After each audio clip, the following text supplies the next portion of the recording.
In a year marked with milestones that just never seem to end on any of our channels, we welcome you exclusively to the Jeff Meacham Network coverage, along with our many affiliates at the Cassadine Studios, J. Hibbert Studios, FGW, Simple Man Studios. We're all over the friggin' place today. Welcome to our coverage of Slammiversary. It is 20 years to the day of the first time we ever saw what was then NWA TNA, and of course is now Impact Wrestling. Welcome to our coverage. I am, of course, the West Coast Fresh Jeff Meacham, the man in charge. And yes, I have my logo up there right now. I'm working on. I didn't realize it was already 6 o'clock because that's how freaking out of it I am today.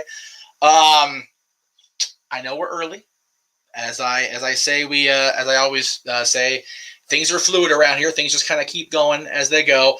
I had originally planned a full history of Impact thing Thursday.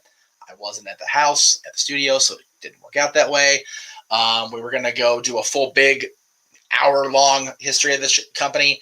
Everybody knows the history of Impact, I think, at this point. I think it's been pretty commonly told ad nauseum, I believe, is the proper terminology over the years. So I'm not going to get too deep into it like the graphic said, but I do want to bring in somebody that's already waiting in the wings for us, and I don't even have a background. That's how freaking avid I am. Casey, it's good to have you here, my friend. I can't wait to have you on the call with our main man, Noah Foster, as well as James. And, of course, we'll have JJ on later during open mic night. And whoever else wants to open mic night, by the way, is more than welcome. Interesting night ahead of us between 20 years of Impact Wrestling as well as, I guess there was some news in wrestling this week. A little bit. Yeah, not all of it good. But, No, not at all, unfortunately.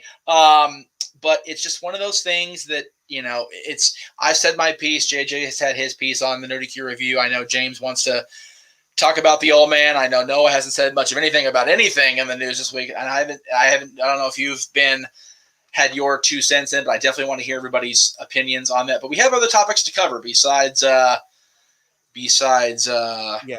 Yes. And honestly, news. So, but yes, and honestly, I could give a crap about the old man. There's only 2 guys from that company that I want to talk about. Very good. Well, we'll definitely get to that after the Slammiversary. And yes, CJ.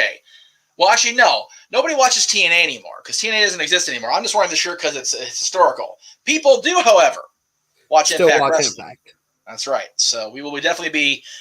And again, CJ, if you're not gonna drop the 40, I don't blame you, for the record. That's a lot of money, but you can always listen to us talk about it, and we're going to be talking about everything tonight on the.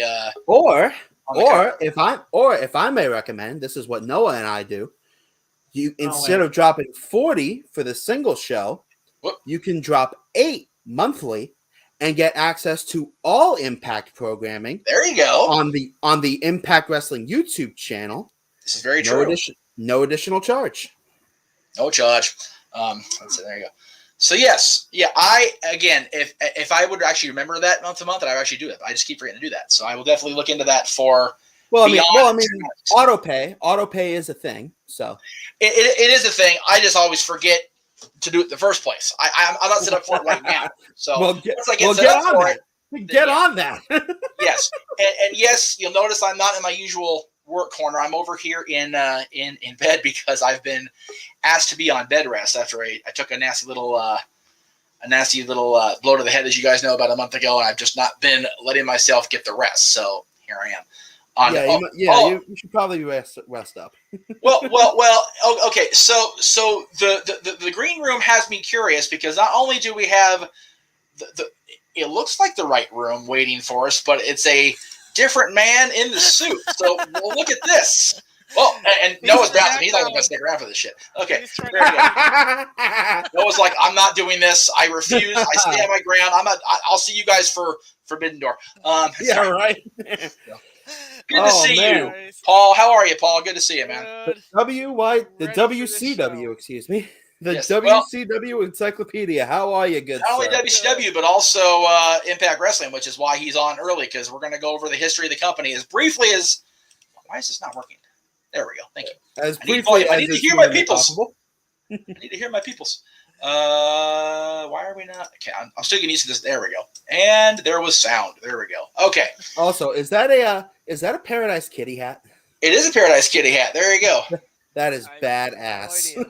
And And actually, depending, I don't know what time they're actually departing, but sometime in the next 12 24 hours they'll be on their way to India for that conference and the performance in India. So I am definitely I couldn't get to Santa Ana last night when they were performing out in like I said on the stream, but I definitely wish them well going to India. I know it's a long flight there, probably need a longer flight back, and it's summer, so it's hotter than get over there right now.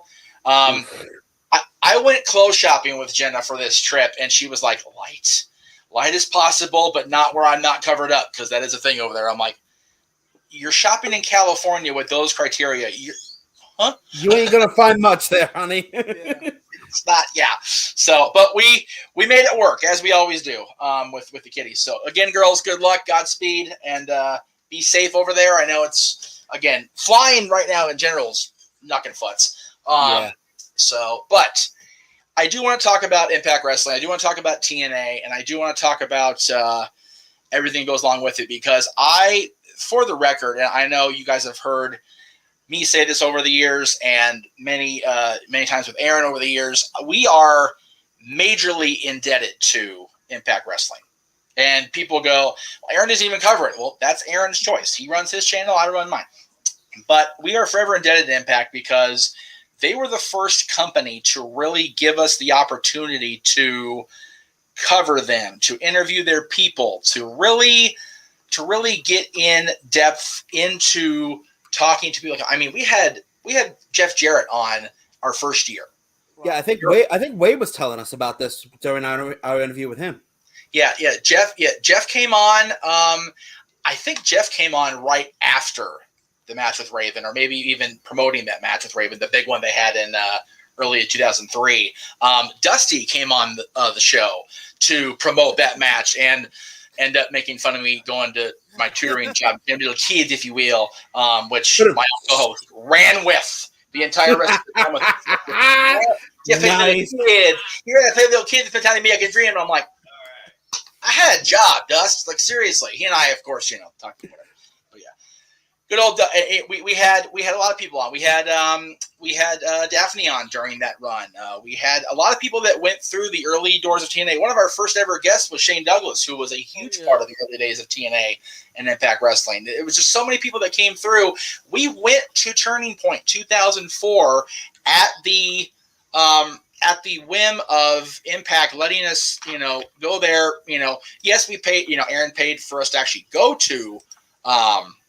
Orlando and everything, but we didn't have to pay for Impact Zone tickets. We didn't have to pay for the pay-per-view, and we got like full access. We were backstage. We went to their after party at Fridays, and there's drunken evidence of that will never see the light of day again, as far as I'm concerned. Plus, I don't have the files myself right now, so I can't actually just show them. But a lot of cool stuff in the early days, and of course, without Impact Wrestling, we wouldn't have had, once again, global or national exposure to the 10 pounds of gold, NWA Championship, and the Tag Team Championship. So we also would not have had AJ Styles. I was going to say people talk about the pillars of AEW: AJ Styles, Christopher Daniels, Samoa Joe. Those three people. The X Division. The X Division was TNA, and in many ways, still is today. Very much so, and. I love the fact that there are people on this show tonight that were there, at the beginning. Eric Young, who was there almost from the very beginning, was at the very first Impact show I ever went to. The only show I've been to live, which of course, as I said, was Turning Point 2004. Was he part of Team Canada back then, or was he still doing his own thing? Oh yeah, oh yeah. He and Bobby Roode became the two-time World Tag Team Champions that night, defeating the Conan and I think it was the Conan Ron Killings version of 3 Live Crew. Also, James is in the chat. Hi. Yes, James. James with no beard is still throwing me off. I'm just going to throw it out there again. No beard, and short hair. Is me with the beard throwing you guys off? No, because it's like my screen's so dark. I can't see that you have a little beard. So that's probably good for my psyche. Full beard, so. Yeah, right. But yeah. Eric Young's on this card. Mickey James is going to be there as a guest referee. You've got Chris Sabin, part of that Honor No More match. Frankie Kazarian, Alex Shelley, Nick Aldis, who was a major part of the post AJ Styles era of TNA and Impact Wrestling. Yep. Magnus. Magnus, absolutely. Eddie Edwards, who has up until very recently been the heart and soul of the company. Ty Valkyrie's back in the company. Madison Rain, who's been there almost from the very beginning. Rosemary, who is very much a TNA Impact original. Moose, Sammy Callahan, Rich Swann, who, yes, got his major exposure first in the WWE Cruiserweight division, but, has made a name for himself in Impact Wrestling. So there's a lot. What you will. Yeah, say what you will about the WWE Cruiserweight division. First ever Cruiserweight Classic was a banger. Dude, man, you're mentioning all this stuff, by the way. I legitimately. So I know. I don't know if you guys seen what the intro was supposed to be. Yes, yet, have you? I'm so angry because it literally highlights it all. Fuck you, Viacom. God damn it, man! Why? 12 minutes, we're good. Okay, 12 minutes, we're good. Almost here. Okay. Yeah. Are we live on YouTube right now? Or yes. Like 1 minute. We're on YouTube right now. We are live. I'm not kidding. Well, hi, YouTube. Big old live right here. There you go. Anyway, yes, we are live. But again, it's one of those. Paul, you've become kind of our non-WWE historian as of late. And so knows in this. Okay, what the hell is happening back there? We're gonna have a major echo if we pull this off. We'll try it anyway. I don't know about that, Jeff. But anyway, hello, gentlemen. Wow, Noah, your shot's vertical or sideways or something. Yeah, I'm just doing it from the back of the room. Just letting y'all know that Paul's here for the ride too, and we're just getting stuff set up. And I'm looking forward to this show, and it's good to see y'all. Very good. Dig in the hat, brother. We're in Nashville. Why not? Oh, yeah. Jesus. All right. I love how it just switched to my why not? OBS camera. Why is it switching to my OBS camera? I have no idea. Why is it doing? All right, well, fuck it. I'm using my OBS camera, I guess. All right. There. I have a plan. Hey, Noah, can you go downstairs and get it? See her now. There's a major echo, and I'm pretty sure it's from Noah. Sorry, brother. Like I said, I was just testing stuff out, so you guys keep telling me. Yeah, it's definitely. I can hear him back there. It's definitely him. Oh, Lord. Anyway, so Paul. No, it's going to get a pizza that's getting delivered. So. Hey, Paul, what are your? And JJ, I want to make JJ is here. Hey there, ho there. Thank you, Jay. And yes, this actually is out of the collection of JJ Williams. He donated to me a couple years ago. I'll be wearing the actual Impact Wrestling logo shirt once we go live at 8 o'clock, or at 7:30 rather. But I wanted to wear this for the historical portion of the show. So we'll see if there, James. Are we good in technology now? We're good to go. I don't know because it happened a couple times, at us. and I gotta make sure. I am so glad it's 8 o'clock yet. But so far, it's working. So far, it's working. Order the pay-per-view. So. There you go. Yes, order. Fun. Well, all right, we're gonna take James off camera until he gets freaking non-Blair Witch on us. Yeah, sorry about that. That's okay. Well, I mean, hey, at least we got to see his shirt, and believe it or not, CM Punk did actually have a few matches in Impact, if I'm not much mistaken. More than a few. More than a few, because he was a huge part of the feud between Douglas and Raven, because he was part of the Gathering. Yeah. And then actually, I believe he feuded with Raven after that. So. Yeah. And the Gatherings where we first saw Alexis Lurie on a major stage, which of course was no, she did on the first show though. So, that's true. Yeah, she was the first show. Well, was she Alexis Lurie. Was she part of the lingerie match the following week too, or was she just part of that first thing that Ed Ferrara freaking drooled over his nasty ass self? So I don't think I've ever seen. I haven't seen the lingerie match in so long. I assume she was because she was in that opening segment. Right. Right. So was Francine. Not much of her dress was there, but she was there. God bless Francine Franny. was in that match. Yes. Yes. Daphne was too. Daphne, well, yes. Much to Daph's chagrin, I found out later, of course. I mean, she was happy to be there and everything, but it's one of those, Yeah, not sure what's weirder. Not sure what's weirder, the cowboy or clean shave. Yeah, both. The answer is both. Yes, the answer is yes. Yeah, the answer is all of the above. Yes, it's bananas, and we're let James finish his meal. That way we can go ahead and get the history lesson going. Paul, what are your actually, Casey? You were here first. I'll be not rude. What are your earliest memories and your fondest memories of Impact, TNA, all the Global Force, whatever you want to call it? Honestly, Lockdown 06. Okay. That was the first thing I ever watched of TNA, and specifically the X Division Escape match. Oh, wow. There you go. That was my first ever exposure to TNA. Not a bad way to start. No, indeed. You got Chris Sabin, Shark Boy, Petey Williams, Elix Skipper, Puma, a.k.a. TJP, and I'm blanking on who else was. Oh, Chase Stevens, one half of the Naturals. God, Chase Stevens. Good Lord, that name out of the past. Good Lord. Unfortunately, I always remember Chase and Andy because of Candido, because we were both Candido when we were getting ready to interview both of them when he passed. That sucked. I'm not gonna lie. And the show dedicated to Chris's memory was not the best choice because it ended up being a really bad episode of XMB. So that's your earliest. What's your favorite memory throughout the history, the last 20 years now? Honestly, it was through the fact that it was through TNA that I found out Sting was still wrestling. There you go. I heard Sting mentioned somewhere on Impact programming on TNA programming. I'm like, yes. Wait just a damn minute. Sting's still around? Right. Dude, I gotta check this. I gotta find this. Right. And it's so. It's so funny that here we are 20 years later, and we're still talking about him being in wrestling, coming back to it, and he's still going. Yeah, crazy man. 64 to 5 years old, and he is still going. It's absolutely bananas that he's still doing his thing after all this time. I love it.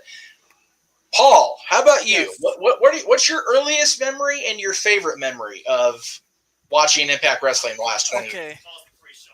I'm first time I ever heard of it, I read results online a long time ago, and I saw Johnny B. Bad was on the show. I'm like, what? Jesus. Mark Mara? I mean, I saw... No. It was Johnny B. Bad, because Johnny B. Bad was actually at Turning Point as Johnny B. Bad in the match. Oh, no, we're talking about the same guy. Right, no, I know. I know. Like Johnny B. Bad, TNA, and I'm like, what? He's still around? And right. But my first show I ever watched was the very first episode of Impact on Fox Sports Net. Oh, jeez. Wow, that's going back some. Remember seeing in the TV guide or in the newspaper saying Impact, TNA Impact Wrestling or something. I'm like, what? It's Friday afternoon. Like, oh yeah. I'm like, what in the world is this? And I liked the box at the top. With that god-awful Fox box and the freaking ticker, what's coming up on Fox Sports, it's like, oh, wow. Sponsored I help. watched a lot of sports on that channel. I'm a Tigers fan, so I liked it. It was cool. I'm like, this is like Detroit sports. Good stuff. AJ Hoover, Slammiversary itself, the countdown is on at 7:30 over on the Impact Wrestling YouTube with 2 matches. One is a reverse battle royal. I'll go ahead and actually be a proper salesman, actually plug that for these buttholes. There it is. There we go. Reverse battle royal, and then I can't see the graphic because I'm blind. I think it's this one. No, that's a world title. Just kidding. All right, where the hell's the graphic for the? Well, there it is. Also, that match will be on the countdown. It's the Digital Media Championship. Yes. Technically, Rich Swann is the champion, but Brian Myers has possession of the championship. So, well, you know what they say about possession being 90% of the law. That's it. There you go. So, before we move on to James, I will put JJ's comment up. His earliest memory was watching the first year celebration. So Slammiversary, or actually no, it would have been on the weekly. So June of 2003. It was the first TNA show my dad and I saw, and we only paid. Oh, that's right, because it was 1 cent. I forgot about that. The next week's show we also bought for the 99. So we got 2 shows for $10. Welcome to the digital era, 20 years ago. There you go. Yes, indeed. Also, can I? Too, though, before you go to him. Oh yeah, go ahead, Paul. Oh, yeah, so before you go to him, sorry. Sorry, probably my first show I went to, my only TNA show I ever went to, Lockdown 08. Seeing Joe win the title. Nice. That That's was sweet. That was a good show. Probably my favorite moment. So Definitely. Long time coming for Samoa Joe, huh? So yeah, I got to see Joe win it live.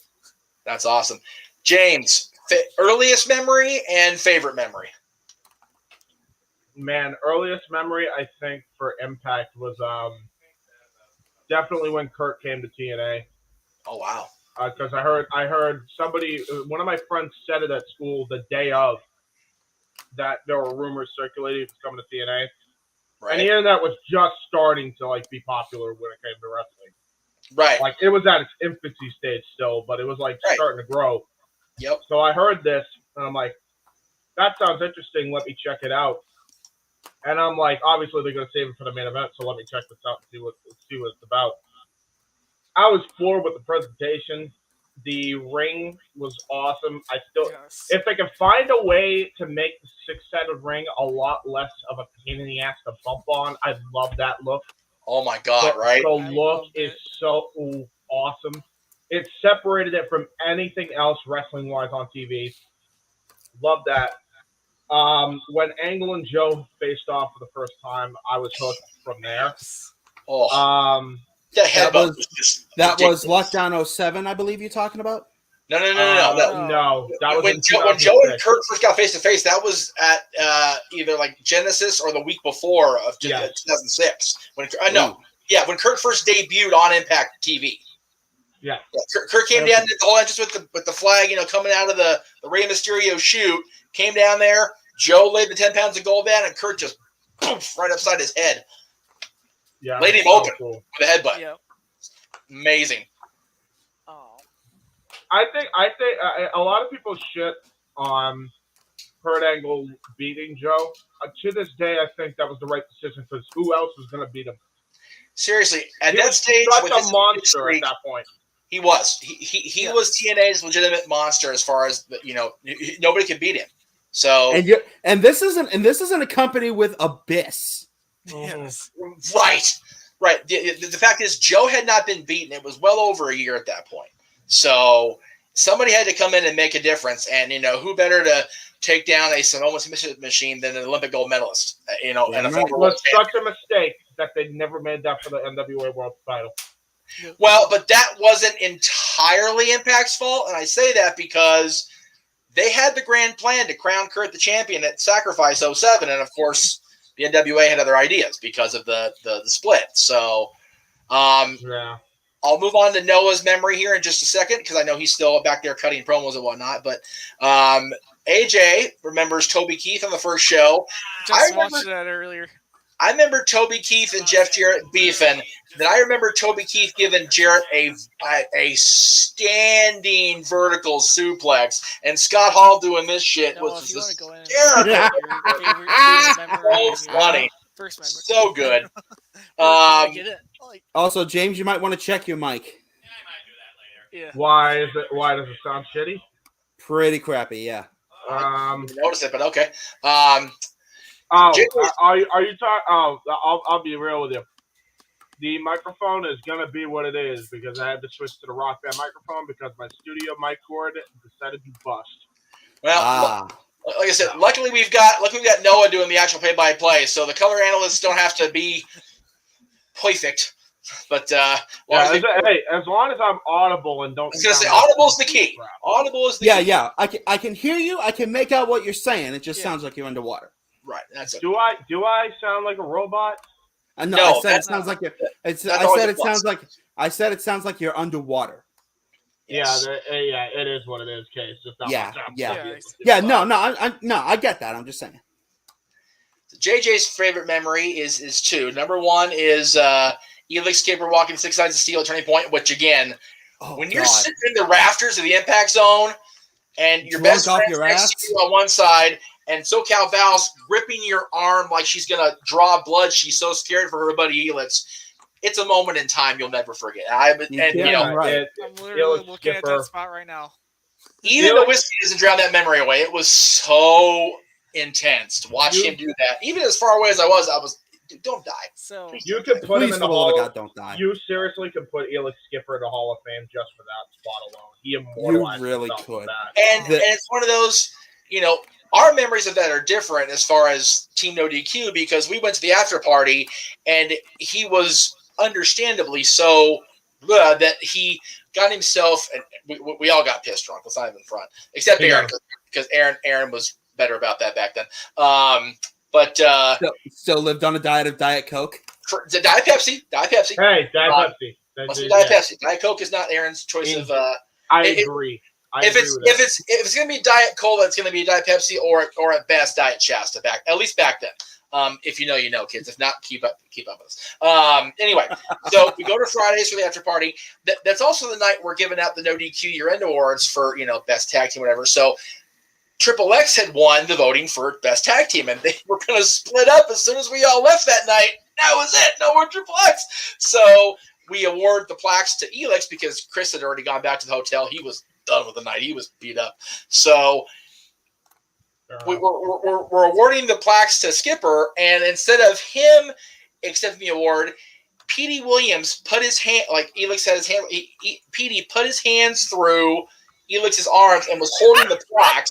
Oh wait. So not only that, he accepts the award as Elix Skipper's voice.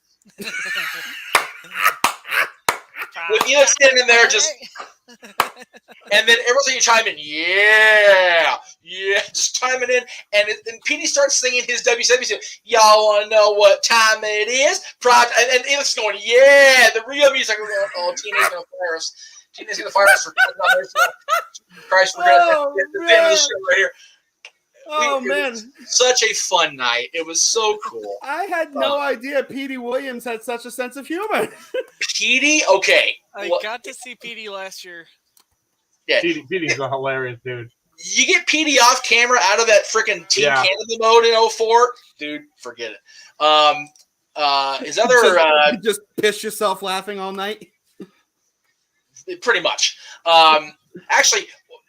The memory that nobody has except myself, and I think either Aaron or our own co-host was with me at the time, we ran into Jackie Moore in the hotel. We just randomly were walking the hall. Oh, Jackie, because she was a referee at that point for Impact or TNA. So I took a horrible on my little DSLR piece of shit camera. Don't have the picture now. I couldn't tell you where it is. Save my ass, but yeah, I met Jackie that night. That was pretty cool. All right, maybe more enough. Maybe controversial. His other favorite was the original debut of Jeff Hardy to face AJ at the anniversary. I believe that's correct. I think Jeff Hardy came in 05 to face AJ, which was another one of those AJ Styles Jeff Hardy classics that just cannot be understated at all. And yeah, Jeff is a hot topic right now. Well, like I said, open mic night's a thing later. But James already had his piece about Jeff, as did I.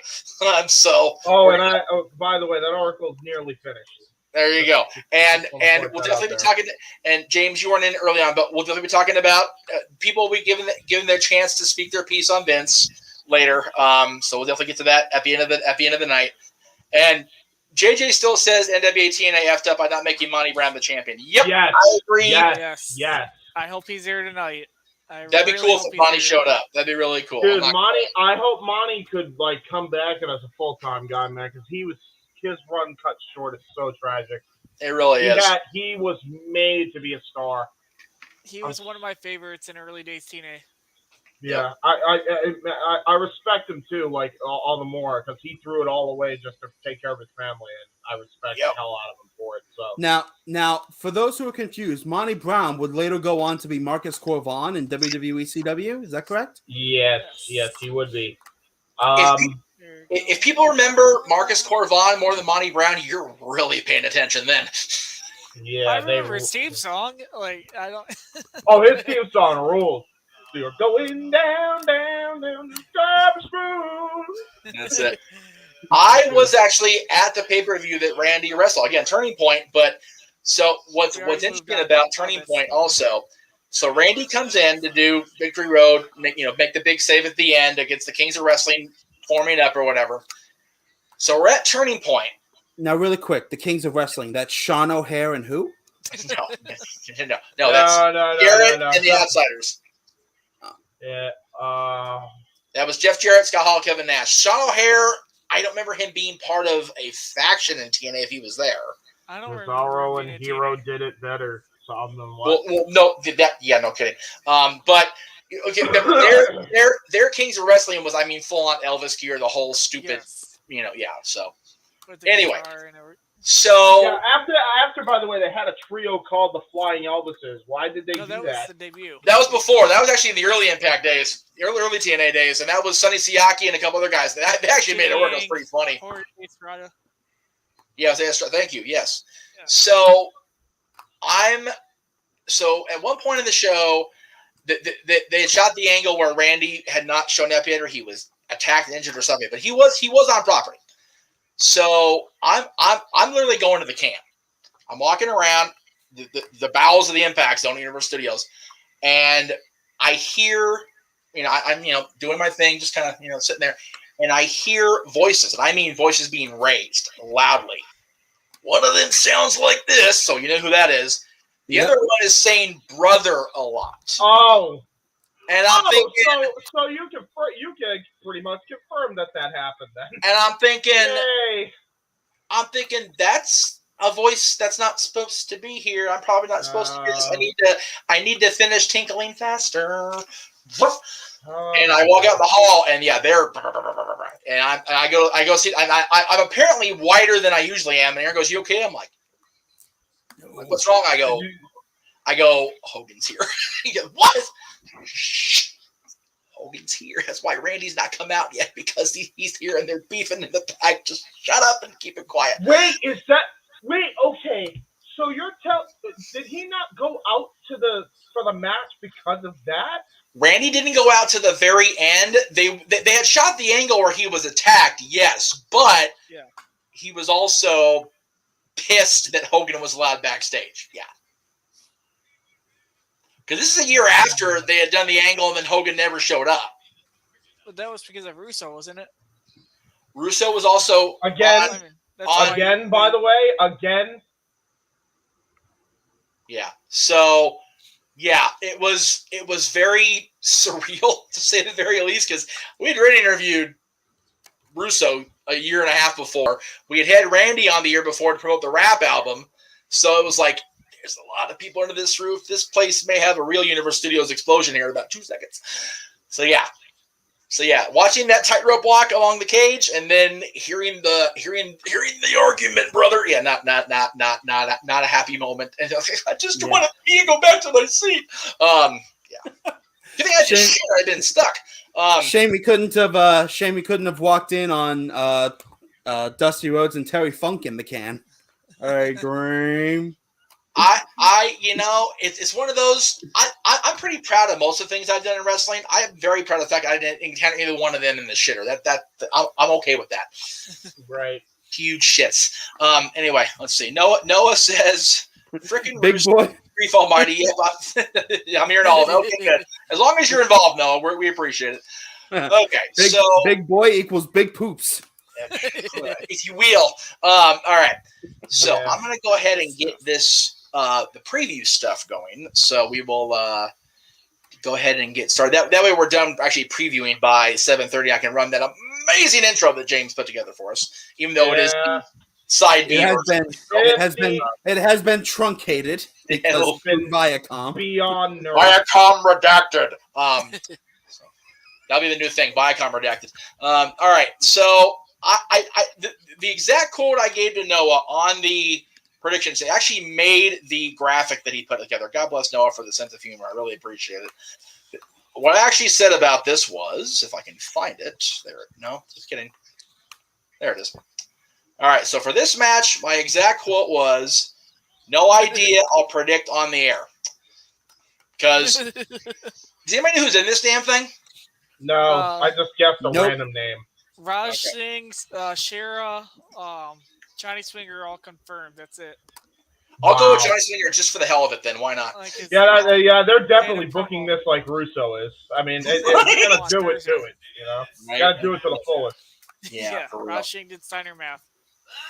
I'm sure Zicky Dice is in it too. You know what? Okay, if Zicky's in it, I'll pick Zicky because that's our buddy from the interview. So I'll go ahead and pick Zicky. Why not? Yeah, I'm just saying they were all. There you go. There's There's your prediction. promo on Thursday about it. Sticky dice. When in doubt, sticky dice. Outlandish. I went with Daniels. I'm probably way off, but anyway. There you I go. went Let's with, see who we got here. Bhupinder Gajar. Go with the egg, sweetie!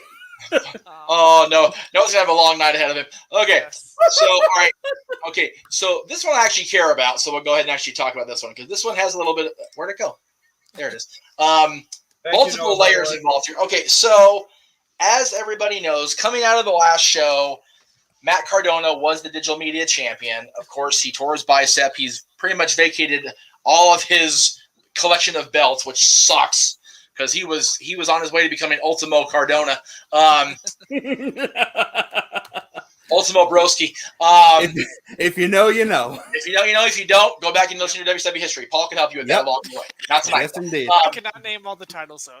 No. You can't. Oh, well, I can do that. Just gotta give me a second.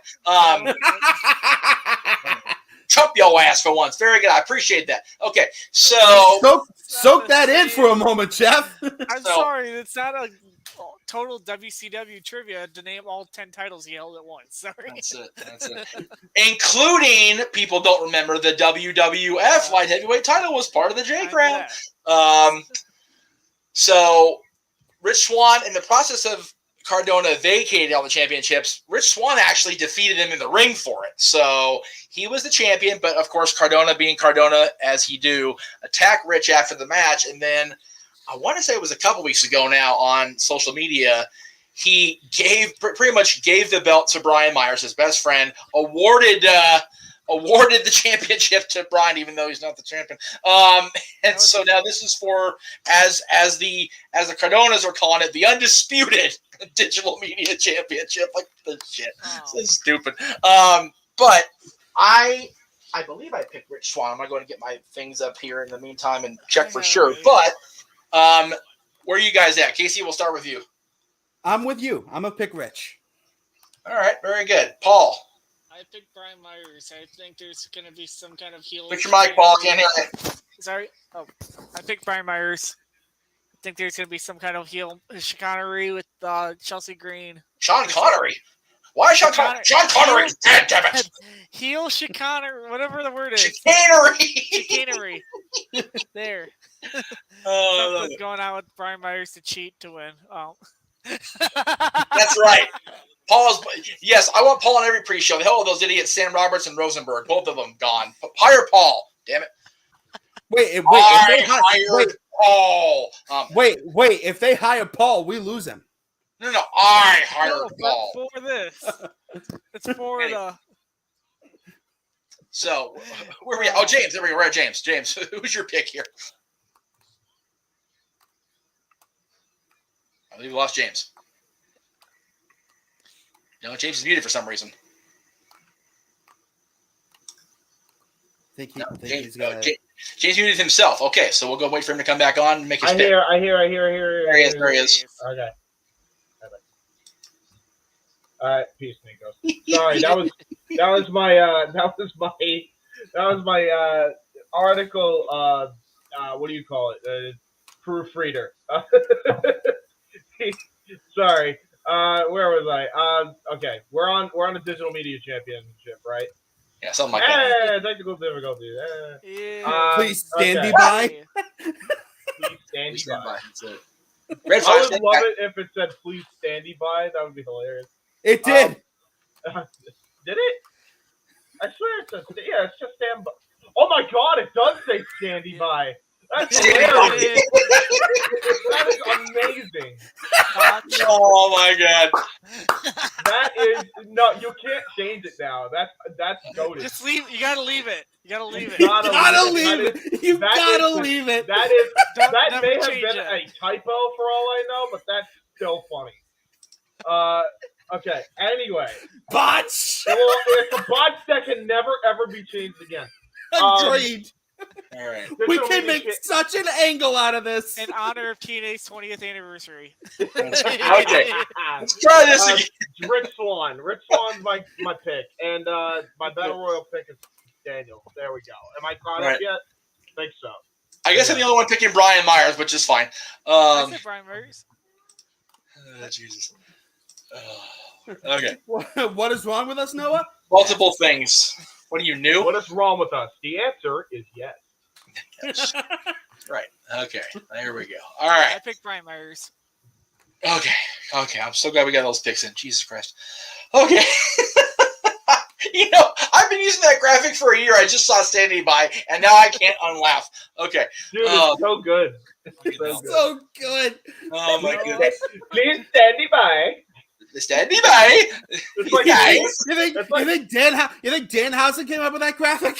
Hey, It's very good, very evil. Yes, very nice. Yes, please stand by. We shall go live with a very nice, very evil presentation of Impact Wrestling Slammiversary. I am so glad I'm on a bed rest so I can flop into my pillow and laugh instead of fall off my chair and break myself worse. Yeah. It's bad enough that lamp is out for blood. Now you got your floor out for blood. Oh, that lamp is out on the patio on permanent timeout so I can find a sledgehammer. Anyway. Oh, Lord. Where the hell are we in this damn graphics? Okay, we'll go with this. Why not? Ooh, we're getting Ultimate X. Badass. Oh Speaking of dead trauma, let's see. Okay. So Ultimate X. Now, Jack Evans is not in this match, as reported by our buddy Noah Foster to the chat earlier. He was replaced by who? Andrew Everett. Andrew Everett, who has been on Impact Wrestling recently-ish. I say recently because anything for me in the last 20 years for Impact is recently. Otherwise known as the Giant Andrew Everett in DPW. Yes. So Alex Zane, Kenny King, Ace is champion. Mike Bailey, Trey Miguel, and now Andrew Everett are all challenging Ace Austin. I went ahead and made my primary pick a retention by one Ace Austin. And then my second pick was influenced by the adoration of one Speedball Bailey by Noah Foster. So I went ahead and picked Speedball as my secondary pick. What say the rest of you? We will go ahead and start with we'll start with Kate. No, we'll start with Paul this time. Why not? I'm going with Bailey is my pick. I believe it's time for him to win it. But my secondary pick is Ace. Okay, so you think I have a reverse thing going here. I dig it. Noah, are you making your pick, or are you just gonna stay back there and make the comments on YouTube? Let's see. Okay. I think he's typing. Is he typing? Yeah, Noah, thumbs up if you are typing. Are you typing? Thumbs up. It looks like he's typing. He is typing. Okay. We have confirmation of typing. Okay, anyway. We have confirmation of typing. There is typing. There's typing. Well. Noah. See, Ken is a fan of Noah for commentary, and Ken is a fan of my rant. I think we've made a fan of Ken. Yes, Ken's a fan. All right, so James, where are you at on this X Division Championship as you take your which cup are you using this week? What's my what? Which cup are you using this week? Oh, the same. Oh, okay. Nothing changed. I got you. Patriots Cup. Yes. People don't get mad at me. I just like the Patriots. I don't like Belichick, but I like the Patriots. Belichick. There it is for me. There's one for me. Let's see. Man, this is a tough one.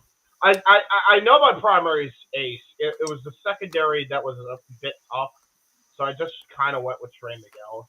Oh, okay. So I was like, yeah, screw it. Trey Miguel. Why not? I love how there's two Bullet Club. Oh, wait. No. Honor No More. I always get the two connections confused now. I think my brain's playing tricks on me. And plus, yes. Sleep. Barely any sleep. No. It is what it is. Yes, Hassan. I believe I said hi when I put you the first time, but hello again. Ken says Jeff Meacham, a.k.a. Road Warrior Hawk. Yes, that's what I was going for. Well, very good. All right. Casey, what say you for this X Division showdown? Ultimate X. My primary is going to be Speedball. He's had one hell of a climb, and it's probably past time for him to start working his way up the ladder in terms of singles championship wins. Excuse my ADHD ass. And my secondary is actually Kenny King. Oh wow, okay. I like that. Ken, you can super chat whoever you want to. It doesn't matter to me if you super chat. I just don't know. Make sure you get the name right, though. Yeah, it's Hebert. But people want to super chat me? Jeez, what?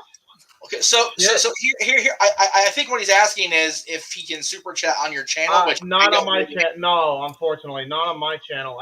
I'll put it to you this way. Everybody else can rely on AdSense. I am not willing to do that, but I'll tell you what I will do. Because I really didn't expect anybody to want to pay for my content, so that's the first anybody's ever asked of it. I'll make you a deal, and I'll actually create a PayPal and get that set up so you can send there if you really feel inclined to. You don't have to, but if you really want to, man, I appreciate it. Ken, I was gonna say, yeah, it's literally right under, it's Hebert, Hebert. Right here, yeah, there it is. But not side though. Side is side is not a part of the name. Yeah. That's right. Side's what he gets when he's off the air, when he's petting this pussy on WWE nights. Anyway. Are we gonna just make that a gimmick now? Jiminy H. Christmas. That's right. I done said it. I appreciate you, Ken. I said what I said. Lord help me. I'll do what I can, Ken. I'll do what I can for you. Right. You still have to pick your secondary. Sorry, Casey. No, I didn't. I said Kenny Kane. Yeah, you did. Oh, okay. You got it. All right. This match is gonna rule. Yeah, well. All right. This one's just gonna be destructive, however. This is going to be my match of the night. Really? Okay, Casey, go ahead and start us off. Oh man, a Monsters Ball match. They're kind of a rare sight in today's Impact Wrestling. They used to be a lot more common in the TNA days. But oh my God, you talk about the most amazing car crash to ever happen in a wrestling ring. If you want blood, guts, and violence, the Monsters Ball is for you. That's it. No doubt about it. What is your pick in this match, however? My pick is Sammy because he has just recently made his return to Impact Wrestling, and he's got kind of the high rolling off of, if you guys remember, Under Siege last month. Yes. He's still got the momentum of the hype return and the Ohio River Valley crowd behind him. Very true. So you want to capitalize on that with a big win over a former Impact World Champion. Not to mention, especially if they book it right, you can use this to get both Moose and Sammy back in the title picture. I will explain why when we get down to the end of the predictions. All right, sounds good to me. I'm with Casey on the fact Sammy is winning. Okay. I also like the inspiration, by the way, of the DBZ take there, Moose. Good on you. I see that. There you go. Okay, just hang on a second. I'm trying to label these graphics so I can actually do this stuff proper without having to be a spaz about it. Before you begin anything, Paul, are you paying on your Fight TV or are you paying with Noah's Fight TV? Mine. Okay, because I already bought. Okay. Casey, did you buy yours? Noah and I are members, Ultimate Insider members on the YouTube channel. Oh, dumbass, that's Wait, right. is that available on Ultimate Insiders? I have access to your account. It's pay-per-view. Yeah, it's pay-per-view. It shouldn't be on the Insider, should it? No. I didn't think so. They've only done that once. It was for Bound for Glory. Okay, yeah. I'm on Noah's thing anyway, so I'm all set. Is it gonna be on? Is it gonna be on Insider? No, it shouldn't be. That's what I thought. It was like, what the hell? Because Bound for Glory, you could buy the pay-per-view through Ultimate Insiders, but at full price. Okay, so. Either way, double check, Casey. Make sure you're good to go. Yeah, you might wanna find a way to get on Fight TV. Curious. So. Okay, let me. Yeah, I am a fan of Impact, and I just don't have the 40. I don't. Yeah, I don't. 53. Now 54. Oh. You use your Gmail to sign in, Paul, right? Because I use Gmail. My okay, Google yeah. account. Okay, much appreciate that Ooh, because T-Lo. Oh no, I that's do- last year. I do actually have I have your account from last time we were trying to do this. I So. know. Thank God. I'm all set. Yeah. Casey. That's how I got let me hooked up know with when you're freaking, what do you call it, AEW. I'm like, oh, I'm already signed in. Even better. So thank you, whoever did that. Like I said, I appreciate it. All right. So as we decide where we're going to watch this stuff, let's move on to the. My pick for that match, Sami Callihan. There we go. Let me go ahead and bring it. Monsters Ball. Monsters Ball. I think all of us are probably picking Sammy, unless you're picking Moose, Jeff. I'm picking Sammy. I think I'm definitely picking Sammy. I just want to say something about our buddy Zach is here, so yes, sir. I just want to say I'm glad they brought back the 24-hour thing. I know they brought it back for PCO and Jonah, but it's just a great gimmick to that. I have to agree with that. So let's see here. We'll go. Okay, I don't know why the Impact Knockouts tag title match did not make it to this graphic, so we'll go ahead and do the World Tag Team Men's match first, since I can't find the graphic to save my life for the women's. But anyway, World Tag Team Championship. Again, this is very, very weird for me to see the Briscoe brothers in a Impact Tag Team Championship match as the defending champions at that, which is just bizarre. But they are defending against longtime Impact stalwarts, if you will, longtime Impact members. Of course, the Good Brothers, Doc and Carl. We'll go with James first on this one. Why the heck not? Man, you can't go against the Briscoes right now. They just won the tag titles at Under Siege. Right. I would imagine they're going to have a lengthy run with them. They brought them in for a reason. Obviously, they're there to put some oomph on their tag division, which is actually looking really good right now. I don't know if anybody's actually seen the divisions, but it is crazy how good it is right now. So, like, it's up there with AEW's tag division. They're doing really good. They're doing really, really, really good.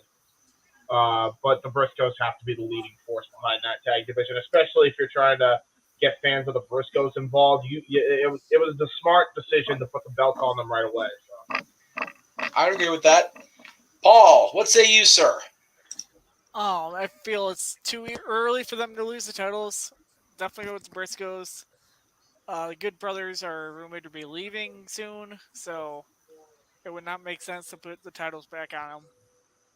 Briscoes can retain and maybe move on to facing OGK. So well, there you go. Honor No More versus Briscoes. Interesting choice there. I like that. Are the Good Brothers going to New Japan? No, but OGK is part of Honor No More, so they can always stick around and challenge there. That is true. Yeah. All right, Mr. Gallagher, Casey, our encyclopedia. Y'all said it for me, Briscoes. There you go. And we'll check the chat. Oh, go ahead. Are you all set with Fight TV, Casey? I mean, I have my own cash. I can buy the pay-per-view if I need to. Yeah, you're probably going to have to. So I'm all set. But so Ken's picking Sami Callihan for Monsters Ball. Zach is picking Briscoes to retain, hopefully, a Motor City Machine Gun. I like to see the Briscoes and Motor City Machine Guns. That'd be pretty sick. I'm not going to lie. By the way, thank you for the 5. Right? Yeah, seriously. And yes, everybody, please share. Tell your friends to come in and join the chat room. We'll get the live reactions on there as best we can. As far as me, I'm actually picking the Good Brothers to regain the titles. I figure why not? All right. Just something different. Okay, I think I got that graphic fixed. I hope. Maybe. Es posible. We shall see. Bring it down. Ooh! Sorry, I just read a spoiler of who's at the show. Okay, well, I saw that too. If you're referring to Father James Mitchell? No, there's others. And there's others. We'll go ahead and talk about it when we get done with these predictions. But I gotta get my one for the day. God bless. I am Backstage at the show, so you don't want to get out. So yes, Taya Valkyrie is back in Impact Wrestling up until this last reign of Deonna Purrazzo, the longest reigning Knockouts Women's World Champion in history, teaming up with Rosemary, another Impact original, to take on the World Tag Team Champions You know, lost a connection to the mouse. That's okay. Madison Rayne, of course. Tennille Dashwood, the influence. It kind of seems like to me, and again, this is me being Mr. Conspiracy Theory guy, Impact kind of knew the writing on the wall was coming with Cassie and Jesse and kind of teamed up two other long-term tag team or women's wrestlers to kind of fill that void while the inspiration decided to bounce out of the business for the time being. So anyway, I'm picking a retention myself. I just think that it's the way to go. You don't, as much as I do love Taya and Rosemary, I don't think that a return to pay-per-view for Taya as far as actual major pay-per-view. Yes, she was on one of the recent special, but not on pay-per-view. So I think the influence will retain, and we'll go to, as soon as he's done taking that sip, there we go. James, what say you, sir? I went with the influence. I will not be disappointed, though, if they make Taya Valkyrie Miss Triple Crown belt holder. There you go. Because I don't think anybody. I don't think it's I don't think people are aware, but I love Taya in the ring, and I also love Taya for a lot of different reasons, many of which are John Morrison's reasons. So I cannot comment. But yeah, God bless that woman. I wouldn't be. And Rosemary is awesome too. So I would not be against them winning the tag titles here. Plus, they actually have a history as a tag team, so it would actually kind of be cool, you know, bringing it back full circle. But I'm sticking with my gut pick and sticking with the influence. Same reason for the Briscoes. It's too soon to take the titles off them.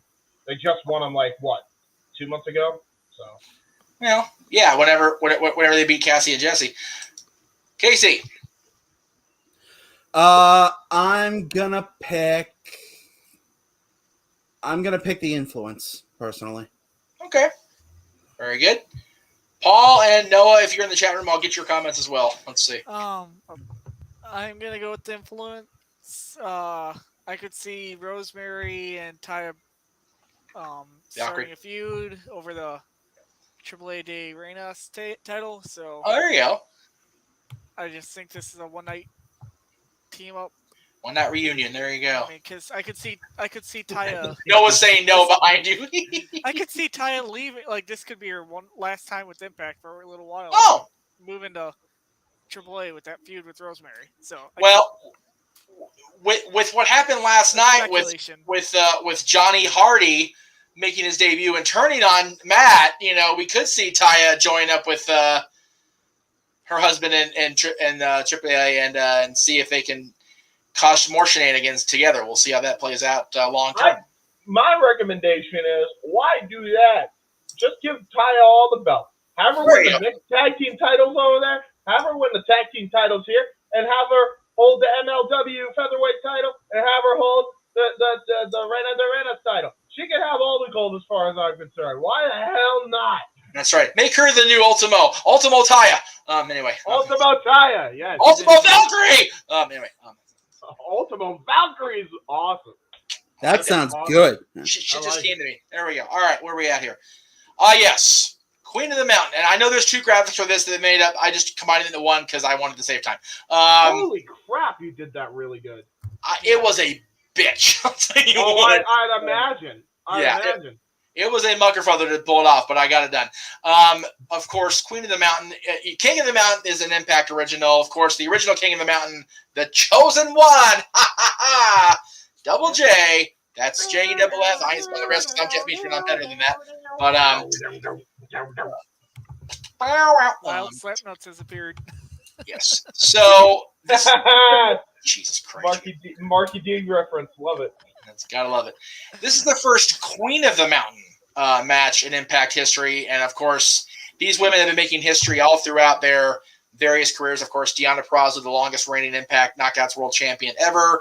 Chelsea Green, who, along with her husband and their family in the NWA, are just causing a path of destruction throughout the wrestling world. Jordynne Grace, who has been one of those trailblazer, trendsetter folks who either love Jordan or you hate her, it seems like. You either love her for her for what she's done in the business, you hate her for, still, for lack of a better term, for pimping herself out there.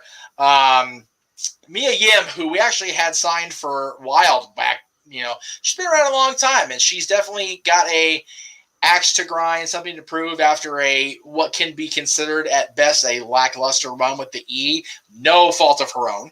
And then you got Tasha Steelz, who has been, for me, a surprise. I mean, she defeated Mickie James rather decisively, I feel, to become the Knockouts champion, and she's been going ever since. She is the champion. And again, Queen of the Mountain, King of the Mountain is not your usual ladder match. It is essentially a reverse ladder match. The person has to retrieve the championship title and take it up to the top of the mountain, if you will, the top of the ladder, and hang it from the rigging. The other caveat is you have to score a decision to be eligible to bring the championship to the promised land. So you have to score a pinfall or submission, and the person sustaining said pinfall or submission must sit in a penalty box, I believe, for a 5-minute time period. So there's a lot to unpack, a lot to peel from this onion, if you will.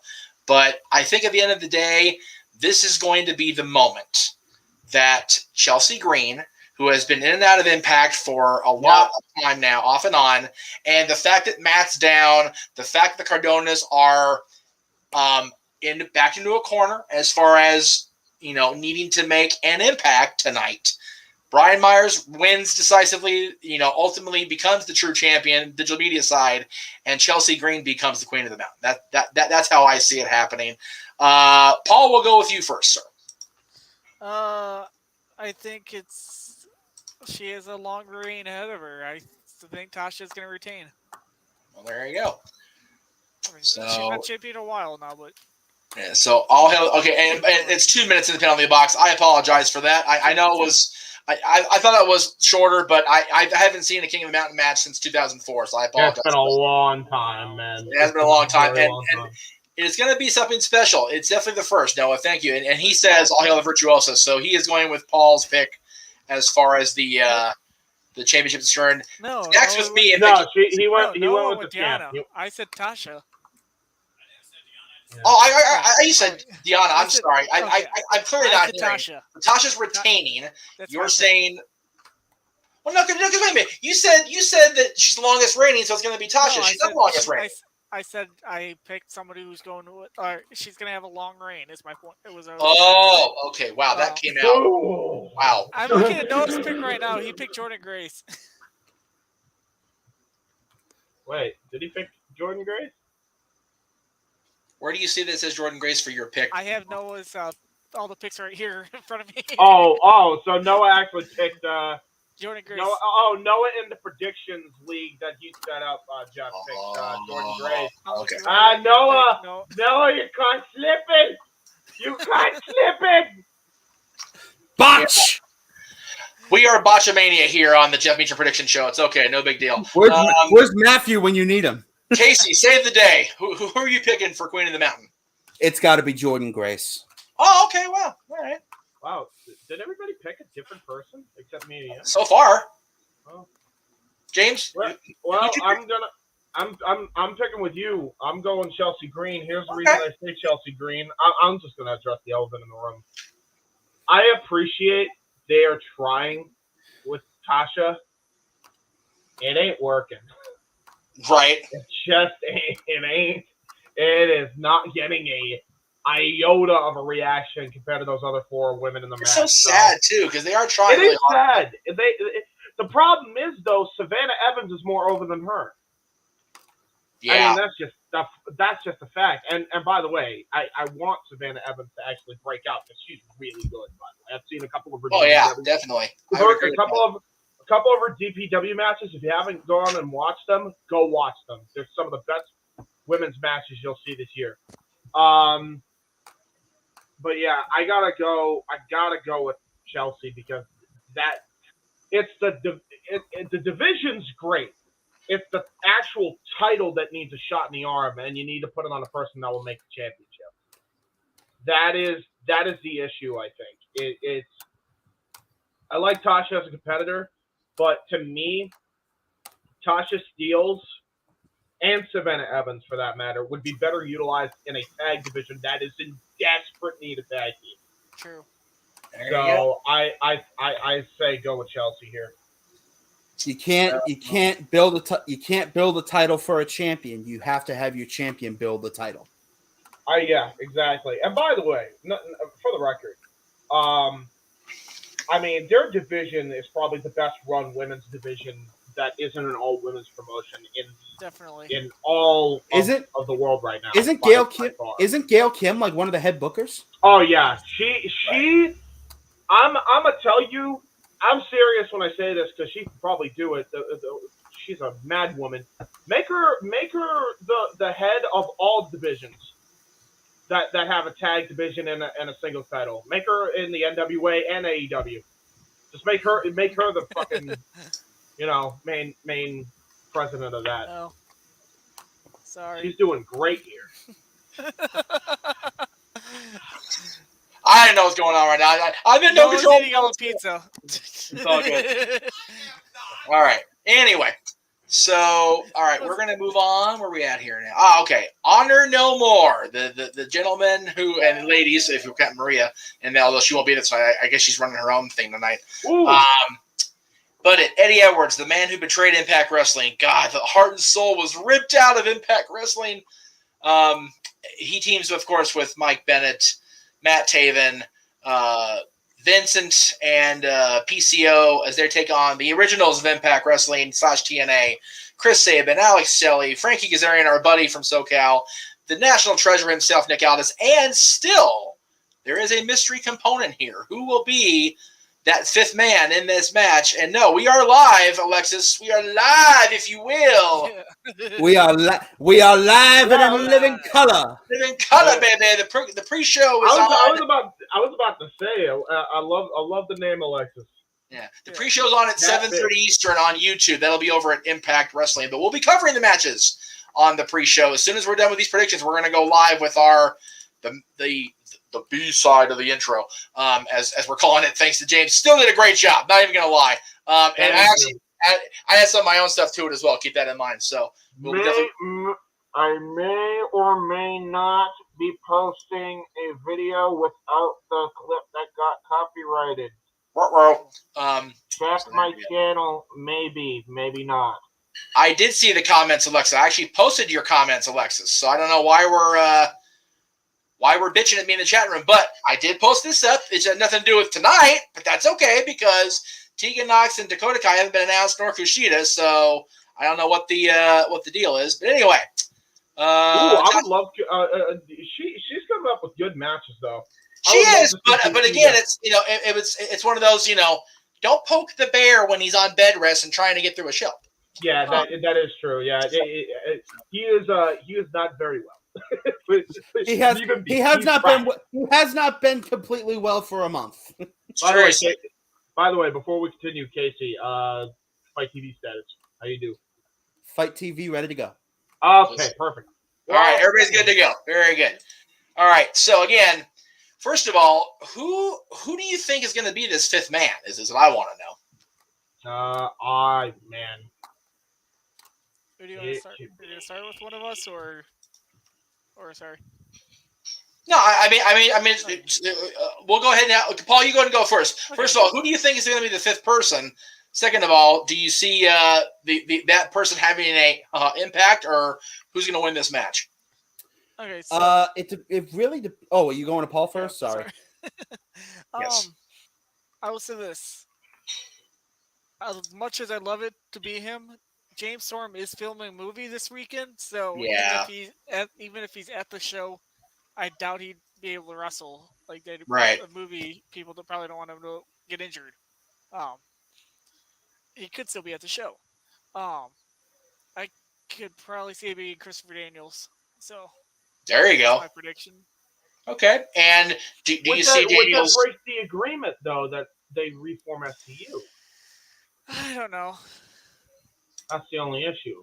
I mean, there's another person that's supposed to be backstage right now that I don't want to get one of the spoilers here. Well, no, go ahead now. I mean, we're live. Go ahead now. Okay, I mean, no, it doesn't mind me saying this right now. Davey Richards is rumored to be backstage. Okay, then yeah. Oh, it's Davey. It's Davey. 100%.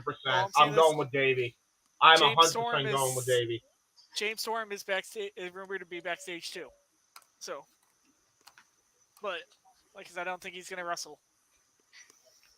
Well, there you go. Now we've timed out the big mouth. We'll go ahead and go to our favorite big mouth. James, go ahead. No, we're not racist, so piss off. Thanks. Anyway, Yeah, no, she was out of line. This is the Anyway, person last month that was doing the exact same thing about bitching about not being acknowledged in the chat room, just under a different name. You know what? I prefer that. wait, no, it's what's his name from the No DQ review. It's that guy. There you go. It's Tito. It's him. No. No. I prefer that over the porn bots any day, so I can deal with that. Anyway. Wow. Now we totally flustered James here on trying to make a pick about a legitimate match. Go ahead. Oh yeah. I picked Honor No More. There you go. All right. There you go. Casey. It really depends on who the Impact Originals mystery partner is. Of course. If they get a name from the earlier days of TNA, say a Daniels, a Storm, a Davey, a Davey Richards, or a Joe, or God's forbid, a Styles. That's been the rumor. That's what JJ was saying on our show this week. That as a thank you for Mickey being involved in the Rumble, they were going to loan out AJ for this match. It would make sense. It would make sense. Now, if they get especially one of those 5, Impact Originals all the way. Yeah. Otherwise, it has to be Honor No More. Right. Oh, so if we're going to picks, I'm picking Team Impact. So that's fine. No good. Noah, did you make your pick in the live chat, or are we gonna have your pick as we go here? Yeah, for the number 5 and the. Can't hear him. He said Christopher Daniels, and you going to Team Impact? Team Impact, yeah. He's going with Team Christopher Impact. Daniels right. and Team Impact. There you go. Okay, there we go. Yeah. A lot of people are saying it's going to be one of those X Division legends, Joe, AJ, or Daniels. I would not mind Davey Richards though. I will say. Oh no, Davey would be a great bonus. That'd be cool to see Davey back. You know what? If Davey's in, they'll win for sure because it's Davey versus Eddie, and we know how good that shit's gonna get. Oh so. yeah. I will say this. I'll give the other people names I've heard. Okay, here we go. Everybody's chiming in and being an asshole, so we're just gonna go ahead and it's the same person, so that's fine. We'll just go ahead and keep blocking people until they stop. Thanks for sharing. I'll give them more names after we're done. Yes. But, these were some names that were spotted walking into the building. Okay. By a fan. So I've seen a couple, about 5 or 6 names. So I'll give that later. So all right. So the World Championship, we have another Impact TNA original. EY himself, Eric Young, the psychopath himself versus the walking weapon, the world champion, the man who finally achieved that destiny after getting to Bound for Glory, achieving that glory, and then having Moose going, not hold my lager there, buddy.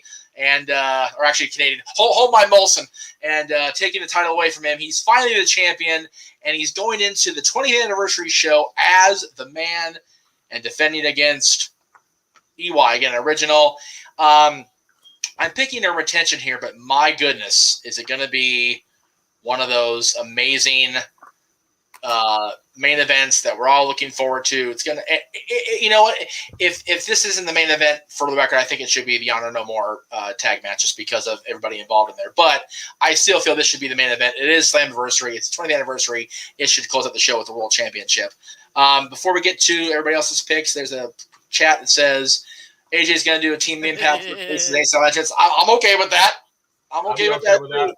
I would absolutely be okay with that. Evil ways all day. Let's go. I would love that. You know, and honestly, by the way, how crazy is it? Aces and Aces back together. I was gonna say, and as weird as it sounds, another long shot, but not improbable, but not impossible, is Bully Ray. Yeah. Yeah. Joining that team. And for No, Devon is entrenched as a WWE producer. You're not going to see him on Impact Television. So, bro, They the could have him funniest do a thing, video. Like, dude, video, yes, but not actually be in the ring because Yeah. Devon's good with wrestling. legitimately, that was the most I've ever seen Garrett Bischoff and Wes Briscoe ever wrestle. Right? Like, ever. And they actually did pretty good. yeah. They really did. It was surprising. They surprised me. Yeah, that was pretty good. Seeing Garrett Bischoff, you could tell he was having fun at the end after the match with them celebrating. We had Briscoe in the back of the ring, just like you know what? I'll do it for you, Jeff. Hey, everyone! Alexis was being a bitch, and he is sick. We made that very clear on the fucking podcast. Sit down, shut up, and shut your mouth. Cool. All right. Nobody's forcing you to watch me. Okay. I have said this how many times just in the last year alone. Okay? Seriously, if somebody is in the room with you right now and they're holding a gun to your head saying, you will watch the Jeff Meacham show, please tell them to pull the trigger and just be done with it. For real. Like, seriously. Otherwise, no one's forcing you. Fuck off. Thank you very much. All right. Now that I've said that piece again, I'm going to have a grand old time. As far as the actual feed of the broadcast,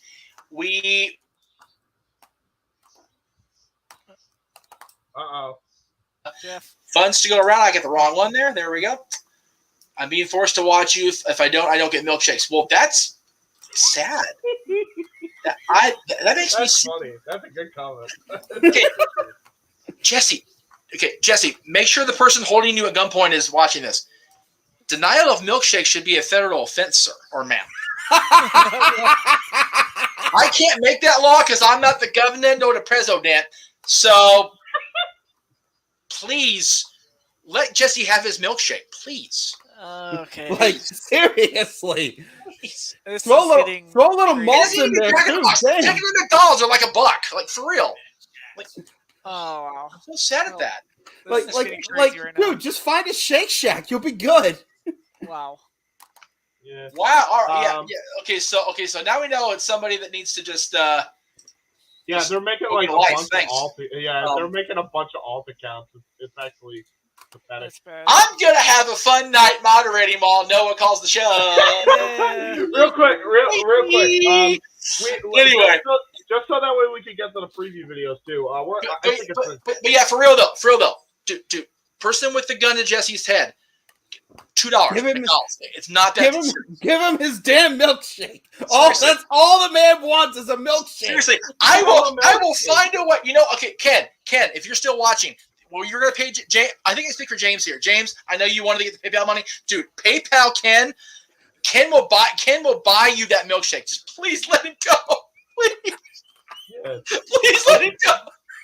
I think it's a foregone conclusion. By the way, we're all going with Josh Alexander. Yeah. Are we getting on there? We don't have to worry about taking around. Josh Alexander. I will say one thing. Is Violent by Design accompanying Eric Young to the ring tonight? Yes, kind of. I think to the stage. I think EY will do the right thing and. They should go with old NWA title rules. There you go, right? Okay. Jesse's starting a GoFundMe for all of us to have milkshakes. Yeah! So it appears the person that held him at gunpoint actually let him go. Go to that GoFundMe, get the man his milkshake. See, we make a positive impact on our community.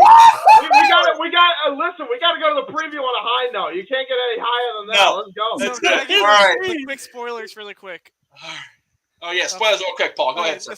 Like I said, this is somebody who said they saw these people walk in the building. They said Davey Richards, James Storm, Chase Stevens. Oh, wow. Scott Hudson. Oh, shit. There's another one. And then Fightful is reporting that Slash is backstage. It's from the Disciples of New Church. There's another name I'm blanking on, but okay, cool. So yeah. All right, folks, we are going to go to a brief timeout here as far as commentary and audio and whatnot, and that laugh. So That's fun, guys. Where JJ will be on during open mic night, and yes, oh my God, if we've got the people in the chat room doing that for now, open mic night, it's gonna be a long night. Anyway, so I'm getting out. I'm gonna let Noah jump in. Yeah, right, go for it. Let's go for it. Again, we're gonna go to a brief little timeout here, and then we'll be ready to go, guys. So stand by for Slammiversary. Okay.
PhD in boogie, looks to put this thief in his place.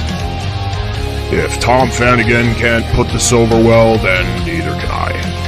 The Knockouts division makes history once again in the first ever Queen of the Mountain match, and a special enforcer that specializes in hardcore country. The men without honor look to continue their invasion of Impact Wrestling, but not without a fight from the original guard. Influencing Mogul look to defend their titles against a beautiful disaster of a team. The No Limits X Division on showcase once again in their trademark match, The Ultimate X. Two destructive paths collide in a war of attrition fit for monsters. Two of the greatest tag teams in the world clash for the World's Tag Team Championships.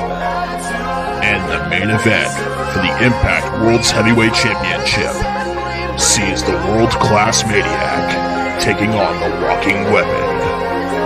The Jeff Meacham Network and affiliates presents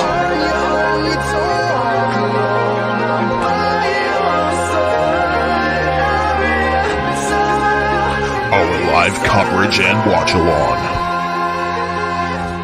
of Impact Wrestling's Slammiversary. And we are live again on the Jeff Meacham Network, on the James Hebert Studios, on FTW, on the Simple Man, on Cassidy. We're all over the friggin' place. As I said, we're just everywhere. Thank you all so much for joining us for this very special day in history. It is 20 years to the day, not quite the day because it wasn't on a Wednesday back then, but 20 years ago tonight was the debut of NWA Total Nonstop Action, and we are live to cover it for you tonight. Live from Nashville, Tennessee. I'm not in Tennessee. I wish I was. Actually, no, they're in Nashville. Noah, help me out here. I'm killing my own damn self here. Let me bring everybody back into the audio because I'm watching the freaking intro that James did so well for us. Jeff Meacham. Hi. Well, where the hell are they tonight? Ladies and gentlemen, welcome once again to Nerd Jeff Meacham Network live reaction, commentary, and watch along. You know what this is from the Cement Noah Foster, and we are from the Nashville Fairgrounds as we honor, remember, and press forward this year in Impact Wrestling, celebrating their 20th anniversary on their grand stage. This is Slammiversary. I'm Noah Foster along with Jay Heberside 95, the Wrestling Encyclopedia Casey Gallagher, and Jeff Meacham. Action is already underway in the ring with the Digital Media Championship between the current champion Rich Swann and self-appointed champion by Matt Cardona, the most professional wrestler there is, Brian Myers, as action is underway. Where are you seeing that, Noah? Because I'm not seeing it. Oh, it's on YouTube. It's on Fight TV. And folks, if you have not already purchased the pay-per-view, it's only available on Fight TV for $40. So again, if you can, please enjoy and engage with us as we celebrate Impact Wrestling's 20th year with Slammiversary. I hope everyone's doing well in the chat. And again, please like, subscribe, comment, and tell a friend. Gentlemen, it's good to see you. I want to give a shout out to my great pre-show correspondent, Paul Mead, who's now enjoying the pizza that he ordered. So grab a drink, get some good food, and buckle up for another wild ride for some awesome professional wrestling. Damn it! I'm trying Casey, how are you? Good to see you. Right now, we got Brian Myers and Rich Swann already with action in the ring. How you feeling about tonight's Slammiversary show? I'm feeling like there's a few technical, or perhaps I should say it right. I'm feeling that there's a few technical difficulties on the YouTube side of things. Big time. I can't see it at all. And go to the Fight TV app and see if you can see it from there. Because I'm watching now. I'm trying the Fight TV app. I can't find it. Interesting. Well, Impact Wrestling and Fight TV. They always have to have the technical difficulties. At least if there's difficulties, it's before the main show. But right now, they do typically get that stuff. They do typically get that stuff resolved by the time of the. Let me insert see. Jazz music is it on a separate stream link, Noah? Probably. They usually do the countdown on a separate link. Yep, I found it on Fight. It's on Fight, so we're good. So they probably just kicked it in, probably on y'all's side of things. Oh, the jab, and the jab. As I'm watching go to town. Brian Myers, can he handle this? I don't know. Still jabbing him. I can't find this at all. Oh, what a shot! There it is. Finally, Jesus. Dude, it's Take not out even the knee. first recommended thing. Oh! What the? Cover All right, hooks I'm on the it. leg, middle of the ring. Brian Myers gets the right shoulder up. All right, I'm gonna try to sync with you, Noah. No, you're fine, man. You guys get it all figured out. You're fine And, for now. Jeff, Just let me get for the Jeff, I love the old school TNA America logo right there. I mean, I've already watched Slammiversary 2020, 2021, 2019, and also the very first Gauntlet for the Gold. So I am definitely ready for whatever unfolds tonight. Oh! What a flatliner! Jumping flatliner! Brian Myers the counter kicks out at 2. And Real Nick, check Impact Wrestling's YouTube channel. If it's not there, the pre-show or countdown Slammiversary, as it's properly named, it should be on the Fight TV app underneath Slammiversary. And you shouldn't have to buy that to watch it, as you just turn it inside out with a spear. Covered by Brian Myers in the little ring. And Rich Swann gets the right shoulder up. And Brian Myers wondering, what am I in the ring with at this moment? As it was 2 and only 2. The history of the Digital Media Champion, for those that don't know, is literally an internet exclusive challenge title. Ever since its inception, when it was first figured out in a 6-way dance, and Jordan Grace made history becoming the first inaugural champion. She held it for 90 days after winning it at Bound for Glory 2021 until she lost it after the devious actions of Matt Cardona, who held it down for 127 days. Until Rich Swann beat Matt Cardona at a Revolver Wrestling show and is now the current champ, even though he does not have the title with him. Oh! Ooh. What a kick! Hooks the leg! Face. 2! No! Now, the thing about this title is you already know, Casey, that Matt Cardona has already proclaimed himself as the internet champion of the internet ever since his long Z Island story, like YouTube show. He really thinks that everything that's been happening with the internet when it comes to podcasts, when it comes to internet presentations, that he is the guy that everybody should be thinking. Do you think there's any Can you blame the guy? He really was one of the first. That might be true. Jeff, you have your hand up. On behalf of somebody that started 20 years ago like Impact Wrestling, Matt Cardona can kiss my ass on that claim. Just saying. Throwing that out there. I'm not going to argue that. And again, Jeff, congratulations on approaching your big anniversary for your Talk Wrestling Forum. And stay tuned, 15 folks, years, for man. more It's on that. crazy, right? Boy, how time goes by. Yeah. And right now, Brian Myers, he might be looking to say time's up for Rich Swann as he is poised in the corner. Might be looking for radio silence, wake-up call. Looking to take Rich Swann's lights out.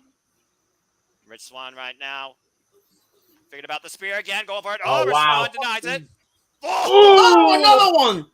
Hook kick by Rich Swann. Gonna go for a springboard. Got him! Got him! And you know what that usually sets him up for? Yes, sir. Rich Swann ready to party.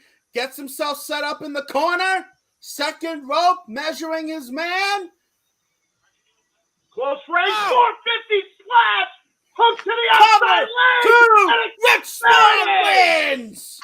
Rich Swann able to retain the digital media title. And he actually will have the title in hand too. Rich Swann now officially the digital media champion. The most professional wrestler falls short tonight in the Countdown Slammiversary. It is time to party with Rich Swann and company. I'm sure he's going to party all night long. Congratulations to Rich Swann, the new and still digital media champion. Let's go ahead and look at the highlight here as he got at the end with a 450 splash off the second rope. 450. Beautiful execution. The Get another angle here. Train was hijacked, but it is now back in the possession of Rich Swann, and the train is back online. The championship back in the possession of Rich Swann. Matt Cardona held this title 7 successful defenses. Rich Swann looking to break that record already now with 1 underneath his reign. Brian Myers could not handle this. And again, guys, that was just our first championship match tonight. We got 5 more championship matches ahead for us tonight. Well, there we go. All right, well, that was a fun kickoff as we go to ringside with the Drama King, Matthew Raywald, and Tom Hannafin. Flying Elvis sign. If the Flying Elvis is show up tonight, I'm walking out of this room. I don't blame you. I don't blame you. I would love the Flying Elvises. Man, Sonny Siaki should have been something more. Yeah, I agree, dude. Sonny was so underappreciated in his time in Impact. All because they wanted to make him the next Rock when he wanted to be the first Siaki. Yep. Another guy we had on the early days of No DQ Media, and just great guest, great guy, man. Never thought I'd see the day when Impact would have alternate commentary that wasn't Spanish. Right? Yeah, we got the French commentary team here. Hey, there's WCW hat. And as we look towards Ultimate X, guys, and unfortunately, Jack Evans suffered an injury that took him out of the match. Andrew Everett has taken his place. That sucks. I said that the Monsters Ball was going to be my match of the night. This is probably the dark horse here. Oh, well, yeah. Yeah. And, of course, we got the Knockouts for the Tag Team Championships on the line as the Influence defend the gold against the Unlikely Allies. Once again, La Huera Loca and the Demon Assassin Rosemary. Well, again, any of the original TNA matches, Ultimate X, Monsters Ball, Monsters Ball, baby. Let's go. And you got 10-man tag talking about originals. The Impact Originals look to defend the turf they lay the foundation for as Honor No More looks to bury what was the past and take control of the future. In 10-man tag team action, who will the Impact Originals have on their side to fill out their side tonight? We will find out soon enough, gentlemen, but let's not forget the Queen of the Mountain. First time ever. Mickey James is a special guest referee. Tasha Steele defends against the Hot Mess, the Virtuosa, Jordan Grace, and Mia Yim. And them boys look to defend the Impact World Tag Team Championships against the Good Brothers, who were able to steal the titles and win them last year. Can they do it again this year? And in the main event here tonight, Impact Wrestling's 20th anniversary caps off with the world-class Maniac taking on the Walking Weapon, Josh Alexander the champion, Eric Young the challenger. It all happens tonight.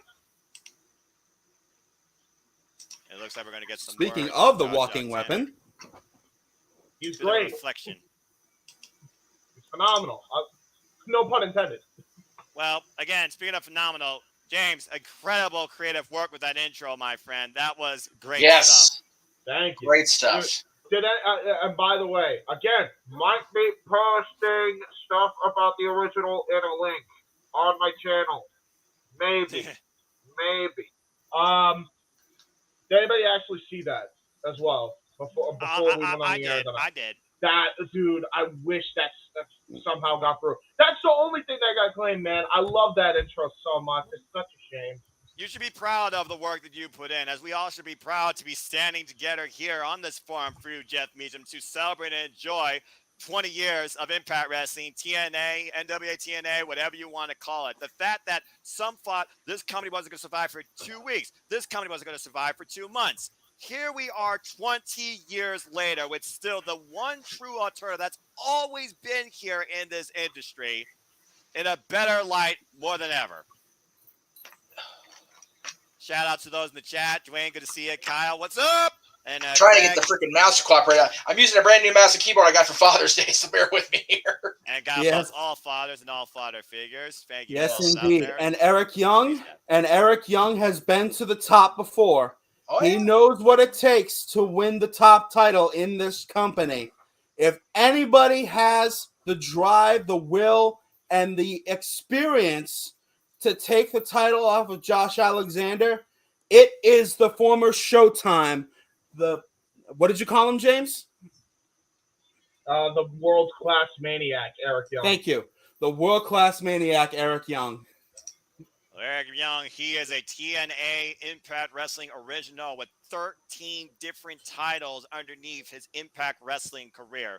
And the only thing he looks forward to now is not the history he's made, but reclaiming the world that he believes doesn't belong to them. It belongs to us. For the only thing that matters to him now is literally himself at the top with the title, with his family by his side, violent by design. Again, pardon for those of you who missed the pre-show, pardon my position in the studio and my appearance here. I've been ordered onto bed rest due to illness and my ongoing concussion issues. So I'm just chilling for the day. You know what, brother? That's all you need to do. And again, Jeff, we're just happy to see you. I appreciate that. I really do. And Craig, is anyone else having issues with the pay-per-view? So far, no, as they're just talking. Off and on, there have been a few people. So again, it's right now the pre-show as well. So we'll see how this all plays out when we hit 8 o'clock Eastern Standard Time. Yes. But before that, there's still one more match as we go back into the Impact Zone. Yes. Again, the future hangs the balance. The main event tonight at Slammiversary. It is the reverse battle royal, boys. Oh boy, here we go. And it looks like we already know who our first entrant is as the field comes out. I'm going to get a drink. Dave's already drinking. He's here to hell with this. Is that Chris Bay? Shit, wait a minute. Oh, guys. Is that Chris Bay? That is Chris Bay. And happy Sunday, by the way. There was also Crazy Steve. Shark Boy! Shark Boy sighting! Oh, shell, yeah. Who is the guy? David Young. Steve Cutler. Why am I blanking on his new name? He's so James, good. Dwayne, thank you. Appreciate that, brother. I'll be. Trust me, I will be well. I will be well. Just oh God, here comes Johnny Swinger. Good Lord Almighty. David Young, look at that, Jesus. What? Evil knows no bounds. New name now? What's Steve Cutler's new name? Who's this? What? Is it the Demon? Huh? Is the Demon back? Oh my God! Oh no! Wait a minute! Oh my Lord! The Sinister Minister is back in the Impact Zone. James Mitchell is in Nashville. Casey, remember what I said about it's easy? I love enthusiasm, but just breathe, brother. And Father's James Mitchell bringing back a ghost from the past already. Jesus. Looking to destroy people. Slash is back as this is underway. And yes, ladies and gentlemen, this is a reverse battle royal. And the goal here is definitely more than simple. Eliminated. 16 men start on the outside as 8 men try to fight to the inside of the ring. Once we have our field of 8, it becomes a normal over-the-top rope battle royale until we have 2 participants left, in which case that will be then decided by pinfall or submission to determine our winner. We already got one person in the ring. God. David Young fighting on ringside right now. It's so weird to see Slash, and it's so weird to think if you're old school fan, the fact that he was part of the USWA tag team essential PG-13, part of the Nation of Domination, if you believe that shit. Right. Yeah. And you saw Chris Bay displaying his athleticism. Oh yeah, definitely. Meanwhile, we got I was trying to think of. I was thinking of Steve Cutler's current name so long, and I finally figured it out. Steve Macklin. Well, there you go. I love him. I don't know why my mind blanked like that. Okay, we got 1, 2, 3. Looks like 3 people are officially in the ring. 4 people. 4 more still need to get inside the ring. We got I'm nothing behind y'all's feed, but just watching Zicky celebrate like he won was funnier than hell. Like, dude, Zicky Dice is literally what he calls himself. Outlander. I'm honestly getting flashbacks seeing Shark Boy. Dude, okay. Without saying which image it is, if it's even still up on my social media, there is a picture of me on my social medias somewhere with a personality who is no longer with us. In the background of that picture is an unmasked Shark Boy. Well, what? Whoa. That's wild. He wasn't there by design. He was just talking with somebody else in the background. And why is Mike Jackson in the freaking thing? Yeah. Who even is 3, Mike 4, Jackson? 5, 6, 7. Yeah, who the hell is that? Yeah, wait a minute. Yeah. He used to be like a former jobber in the territory days. The old Buck, guys. That's the old Buck. Old Buck is right. He looks it. Yeah, a little bit. There's Shot Boy guy in the ring. Wait, that's the Young Buck's father? No. I was about to say. No. Look at this. Walking Either way, Mike Jackson showing the old school still knows a thing or two. You have to remember, James, Jackson is their gimmick name. Their real last name is Massey. So that is true. Is he going to walk all the way back to the announce table? Well, not with all that gold on the barricade. Wow, that guy's a real bill collector. Right? And Mike Jackson thanking that fan for clearing his path. And they're coming to Tom Flanagan and Matthew Raymond's way. He literally might walk around the entire Impact Zone. What is he doing? He's going old school. I hope Medicare covers this. Says I believe Tom, whatever his name is. Yeah, Tom Flanagan. Well, he's not wrong. Okay. All right. Social Security is your friend, dude. Like, seriously, get down. For real. Stop. Go get down, get back to the retirement castle, and go back to watching Matlock. Seriously. Is he literally going to walk the entire thing? Honestly, though, at his age, if he wants a job in wrestling, I'm pretty sure there'll be an opening for chairman of the board in Connecticut pretty soon here. And we talk about Ric Flair, who is going in our wrestling match, and this guy just walked old school around 3/4 around the ring. Right? Oh, Jiminy H. Wrestling takedown. I think we have 7 people in the ring, actually. We still need one more participant. It's going to be Mike Jackson. This does now. Now do it! Nope. Oh. All right, we got our 8 people, so now it becomes an over-the-top rope battle royal, and it is underway. And it looks like Chase Stevens going to town on our newest entrance. Why not? We got Johnny Swinger and Shock Boy in the other corner. And now we know why the reverse battle royal never worked. For those that want further information, please go and listen to Wrestling Up. You know what? It may have never worked. it may have never worked, but you know what? It's harmless, mindless fun. That's right. You know, the only thing this was missing was a Vince Russo cameo. I'm just saying. That might be the one. That might be the one thing we didn't need. Oh no, we didn't. Noah Foster showing the world he knows he has job security. Anyway, and there goes Chase Stevens, first one eliminated, I believe. Oh, that's sad. Down to 7. That's even sadder. sadder. 7 here. We got Shira and Macklin. We got Chris Bay. We got Johnny Swinger, David Young, Shark Boy. Freaking David Young. God, I'm marking out the David Youngs there. It's tremendous. Of all the names I thought I was going to talk about tonight, David Young was not one of them I finally see on my screen. So how is David Young ain't looking so young though? How is Eric Young's little cousin? Well, he's still in the ring. I don't think so, but no. He's still fighting, yeah, you know. There's a lot of Youngs in the wrestling. There are way too many Youngs in the wrestling business. None of whom are actually young anymore. Anyway, Yeah, exactly. Eric Young, Young Bucks, David Young, none are young. It's all good, you know. None are young. A battle of the Youngs is something you hope to one day see that you never will. Oh, babe, nice flip out of the corner. Incorrect. The answer to that question is the winner is Mark Young. Fair enough. As Chris Bay goes over the For top. once in his damn life, the man is elbow by Macklin. When the oldest guy in this room is younger than anybody named Young in wrestling, we got issues. Look, although, you know what? Actually, I take that back. I'm pretty sure Matt and Jackson are the same age. Pretty sure. Okay. Yeah, you might be right there. If not, they're pretty close. And Macklin and Bay both over the top rope on the apron. Matt Jackson. And now Chris Bay, ducks the clothesline. Going for the German. Hold on for your life. Macklin holding on with everything possible. Okay, no. Matt Jackson's an 85 baby, so I'm officially older than anybody named Young in wrestling talk right now. So there you go. Well, there you go, Jeff. The more you have come to know. Oh, wait. Okay, I'm sorry. Okay.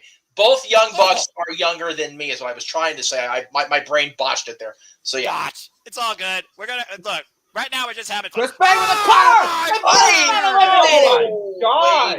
Not appropriate. And Macklin and Bay both eliminated after attempted art of finesse off the apron. Takes both men to the floor.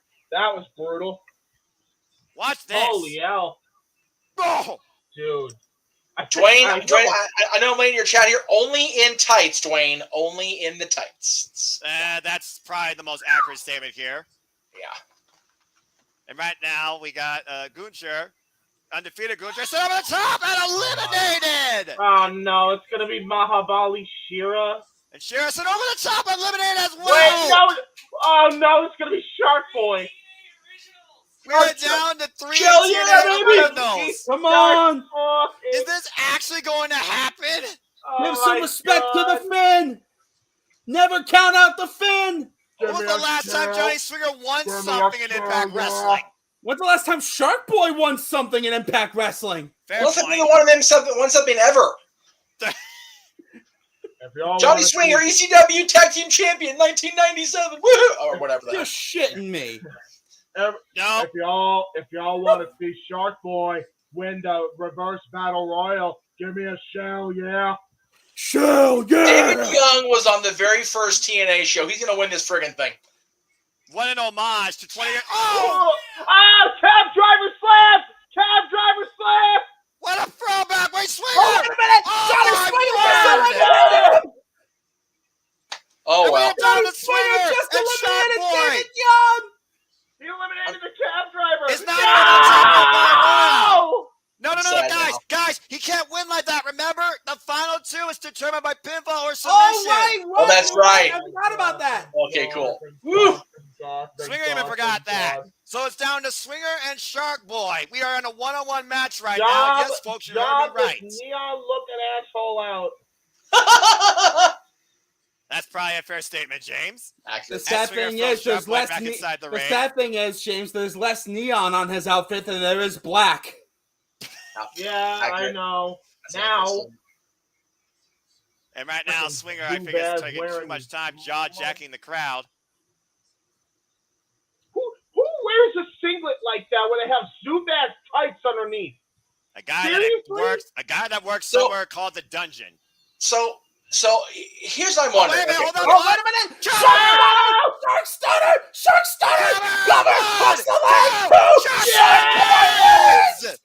Shark Boy wins the Reverse Battle Royale! Oh, shell yeah! Oh, shell yeah! What Now a that moment. crazy, all right. So now the craziness is over. I have a question. So this is arguably Impact's biggest show ever, right? Yes. So the going theory in the wrestling history world is that WrestleMania 17 was their biggest show ever, right? Yeah. I wonder if they saw the Gimmick Battle Royal and went, we can top Let's that. do that. Yeah, pretty much. That's what this is. This was a Gimmick Battle Royal in and of itself. The Battle Royal itself is a gimmick, and the winner's a freaking gimmick. Well, what's not going to be a gimmick is what's ahead next, gentlemen, as we're going to Yes. open the Ultimate Indeed. X for the X Division Championship. The are inevitable Ace 30 Austin with a seconds. field. We Then we are got the 30 knockouts for seconds to tag team stroke titles. time, gentlemen. Again, And again, you you know- the card, guys. Casey, And yes, and again, the graphic we have is not up to date because they didn't add what's his name? Help me out there, guys. Andrew and- Everett. Thank you. Everett. Yes, You're they didn't add Everett to it. So I don't have him in the graphic, but it's not Jack, unfortunately, for us longtime Jack Evans friends. But it is what it is. Yeah. TH2 for life. That's all I got to say about that. That's it. There you go. As right now, we're just running down the card once again. And guys, again, we are in for a fun, loaded night. Shenanigans aside, I'm sure we're going to get more of them tonight. But are you ready for Slammiversary? Let's rock, boys. Do the thing. We are mere seconds I love away, going worldwide on pay-per-view from the Nashville Fairgrounds, celebrating 20 years. As the screen goes black, let's get into this thing right now.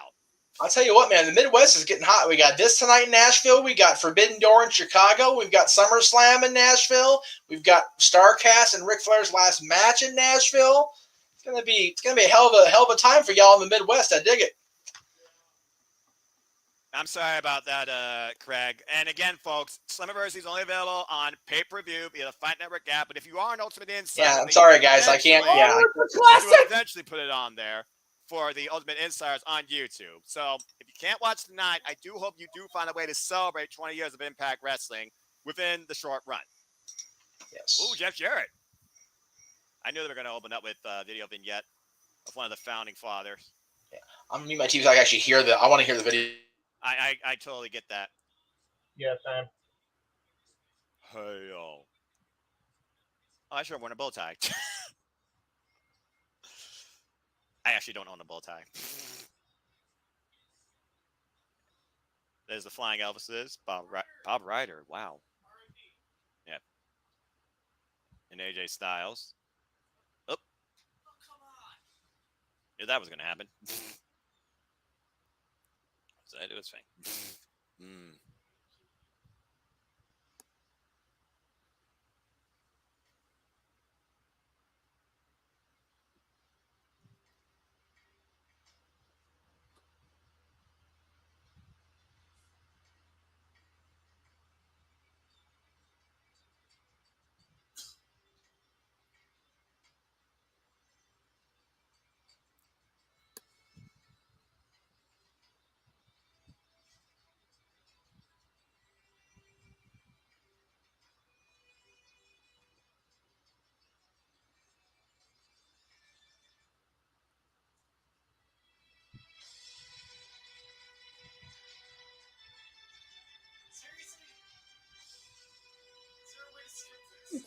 He'll fix it.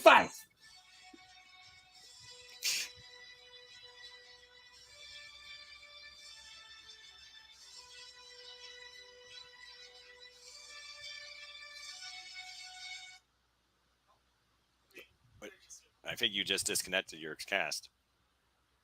Fix it. Technical difficulties? No, you're fine.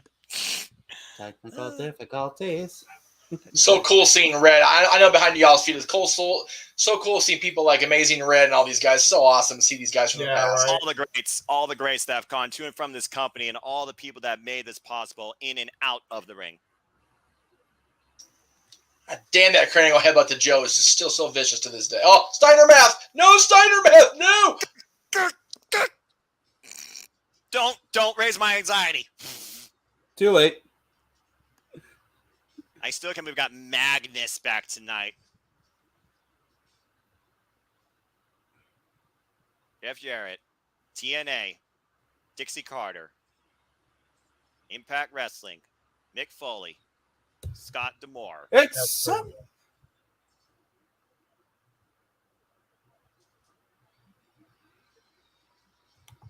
Indeed, it is all about history. It is a celebration. It is a milestone. It is professional wrestling. It is Impact Wrestling. This is Slammiversary. It's Sunday night, gentlemen, and you know what that means. Oh, yeah. A remarkable milestone in this alternative of the industry. All right, you guys saw the entrances. I have to get water. Oh, shit, we're starting with Ultimate X. They're going to be quick. And we're starting off with the signature match, one of the most signature matches in this company's illustrious history, Ultimate X, as the former X Division champion with Venom in his gear, it seems.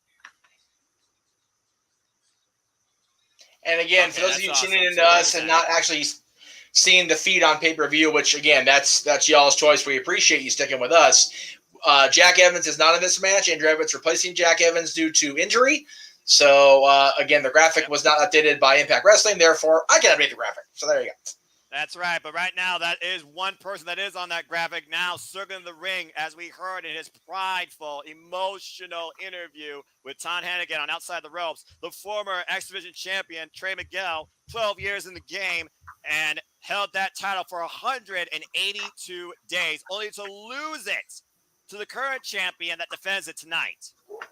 And here comes the substitute for Jack Evans, a former tag team champion, Andrew Everett.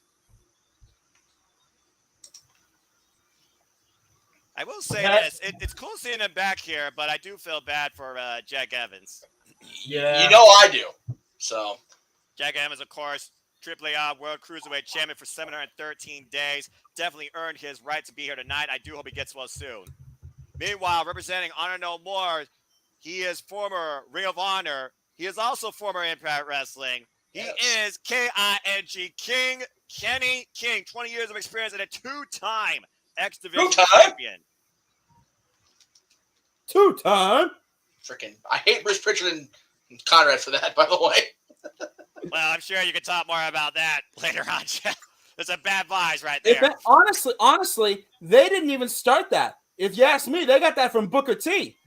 Well, might not be wrong. Well, you know, I really, and I'm sorry I'm off camera, I'm trying to get some water. I honestly think that it was really Dallas, you know, calling himself a two-time, or even became three-time. He would still go three-time, heavyweight champion of the world. So, and making his Impact Wrestling debut in Ultimate X, the former friend of the champion, yes, Alex Zane. with 17 years of experience. And here comes Zayn was one to watch. I tell you what, making his Impact He really debut. This dude can go.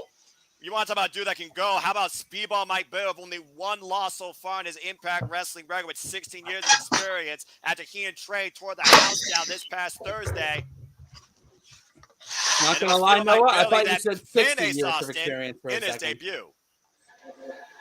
And speaking of which, here comes the latest member to Bullet Club, now known as the Inevitable Club, the current X Division champion, the inevitable one, Ace Austin, 3-time X Division champion, and the youngest one in this match with only 7 years of wrestling experience. Some would say he is just an Impact World champion waiting to happen. Oh, yeah. Right now, he's the leader of the X Division, and I can't think of anybody better right now to lead that charge. You want to talk about innovation? I haven't seen anybody pull off the moves that the last time I saw somebody pull off innovation of Ace Austin's caliber was AJ Styles. There is nobody better currently in this era right now for the X Division than the man in the ring right now for the Bullet Club, Ace Austin. I'm going to say, I still stand by. It comes down to him and Speedball tonight. It's going to be, either way, this is going to be a match to remember, gentlemen. And I love they're kicking off 20 years of Impact celebration with one of their specialties. Ace Austin, the 98th X Division champion in this company's illustrious history, as the bell rings, and we see who pulls the first. Oh, wow! And Ace Austin already going after everybody with that cane, which is totally legal here. As we know, gentlemen, the only way to win an Ultimate X match is climb the structure, make way across the ropes, and claim the championship. You don't have to hit the floor. You just have to have the championship in hands. Ooh. But this is going to be fast, furious, and innovative galore here. Speedball Bailey and Alex Zane with a sense of urgency, taking down Kenny King and Andrew Everett from the press. Whoa! Whoa! Again, Alex Zane, the Cesty, one of the top! Wow, what is that Saudi moonsault? And Alex Zane in full control as he starts to make the climb. But meanwhile, Speedball Mike Bailey from the other side, Casey. Oh, shoot. Here we go. And here we go. Our first hand-over-hand attempt at the X Division title. Oh, but torn down by Kenny King and Trey Miguel. Oh, sense of urgency. Again, don't blink. You might actually miss something. Yeah, exactly. Yes, it would be... oh, my! That was a great leg lariat there by Kenny King. And now into a front power slam there. The thing about this match, the thing about this division, the only thing that limits you is your imagination. That's correct. We have seen incredible talent thrive in this showcase professional wrestling. Names AJ like Styles, Christopher Daniels, and Trey Miguel over the top. Tope Con Hilo. I was just about to say that Kenny King actually is the favorite going into this match just on pure experience alone. Keep in mind, he's actually competed in 3 or 4 X Division matches during his time in Impact Wrestling in 2013 onward. Wow. Stiff kick to the back of Ace Austin's head from Trey Miguel. And it looks like right now we have the two rivals right now duking it out as Ace Austin and Trey Miguel with 3 previous X Division championship matches just between each other. With Ace Austin getting better Trey every time. Pillsbury flop by Ace Austin. I mentioned I saw a little AJ Styles in him, and he just showed it right there. Slammiversary trending on Twitter as Ace Austin takes control, cartwheeling and super kicking over Alex Zane, and a handspring on Speedball Mike Bailey. And right now we got Trey and Ace up on the apron, and right now Trey, hook kick. Wow, what a hook kick. What a cutter by Trey Miguel. These two have had their fair share of battles over the X Division title in recent months. And now right look now at that Andrew shoulder Everett lower back back in the ring. certainly compromised. Meanwhile, Andrew Everett now over the top again. On the apron. Oh, man. Andrew Everett not to be outdone with a cartwheel off the top into a German suplex onto the apron, taking Trey Miguel out of it for the time being. Yeah, and here we go. Look at this. He sees everybody on the outside. Push through by Andrew Everett. Wipes the entire field out. If you're not going to claim the championship, you can certainly claim a moment. Look at that, the replay here. What a corkscrew dive. A full 720 corkscrew from Andrew Everett as he climbs back into the ring to make an attempt at the X Division title. Dodges. Is that Speedball? That is Mike Speedball. Bailey tried to cut him off the pass. Alex Zane, though, look at that. He's trying to run up there. Oh, look at this. And Hurricane Rana And a bomb suplex. Falls on top of Andrew Everett's head. Good Lord. Alex Zane, of course, that hybrid style and a diehard love for Taco Bell. That's why he is known as the Zesty One, as Trey Miguel makes his way across the ropes. But Alex Zane cutting him off at the pass. Uh-oh. Oh, I thought he was going for a powerbomb. Just literally catches him, lifts him up. Meanwhile, Kenny King, he's perched. Oh, man! Oh! Powerbomb! Blockbuster combination by King and Zane! Jumping crane kick by Alex Zane. Ooh. And these two former Ring of Honor talents are no strangers to each other as Kenny King and Alex Zane mix it up right now. No, indeed. They've had plenty of wars over the Ring of Honor Television Championship in the past. Ace Austin comes in to break it up. And the thing is, the champion can take advantage of a moment here. It looks like Speedball Mike Bailey might be looking to take advantage here of this three-way dance. What's he planning here? Double suplex attempt right now. Shooting star. No! Trying to go for the belt here, but there's Andrew Everett. Look at Andrew Everett behind him. Uh-oh. Got a kickoff. And now Andrew Everett is out of reach of... Oh my God! Shooting star knees right to everybody down below. I have never seen that in my life. Look at the replay here. Full rotation, drops the knees on Zane's back to break the double suplex attempt, taking 3 men down in the process. X Division really does mean no limits. And now look at this. Oh my Lord! What an insecurity stand there kicking Andrew Everett's head off. There's a reason the nickname of Mike Bailey is Speedball. Keyword there is speed. And Kevin, answer your question. Andrew Everett replaced Jack Evans. And again, he's probably regretting that at this moment. We will acknowledge you more as the match concludes. And meanwhile, this is just looking to be disastrous. We got Ace Austin, Speedball Mike Bailey, Andrew Everett, and Trey Miguel up in the corner. Uh-oh, are we looking for a classic X Division Tower of Doom? This could be a double Spanish fly looking at the way two people are set up here. Kenny King now joining the pile. This is looking very bad for all 6 men. Alex Zane underneath it all. Tower of Doom. Here we go. Oh, wait a minute. Hold on. Trey Miguel, he knew what was coming. Trey Miguel surprised himself there, surviving that encounter. Spider Trey, feigned by his name. And now we have Alex Zane and Trey. Meanwhile, fire off the top rope as Antisocial claims for somebody to sign Noah. I wonder if he'd be signed by Pro Wrestling Noah. There's a lot of controversy with that company. There's no controversy here right now. Slammiversary now after that type of offense by Alex Zane and Trey. Good grief. Everybody's down right now. Good grief is the correct phrase, my friend.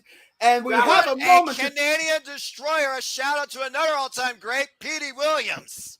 Yeah, everybody's down right now. Trey Miguel and Kenny King trying to pull themselves up here, and there's Ace Austin as well.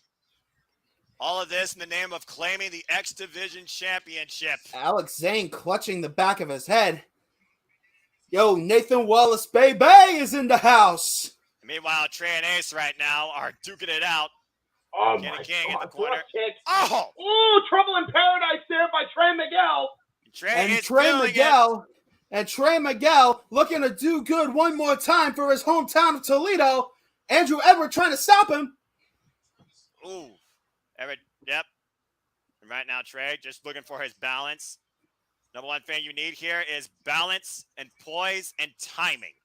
There's a lot of things you need in here, but those are probably the three most important as Kenny King and Trey Miguel move forward. Speedball, though. We got a four-way right now. We got a four-way for the belt. We got a four-way for the belt. And here we go.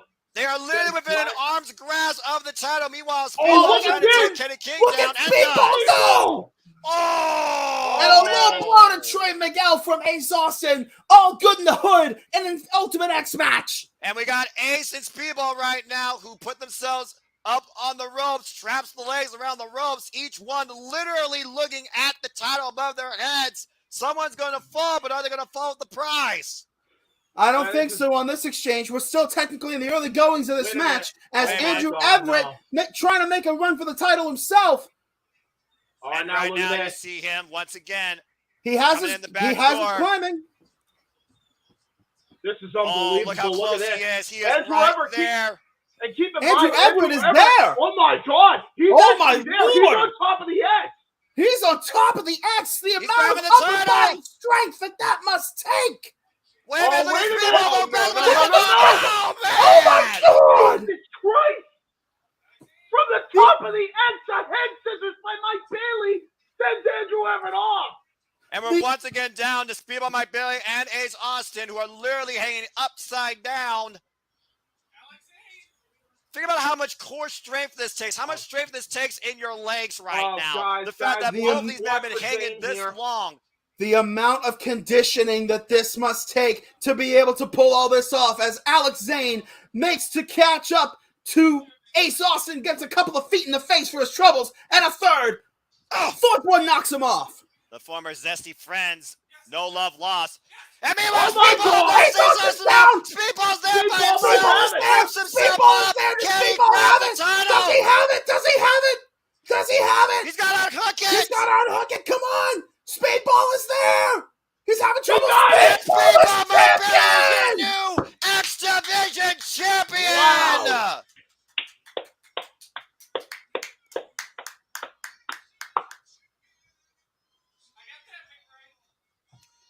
It was Speedball Mike Bailey that came back in the Impact Wrestling and pinned Ace Austin in his Impact debut in a multi-person dance. And here tonight, for his first chance at the X Division Championship, he capitalizes and wins Ultimate X at Slammiversary.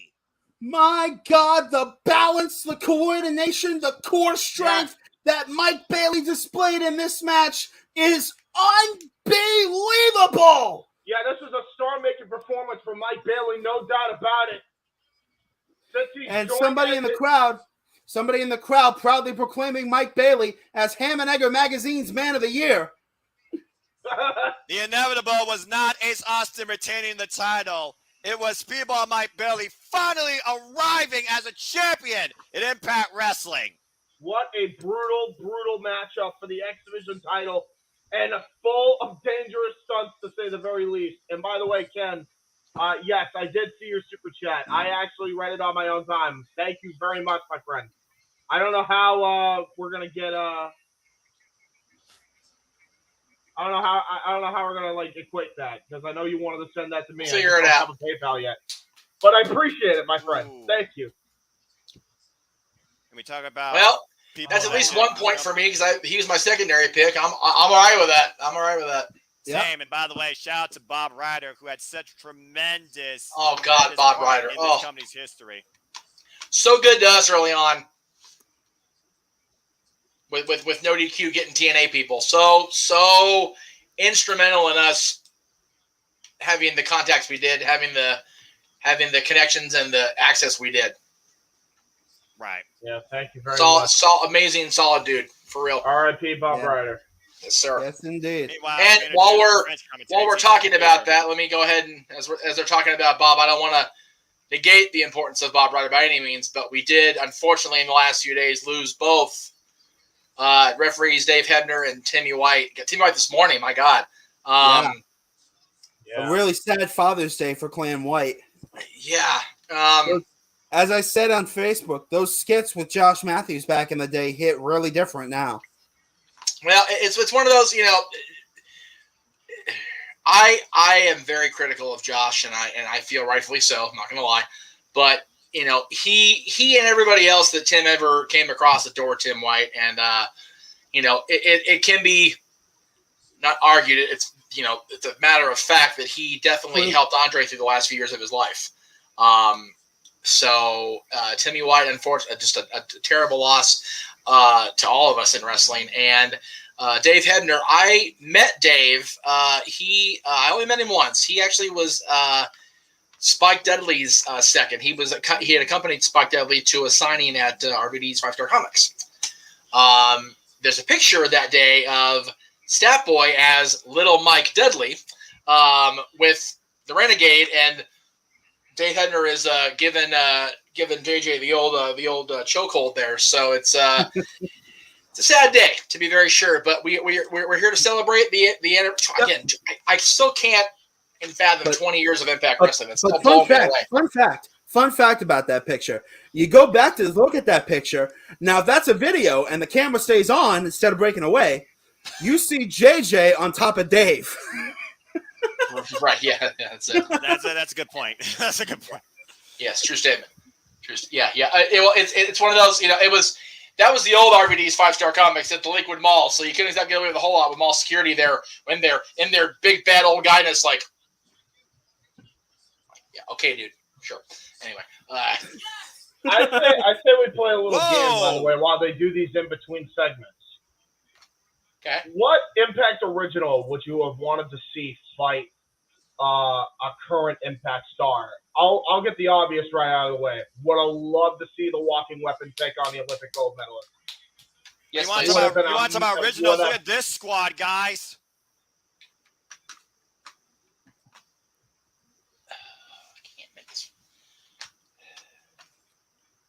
I don't think there was no argument. The most impactful team in Impact Wrestling's history. Not even a contest. No argument. Scott Hudson. I think this is not going to be the only throwback we get tonight, Jeff. That's for sure. Oh no, not at all. I'm here for all of it. No kidding. Freaking. Oh man.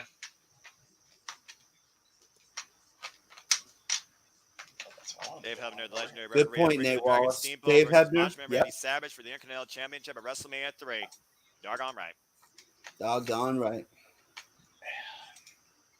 It's funny though. A lot of times when you think of referee Dave Hebner post '88, you think of the double. Yeah. Good. No doubt. But WrestleMania 6, great example. Everybody says it's Dave in the Ultimate Challenge. It's actually Earl. Because Dave was already starting to. It's like Dave had a lot of health issues toward the end. I mean, toward the kind of 30 years ago. But back then, let's be honest here. He was having issues to the point. If you look at the picture that I had originally had of Dave, the picture they had of the two of them in the WrestleMania, I believe 2000, or maybe even the WrestleMania 17 program of them side by side, Earl in the referee shirt, Dave in the kind of the burgundy WWF top. He's a little bit bigger in the face. He was having issues with his weight going back and forth. So it was decided he would go off the road, which is partially why they did the twin referee angle in the first place. Because Dave had been with the company for a while. Earl, blown away. Earl was a referee at the Bunkhouse Stampede on January 24th for Crockett. And then at the main event, February 5th for the WWF. Like, it was that quick that he transferred over. He's the one. Well, I bet people think kayfabe is dead. Right. I bet it could be AJ, What? Message from a legend. Who's this? Sting! It's Sting! There you go. It's Sting! You knew we had to hear from Sting tonight. Well, why not? He, as much as anybody, helped build this company from the ground up. Main Event Mafia, former TNA World Heavyweight Champion. Former 4-time world champion, if I'm not much mistaken. I believe you're correct. I believe it was 4 times. Double check that with Paul, will you? I think Paul's literally right now just reading. remember when he went like Joker Psycho Sting because everyone was like nervous because you should. Yep, I remember that. He's talking about the Joker Sting right now. Biss, Hogan, Kurt Angle, Bobby Roode, Jeff Jarrett, Samoa Joe, all these people, Sting got the honor to be in the ring with, and all of them grew from each other. It's here on showtime, Impact Wrestling folks! and TNA. And it was always showtime. Speaking of showtime, it looks like the Knockouts are going to take center stage here, as it looks like the Knockouts World Tag Team Championships are now on the line. Can the Influence once again overcome Kind of a Rosemary, mishmash of a tag team. this time but... with Taya Valkyrie? Lights go out, and that can only mean one thing. The world God has bless fallen to decay. Oh, shit. The Cleaver Colin Andrews in the chat. What up, buddy? Hey, Colin. brother. Good to see you, man. I got to It's order been a part of couple. the fun. Give me some prime cuts, big man. Seriously, follow his channel, folks. The Cleaver Colin Andrews. I've never heard Prime anybody cuts. say that before to Colin. That's good. How's it going? Well, I mean, he has been in the restaurant business for, what is it, like 15 years at this point? Something like Is that. Havoc, Yeah. by the way, is Havoc still employed by Impact? What's going on with this? Havoc currently is injured after being I see. smashed by Masha Slamovitz in a crazy record amount of time. But as far as this match goes, while we don't have to tell the tape anymore, it pretty much goes like this. After the Influence successfully defended their Impact Knockouts Tag Team Championships against the former Cassidy and Jessica McKay part of Impact Wrestling, the Inspiration, thank you again to the Inspiration for all they brought forward in women's tag team wrestling. Damn it. Basically, Decay wanted to put their names in the hat to challenge for these titles. So Havoc and Rosemary were out to prove a point. Havoc got smashed, though, by Masha Slamovitz. Rosemary, however, pinned one half of the Knockout Tag Team Champions. And since her release from prison, La Guerra Loca Taya Valkyrie has reunited with a former ally and friend in this unique set of circumstances. And now we have Taya Valkyrie and Rosemary challenging for the first time as a team the Impact Knockout Tag Team Championships. Of course, these titles being reincarnated since their first inception back in 2009, where it's held by the likes of Sarita and Taylor Wilde, the Beautiful People, TNT. I'm, of course, talking about Tessa and Tara. Not Tessa Blanchard, by the way. I'm talking about even Tessa Blanchard. Somebody in the crowd says Final Fantasy IX's ending is lame. Well, there you go. Video game talk all the time. Video game war memes. They will not die anytime soon. For the record, before you go further, Noah's statement of Taya's release from prison, he means WWE, y'all. Yep. And I'm not wrong, damn it. Let's be honest. Let's be honest. Frankie Monet was never going to get over. And for the record, I must say, now that she's in the ring, talk about getting over, though. How about the former Emelina, Tenille Dashwood, making it all about her as she enters Slammiversary as one half of the Knockout Tag Team Champions. And again, of course, we also had Gail Kim and Madison Rayne. But since these titles have been redesigned and brought back, and this division brought back as well, we've seen them being held by Fire and Flava, Jordan Grace and Rachel Ellering, Decay being previous tag team holders. In fact, it was Decay last year, Rosemary and Jessica Havoc, that I saw live, during the countdown that beat Fire and Flava for these Knockout Tag Team Championships. Can Rosemary do it again with a more unique of allies? Also, really quick, this is for a new person in the chat. Oh, hi, Mark. Hi, Mark. I must say, though, now that I got a chance to say it, God bless Taya Valkyrie, because she is in the ring. Yeah. Laura Loca, the new MLW Featherweight Champion, the current AAA Reina de Reinas Champion, as the Influence have held these Knockout Tag Team Championships now for 106 days. This is going to come down to key communication, the stronger communication. While usually facing Rosemary is more of a mental game here. And that could definitely come into play, as right now we have Madison Rayne, a knockout OG in her own right. Killer Queen, Killer Bee, whatever you want to call it. Oh, nice takedown. And Taya Valkyrie, a former Knockouts World Champion, as we will find 5 former Knockouts World Champion, and the current one, later on in Queen of the Mountain. Yep. Now, if I'm not much mistaken, Taya has actually been around since at least, as we go for a quick cover, Taya has been around since at least 2009. I seem to remember her as part of a 3-way match for the Knockouts title at Lockdown 09, taking on Angelina Love and Awesome Kong. You'll be correct. And most recently, when she was Knockouts champion, she was even involved in a Monsters Ball 4-way dance with Havoc, Su Yung, and Rosemary. She was actually one of the longest reigning Knockouts champions in this company's history before Jordan Grace took the title off her. And meanwhile, Rosemary, a former Knockouts champion in her own right, Taya Valkyrie, looks to bring the tag straps back to what she calls the shadow. Yep. And these two women very familiar with one another, Taya Valkyrie and Madison Rayne. Again, it's Nice going to come drop there down by to Taya. who is going to be more on the same Taya page. remains to this day the longest reigning Knockouts champion other than the Virtuosa, at least as of right now. That's correct.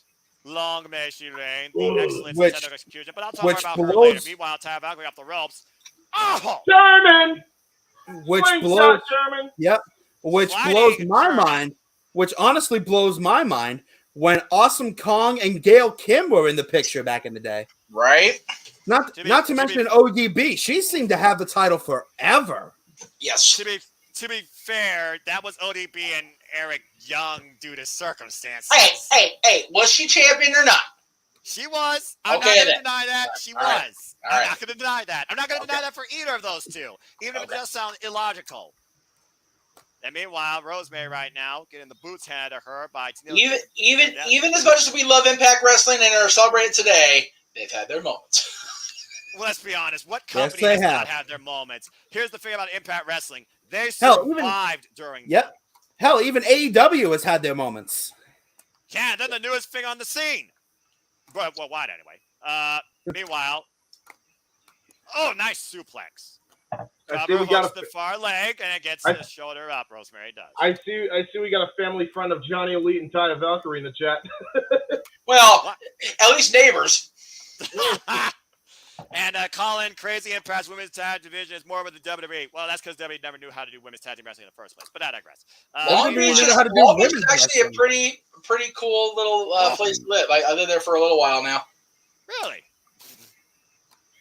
Yeah, the influence have been impressing me, including Madison Rayne, who I've given flack a very long time now. But ever since teaming with Tennille Dashwood, it's almost like it's brought on a new vicious side of her, and it's on display here. Mm. There's that face And yes- plant there by Cover. Tennille.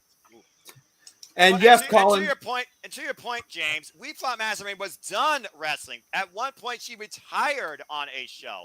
It was the Knockouts Tag Team Championships that brought her back into in-ring action. And yes, Colin, that is Paul in the background. Yeah, Colin says hi, Paul. And hello, Ken. I see you also. And yes, Alexa this here. person who is recently out of the chat, we could very well have new champs. We'll see how it goes. Well, Yes, again, we will. it comes down to if Rosemary can do it 2 years in a row, and if Rosemary and Taya Valkyrie, who have not, might I add, not been in tag team action, I think before this match, can pull it off. Strange bedfellows. As Impact Wrestling is right now tweeting all about this show, the Impact Faithful, underrated wrestler, his Wow. run. I don't know what that was. I don't know who was particularly what that was about. Oh, we're local right now. With Oh, the a knee knees. strike too. Big kick. Yeah, you Definitely don't wanna not get- Kenny Omega on screen. Kenny still out with injury. Whoever. Oh, blue thunderbomb by Taya Valkyrie. No. No, Madison Rayne gets out. Yeah, you don't want to get into a striking match with Taya Valkyrie because she will knock the taste out of Oh you. yeah. Oh yeah. Yes. Yeah, I mean, there's a Oh, reason yeah. why she is Barbara Loca. She's crazy. Yep. Yes, indeed. And now, blind tag, Rosemary in, working over Madison Rayne pretty well. And as CM Punk said, I dig crazy Oh. chicks. There's a fisherman. Rosemary right now is feeling it. I second Yeah, Colin. definitely Thank you for that wish, and I forward that wish to everybody out there watching who is a dad who is in the dad role. We appreciate it. And meanwhile, Happy Rosemary looks for Father's this. Day. Oh, wow, Oh my interception. God, what a cutoff. And that might be it. The cover. 2. No, Taya breaks it up. Great presence of mind by Taya Valkyrie, but what awareness by Tennille Dashwood with the interception off that spear. As we got all Yeah, four great. right now duking it out. Yeah, great women's tag match so far to kick things off the knockout portion of the program. And right now we got Taya and Rosemary. Oh, wait a minute. Oh, influence. We get- Out from and the underneath. influence turning things around as apparently Colin needs a cold shower. That's okay. Oh, wait, hold on a second. Meeting of the minds, middle of the ring. Uh-oh, double spear! spear! Double And spear! after Oh, we got new champs. One, 1, 2, no! no! And You got to take a look at the double spear again, too, because I'm pretty sure that Madison Rayne and Tennille Dashwood may have been concussed. They collided heads on the way down with those spears.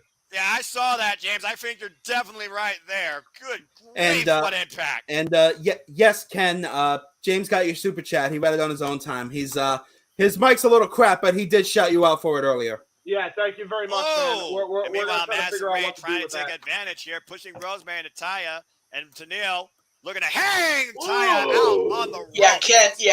The chat came in while I was in the other room, so that was my bad. And once again, Isolane. What are they looking for here? Oh, double stroke! Shade the Jeff Jarrett by the influence. But look at that Taya Valkyrie tossing Tennille out the ring. And we're back to how we started. Taya catches over Enziguri. Rosemary bent over backwards, and usually you don't turn your back on Rosemary when that happens. No, of this, indeed. The Demon Assassin rises! Uh-oh. That is not a good sign. Look into the Meanwhile, eyes of a Taya monster. Oh, right. Double It was underhook. double arm. Rosemary with the driver, the cover. 2. We got new tag team champions. Yeah! Let's go! 3 belts, baby, for Taya.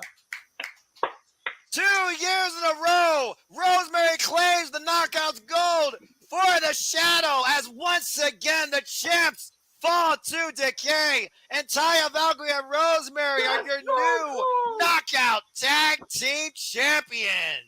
And now we wait for the inspiration to make their return again.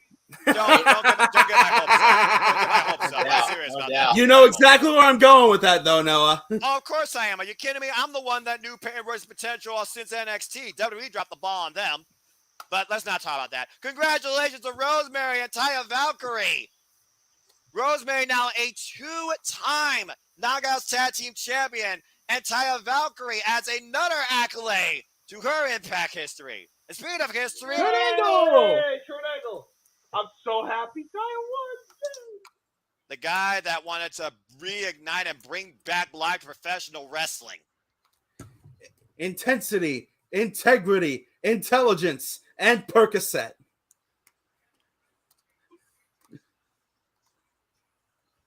In fairness, naming Perk up all Angle, those greats. best angle.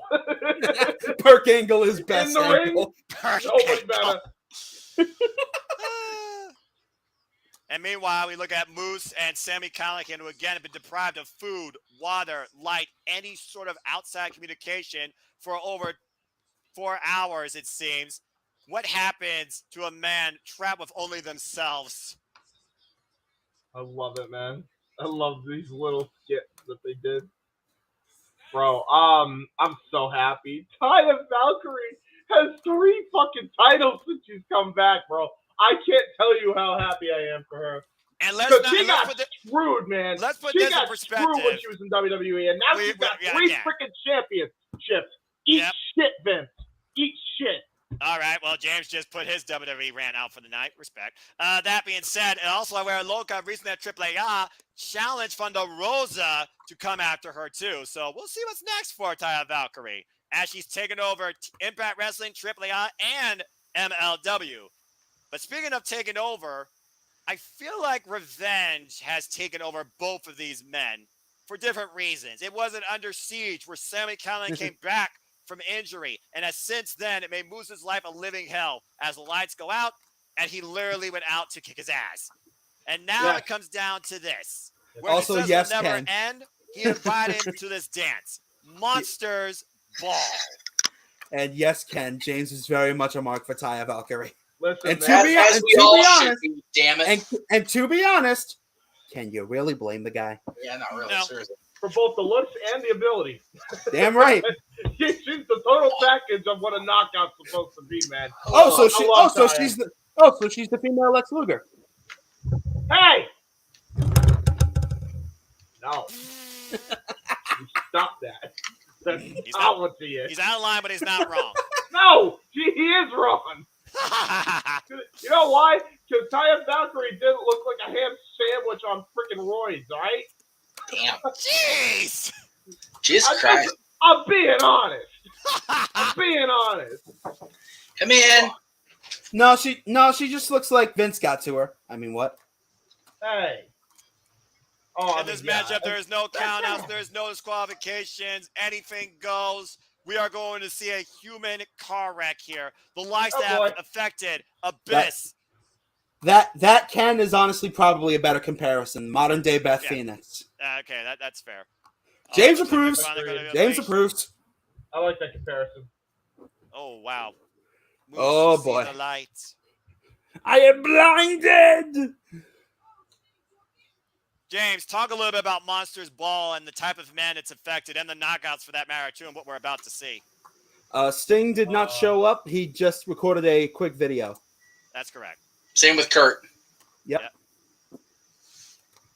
Actually, Kurt did a freaking cameo style selfie video.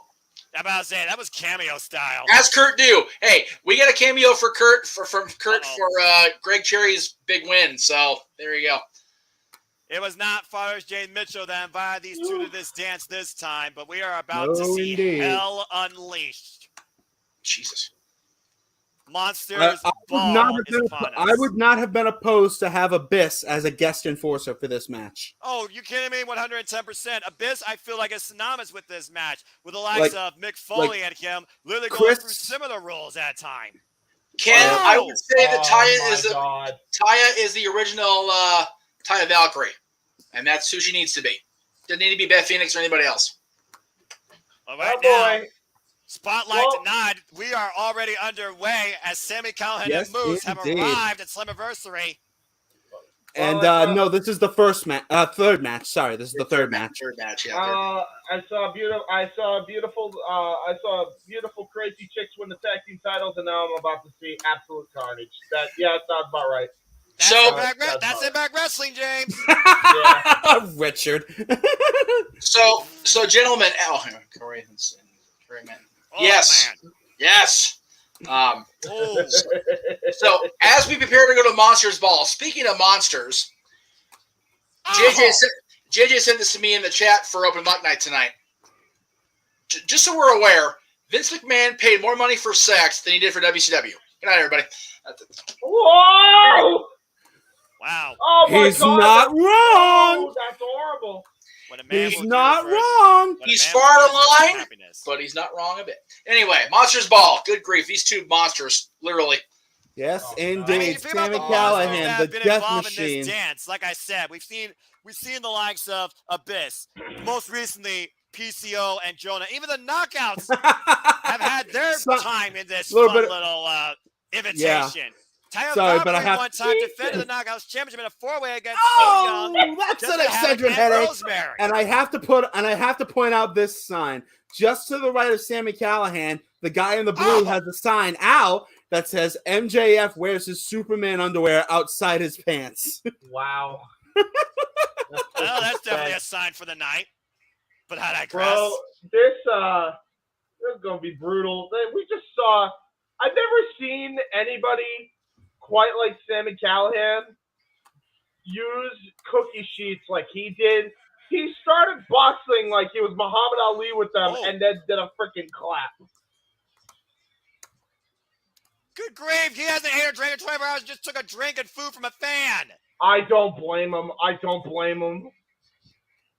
don't know how nutritional that is, though, James. He doesn't care. It's something. I mean, to be fair, he's probably not thinking straight right now. A moose needs to eat, okay?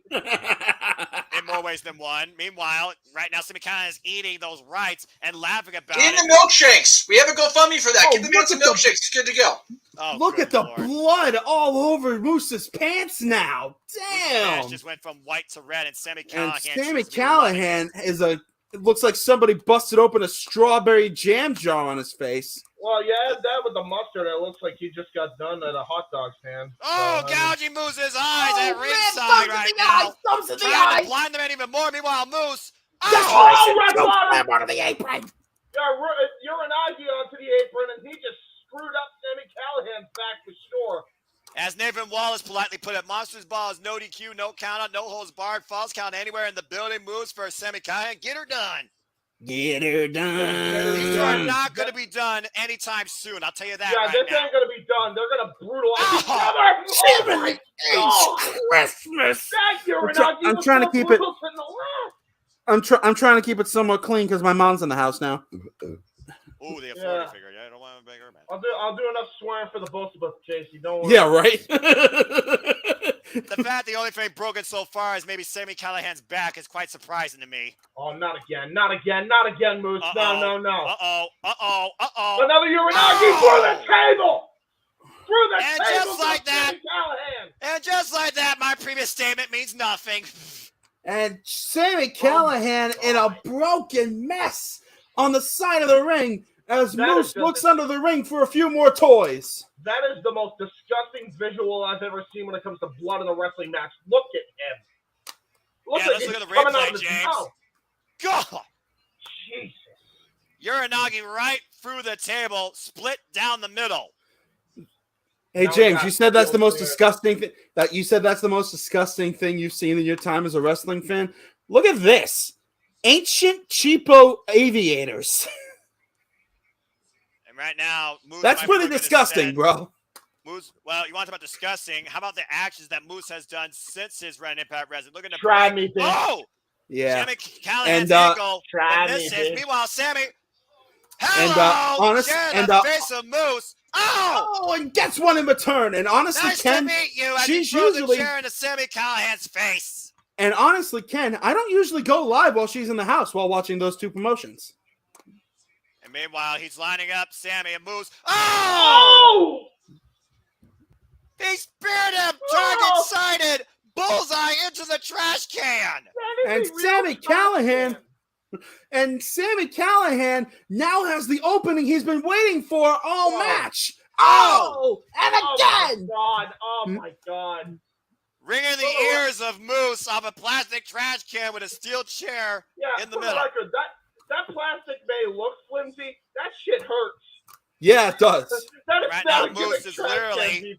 And now the blood rushing to Moose's head. As if Moose wasn't delirious enough. And now Sami goes looking for toys. Guys, this is the draw. This is the death machine. May I remind you? Oh no, is that what I think it is? Is that what I think it is? It's barbed wire. It's a barbed wire door. Whoa! Oh, no. What? Well, we know who stopped by at the GCW shop today. How many times has we seen the forbidden door broken into, but not with barbed wire attached to it? You sick bleep. You're gonna see it tonight, gentlemen. Terry Funk is smiling, guys. I don't know if Terry Funk has enough muscles left in his face to smile. Inside, you know he's smiling on this. Oh, on the inside? Absolutely. He's grinning like a madman. Outwardly, I don't know. You know what happened to his face muscles? They all got scratched by the barbed wire. Yeah, right? Are we talking about exploding barbed wire or regular barbed wire? Regular in his case. Yes. yes. Thank you, James. Meanwhile, Moose puts on the brakes. Moose with an elbow counter. Uh-oh. That's right my backfire here. That's actually my backfire. Oh, no. He slipped on the top rope. And Sami Callihan taking advantage. Oh, wait a minute. Wait a minute. Rebound. Sami, my God. Moose just went face first and ribs first right through that table. Off the top rope, James. And suddenly the death machine has been activated. Yeah, this is Sami Callihan in its element. You can only hope that bell. You can only hope that bell wasn't there. That was the timekeeper's table. And keep in mind, gentlemen, this isn't the first time he's fought an opponent bigger than him. Remember the wars that he's had with Brian Cage in the past. Remember this is also not the first time he's fought somebody with just as much drive and willingness to cause pain as him. Remember all of his classic battles with Tessa Blanchard. Of course, they made event Slammiversary at one point. And never forget Eddie Edwards. Rich Swann as well in a very personal ordeal when Sami Callihan was once going after the X-Division Championship. Oh, no. Oh, Lord. There is only one of two things. Gentlemen, there is only one of two things in that pouch, and neither one of them has a happy ending. May I remind you that I saw this live last year at Slammiversary with Kenny Omega. I'm pretty sure what I know is in that same little black bag. And Fun sure enough, tax. here comes the tax. About There 2,000 we of them go. strewn across the ring. Someone's about to become a human pincushion and get some acupuncture that they did not expect tonight. Yeah, see, Sami Callihan, I'm gonna put it to you this way. Sami Callihan, he's more prepared to be a human pincushion. Moose isn't, and that's what frightens me. Yes, you know what's even more scary, indeed. James? Sami Callihan would probably welcome it. As long as Oh, say, shoot! Just as you say that. Baldo bomb by Moose. The cover too. No. Oh, trick out by Sammy. That had to be just pure adrenaline. Look at this. Go to hell. Plant it in the thumbtacks. Off the second rope. That power bomb. God. Mark Bannon says Terry Funk would probably come out of retirement for a 1,399,426 time for a match like this. Who's got some thumbtacks of his own in his posterior. Colin, thank you for stopping by as long as you could, brother. Please enjoy your Father's Day dinner with you and yours, man, and we'll see you soon, brother. Thank you, Colin. God! Oh my God! This is a reverse of a vacuum cleaner as he's literally dragging Sami Callihan through the bed of tacks.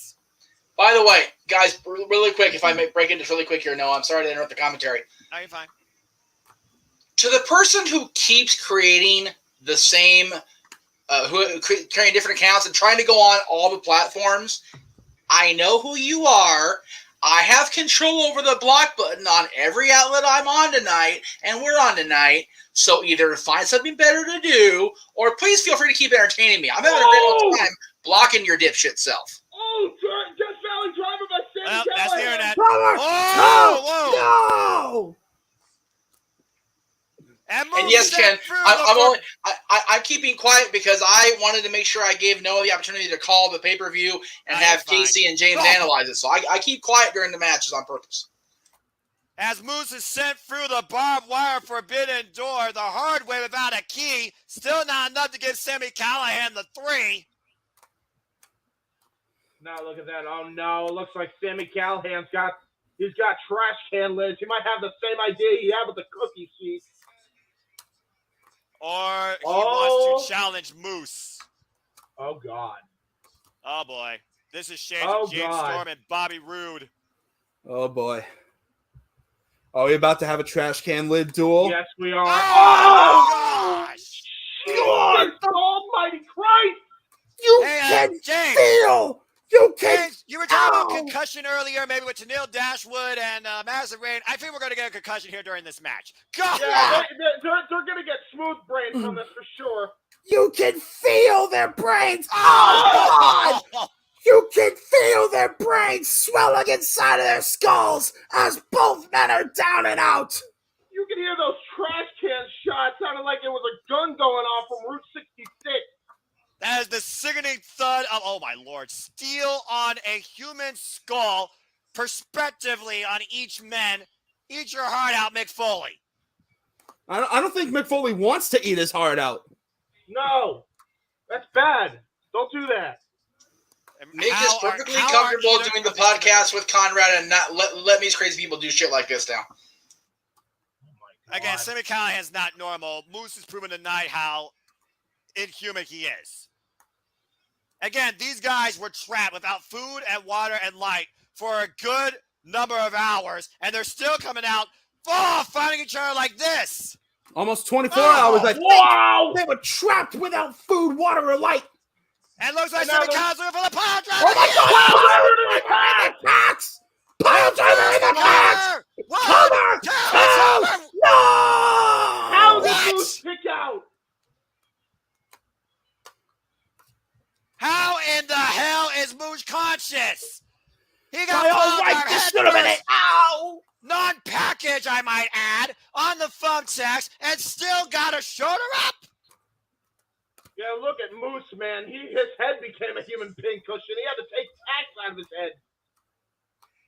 The ironic thing is Moose is not bleeding as far as I could see. He will be as soon as a few of those.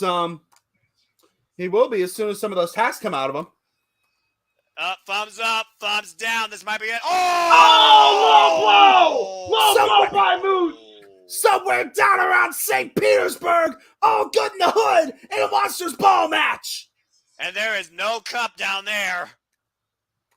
Yeah, and look at this. Moose with devious intentions here.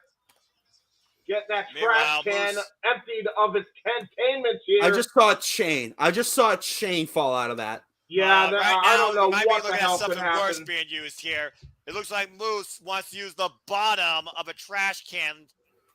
Oh no. What is this? Oh, wait, wait a minute. Sammy's out. Sammy's out. Sammy trying to go for a powerbomb. Last ride version, perhaps. Oh, wait a minute. Oh, cheeky Daniels, penalty kick. He's got him up in the powerbomb position. Oh, my God damn. Oh, my God. It's Christmas. And another pile driver head first on the chest. The cover. What? What? He kicked out of one. He kicked out of one. He kicked out of one. Are you shitting me?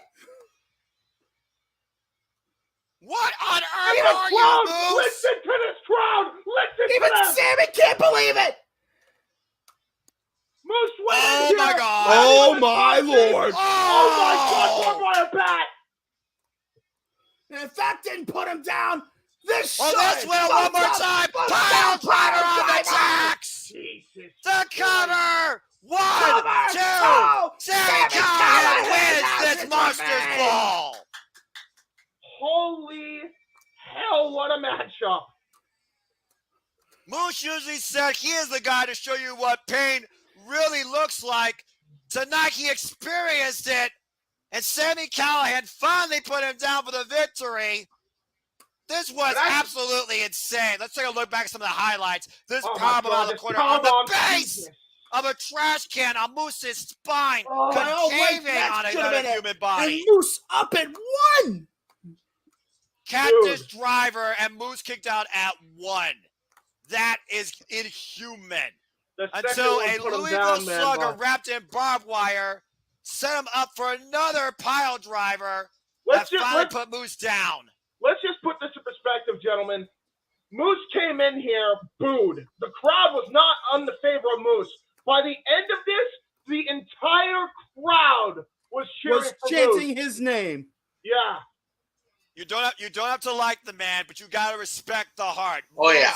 Oh, yeah. And kicking out at one after getting power bombed onto a vertical aluminum garbage can.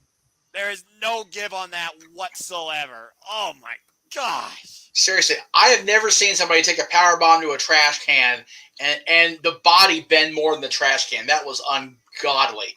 That was the bottom of the trash can, the hardest part of a trash can. That was fugly, boys. Yeah, it was. JR would call that bowling shoe ugly, but that'd be an insult to bowling shoes. Yeah, I would say, all JR would cringe and say, "Good God Almighty!" Oh, here we go. Speaking of fugly, here we go with these yahoos. Yeah. Well, yahoos is the word. I think yahoos is a polite compliment when you're talking about them boys. The Briscoes, former 12-time Ring of Honor Tag Team Champions, and the current Impact Wrestling Tag Team Champions, taking them off of Violent by Design. The Good Brothers are trying to make it personal, though, literally going to the Briscoes' farm. Jeff isn't the only one that gets calls randomly. Noah, you've been covering the Indies for a long time as far as being a fan of all these different promotions. Did you ever think you would hear yourself say the phrase Briscoe Brothers Impact Wrestling Tag Team Champions? Absolutely not. Isn't that the craziest damn thing? Yeah, it is. This team since day one of Ring of Honor, who won these titles, the Ring of Honor Tag Team Championships, through dishonor multiple times. Now, currently, the Impact Tag Team Champions looking to beat the Good Brothers. And the thing, in their Impact Wrestling debut, and I do take this back, so I did botch this on my preview show, at Multiverse of Madness, it was the Good Brothers that beat the Briscoes in a non-title affair. Yeah, when you think about it, the fact that the Briscoe brothers are not only not part of Honor No More, but they're representing everything that is right about Impact Wrestling in the tag team division. It's like, Huh? What time period are we in? Seriously, what world do we live in where the freaking Briscoe brothers are the baby faces standing up for everything that is okay? What in the shit's going on? Yeah, against the Good Brothers. Against Doc and Carl, who have like been with Impact. It's like, what in the hell? This is 2022, Ladies the and world of gentlemen. professional wrestling, damn it. I'm just saying. Seriously, Ladies and gentlemen, the following contest is set for one fall. And it is for the TNA Impact Wrestling Tag Team Championships. Honest to God, I'll tell you what. God. It's just bizarre that we're having this match in 2022. I swear, I don't think Vince Russo is booking. I'm pretty sure Rod Sterling's booking this show. Someone definitely Picture, if you will. There you go. Casey gets it. Casey understands as we the talk reference. about these tag team championships, the Briscoes coming as the 59th Impact TNA Tag Team Champions this company's history. These titles held by the likes of Team 3D, LAX, the Hardys, of course, the most impactful, the Motor City Machine Guns, Beer Money, the Wolves, and even the North. The Good Brothers looking to try to become 3-time tag team champions. Last year, they Oh my God! You just mentioned Blood Money. Wonder if it's Bobby Roode as the 5th guy. There you go. By the way, not Blood Money, Botch, Beer Money. Sorry, yes, Beer Money. You're all right. Blood Money. Blood Money's where the show takes place in Country Road Doctor. Yeah. Yes. And meanwhile, here come them boys who will definitely shed blood in the name of holding on to these titles, bringing redneck karate and everything else insanely imaginable. I'm, of course, talking about Mark and Jay, the Briscoes, who have held these titles now for 43 days since winning them off of Violent by Design back at Under Siege. This is going to be crazy. Could be there, Elizabeth. Hey, Elizabeth, good to see you. Admittedly, somehow I doubt it. I would like these two to have a good run with these belts. Yeah, as would I. But if anyone can do it, it's definitely the Good Brothers. Yep. Yeah, you're not wrong. Again, shout out to everyone in the chats. Hello, King Mike, Ken, and Nathan Wallace. Keep on bringing the hits, my friend, and DLA, Mark Ben, and everyone else. Hope you're having fun. What's on your mind, Jeff? So you mentioned Team 3D being, part of the tag team championship history here. They were the first actual TNA tag team champions. Again, you talk about synergy, you talk about milestones. Again, 20 years of Impact Wrestling, 20 years I've been working and podcasting with No DQ. This is the 15th year of Talk Wrestling. It's also been 15 years since the official definitive split of the NWA and TNA Wrestling, which is why King of the Mountain in 2007 Slammiversary was for the TNA World Heavyweight Championship, which is why Team 3D were the first TNA World Tag Team Champions, not NWA Tag Team Champions. So just crazy how things are in synergy in this world. Well, you want to talk about crazy about this crazy start by the Briscoes going at the Good Brothers. You know what? Carl Anderson, double shoulder tackle. And that was stiff as hell. Yeah, that was stiff. Here's a question for all you. If NWA maintained their partnership, would they have done all the ex-WWE signings that they did? Do you think? I mean, my Briscoe all the top. I would say possibly, and I say that because Kurt signed before the split. Christian Cage was the world champion at the split. So, okay, let me rephrase the question. Would all the champions be mostly WWE guys from the TNA title lineage onward? Probably. Put it that way. Yeah. Big uppercut by the big LG. Well, I mean, keep in mind, James, Kurt Angle won the 10 pounds of gold at Sacrifice. So, he was going to be the NWA champion going forward. So. Briscoe takes Carl down on the stage. Now, really quick, James, what was the other question you asked? TNA original versus modern TNA star? Yeah. Yes. I personally would love to see AJ Styles go up against Ace Austin. Yes. Oh, man. Agree. Definitely agree. Absolutely. Somebody mentioned, so Mark mentioned AMW. AMW never actually held the TNA/Impact tag titles. They were only NWA tag team champions. Yeah, they were the NWA tag team champions. I remember this going into Lethal Lockdown 2006. Yeah, they were the definitive NWA tag team champions in the TNA era. Let's be clear, but only NWA. They never held the titles represented here in this match. Yeah, no, that would be. It's not even been a tag team championship match. This has been an outside ring brawl. Yeah, no, fair enough. That would have been Beer Money. Bobby Roode and James Storm. Yes. By the way, as this match is going on here, and we'll talk about it for sure. Fun fact about that: James Storm, I believe, is the only person to hold all 3 iterations of TNA's titles for tag team. I'd say it's a pretty safe bet. Uh-oh, why is there a chair set up in the ring? What the heck? Oh, wait a minute. Going off the rails, looking for a step up on the top. Takes out both the Good Brothers to the outside. Them boys taking over right now at Slammiversary. And Ken, I gotta call BS right there. No pun intended. My ass that wasn't intended. I gotta put this in perspective. That wasn't really a tope con hilo, considering it was a chair, and Mark Briscoe did it. You gotta call it the rolling karate flipman dive. Well, we all know that Mark Briscoe. Okay, Gary. we all know that Mark Briscoe is crazy because he does redneck karate. Just saying. Yeah, redneck karate flipman dive. That's what it is. Shut up, Gary. Oh! Shut up, Gary. Go back to managing your hockey team. Hey, my Uncle Gary's a good hockey coach. Oh, I'm not saying he's not. I'm just saying. The unique grunts and noises that the Briscoes communicate with right now is Jay Briscoe is the legal man. Set head first to a chair in the corner. Ooh, Question. That's a good one, Mark. James, when you say all 3 iterations, he was NWA Tag Champion and TNA/Impact Tag Team Champion. Are you talking about the GFW Tag titles too? I believe so, yes. Okay, I will check that. Oh, man. Body shots by Big LG in the corner. It genuinely could just be the Impact Tag titles when they changed from TNA to Impact. Well, I mean, there was a short turn, though, with the Global Force Wrestling, so I do think there were, particularly tag team championships for that promotion, so you might be right. Could be wrong, but I would imagine it happened, no? Right now, things slowing down. We got a rest hold.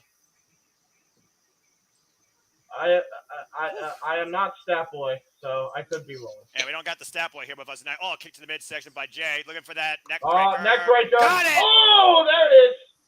Classic neck breaker, ravishing style, right onto the back of Carl Anderson's head.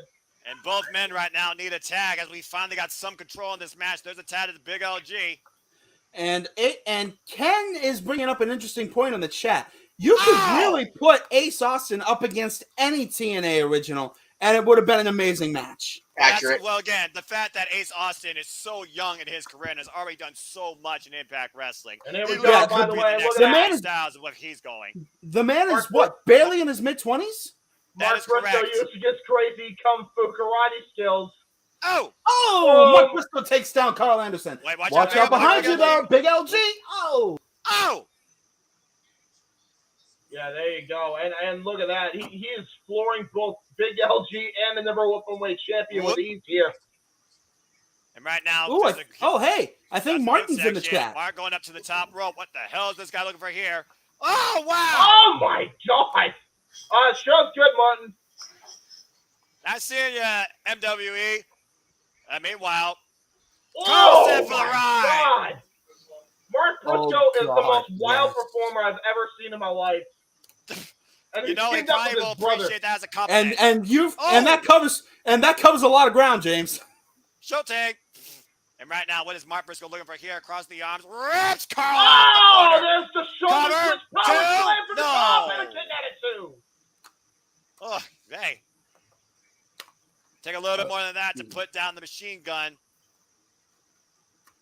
By the way, he is the new never overweight champion for New So, Wrestling. James, for the record, there were only 2 teams that actually held the definitively named GFW tag titles: the Bollywood Boys and LAX. No, I remember that. Did he win the Impact tag titles after the GFW thing, though? So yeah, when they unified everything back together. When James was champion again, it was still the Impact Tag titles. So yeah, that's what I mean. Off the double A spine buster, Carl nearly puts down Mark. So yeah, he won the NWA, the TNA, and the Impact Tag titles, all 3 iterations. There you go. Right. Tag right now to Big LG. What are they looking for here? Got him up. Big neckbreaker. Classic tag team offense there by the Good They Brothers. might be looking for that recipe. Oh wait, here comes Jay. What's Jay doing though? Oh! Oh, what a spear! Holy crap! Oh no! Mark Great Briscoe wherewithal. almost had him. Big high kick. Big What kick a high kick from by the Big LG. Now LG. Briscoe out, goes Cover. for the cover. 2. No, Mark gets out. That The was awareness brutal. of both these two teams when it comes to their partners.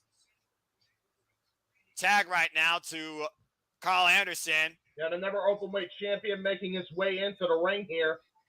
Gonna try to take his aggression here out on Mark Briscoe. It was the Good Brothers last year at Slammiversary that won the titles in a four-way dance against Violent by Design, No Way Jose, and followed by Rich Swann and Willie Mack. As the two sweets rain out from the Nashville Fairgrounds. Oh! You don't ever pull a man by his beard. Carl Anderson should be ashamed. I'm gonna one up you there, James. You don't mess with a Briscoe's beard. No. And these two are literally just wailing into each other with these forearms. Right to the side of the face. Oh, what a European uppercut from hell! Jesus. That one came up from the depths of hell, looking for the gun stun. Oh, big back elbow strike. Irish We're whip. Strong style right now, folks. Jay Briscoe coming wait a in. minute. Oh my God, that was instant by Jay Briscoe. And right now, the Briscoes isolating Carl Anderson. They got him up. What is this? Oh, powerbomb neckbreaker combination. One, Oh, no. Oh my God, Carl Anderson kicked out. Carl Anderson kicked out. Oh my gosh. Two of the very best tag teams in the world scoring out for the Impact World Tag Team title. 12-time Ring of Honor Tag Team Champions versus 7-time IWGP Tag Team Champions. Keep your eye on Big LG on the outside, though. Double underhook by Jay Briscoe. Now trying on to go Carl, for a double Carl underhook versus... driver here. It looks like. Oh, lariat! Rainmaker by Jay Briscoe. It's a short arm lariat. Reverse but I agree. Rainmaker, it looked like. Well, we'll see more about the rain probably this Wednesday, but I digress. Meanwhile, up in the electric chair, might be looking for a doomsday device. Looking for the doomsday device here. Kyle's fine bat, though, breaking the eyes. And meanwhile, Big LG, gun stun! Oh, cut out of the air with a gun stun! But Jay Briscoe's the legal Briscoe, and now he's isolated. They might be looking for the finishing move here. Jay fighting wait a minute. 2-on-1. Jay Briscoe fighting out of the Magic Killer. Fighting for everything he's worth right now to retain the Impact Tag title. It's a 2-on-1 still, though, James. Jay right now looking for double. Oh, what a Jay super Briscoe is out cold. And right now, That might be Big it OG here. hooks That's him gonna up. be it. Kyle got him up. Got the Magic Magic Killer! The Killer. cover! 1, 2, we got Oh new tag my team God! champions! The The Good Good Brothers Brothers do do it it? again! Wow. 3-time Impact World Tag Team Champions. The Good Brothers take down the Briscoes and bring more gold to Bullet Club. Wow. And now the question becomes, what is the future of the Good Brothers in Impact Wrestling? Well, What's the Good future of the Brothers- Briscoes, man? Let's talk Them about boys Carl fall Anderson. short. The future for him is he's now a double champion in 2 different promotions. That's very true as well. Not the first Look of at his that. Oh, kind, look at this. but he's definitely the first in a Wait a minute. long time. And once again, the Briscoes fall short to the Good Brothers. Oh, what's this phrase? Respect shown by those very men that beat him for the tag straps. Are we gonna go again? Are we gonna go again? This is why I picked the Good Brothers. Never count out the boys, man. Never count out the club. Wait, what? What's going on? What the Oh, hell? America's Most Wanted! What the AMW are here in the Impact Zone! Are you kidding me? James Storm! Chris Harris! Chris Harris is in shape! America's Most Wanted! Oh my God, no, you're kidding me, me. What the hell? I didn't expect this tonight! Do not tell me that Storm and Harris might be coming out of retirement tonight. The Wildcat Chris Harris and the Cowboy James Storm, America's Most Wanted, is back in the Impact Zone! I'm flashing back 16 years. We got a six-pack, though, in the hands of the Cowboy. What's this about? Them boys, the boys, Wow. and the Cowboy? What the? This is tag team royalty right here, man. It really is.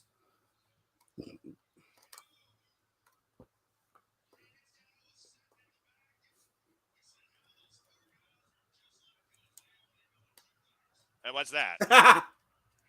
Finding a drinking. That's probably accurate. Right.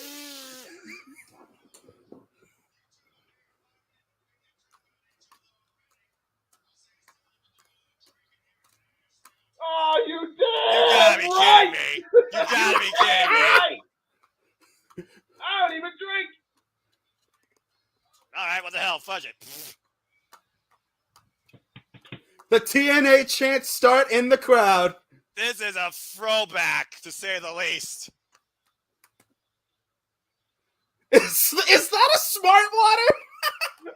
That's right. Because he's sober now. Oh, that's right.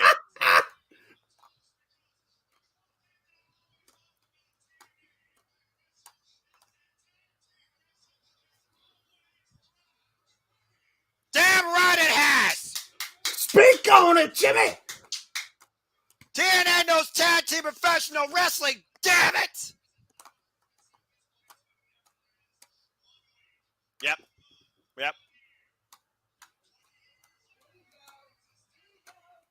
God damn Yep. right. 20 years later.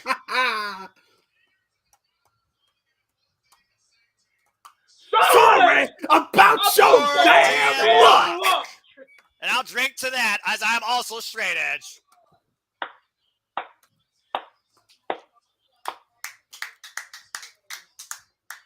What a moment. Yay! What a moment. My today down west? What? Yeah! Oh, these two.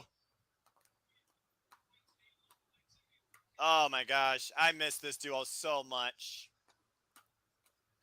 The moments, the energy, the chemistry, the humor, the bantering.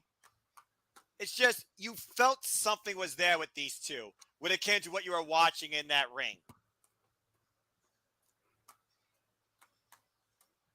It's people like them, like Jim Ross, like Tony Schiavone, that inspired me to look at professional wrestling in this aspect, live, eat, breathe, and thrive off it.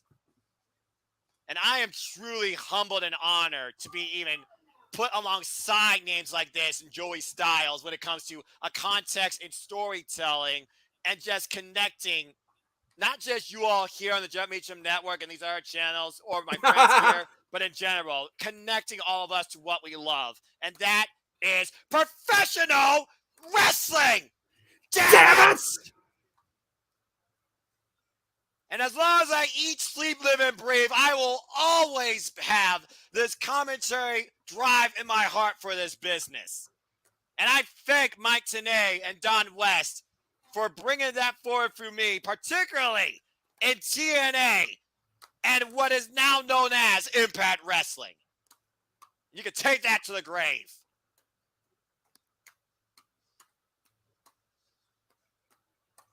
Thank you, Don West and Mike Tenay, the immortal voices of TNA.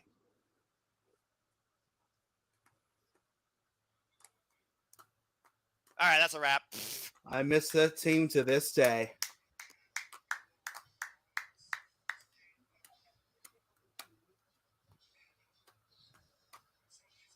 Well, anyway. Yeah, I also agree about Gordon Sully, Ken. And again, there are so many legends of broadcast and commentary, but when it comes to TNA, you don't think of two bigger names than Mike Tenay and Don West. And if you can, join the Don West tag team against Lufonia GoFundMe account. And we wish Don West all the best in his adventures in health, and may he get a proper and speedy recovery. All of our deepest thoughts, prayers, and healing requests that you get well and overcome this. Go kick cancer's ass, DW. We're all at your back. Well, as we talk about Sorry, the past, we got to look forward towards the future as the present right now is being challenged. It's time for the 10-man contest as Honor No More looks to bury the Impact Originals. And we're going to find out who Nick Aldis was talking about earlier, too. Here we go, guys. I think this is probably the one night of the year he would not mind people referring to him as Magnus. Right? You're probably right. But sorry, I was quiet during when you guys were talking. I'm so far behind on my feed that I wanted to hear what they said about Mike and Don. Again, you talk about people that were a huge influence on me, influence on the No DQ media brand. There is no West Coast professor without the professor anointing me. I mean, that's just the way it is. So, yep. You know, and again, Don, you know, you've all heard about my familial struggles with the big C this year. So, DW, man, we are with you. We love you. As was said, go kick cancer's ass, and we will definitely be with you every step of the way, my friend. We miss you, Don. We do. Big time. Yeah, big time. Also, Martin, yes, this show did have a reverse battle royal. It was during the pre-show. So, yeah, you missed it. Yes. Yeah, we're just checking. Ladies and gentlemen, our next encounter. Ladies and gentlemen, our next encounter is a 10-man tag team match set for One fall. Well, as we look at what brought us to this in the first place. Specifically, Ken, he talked about how Mike Tenay dubbed him the West Coast Professor. Which is hilarious because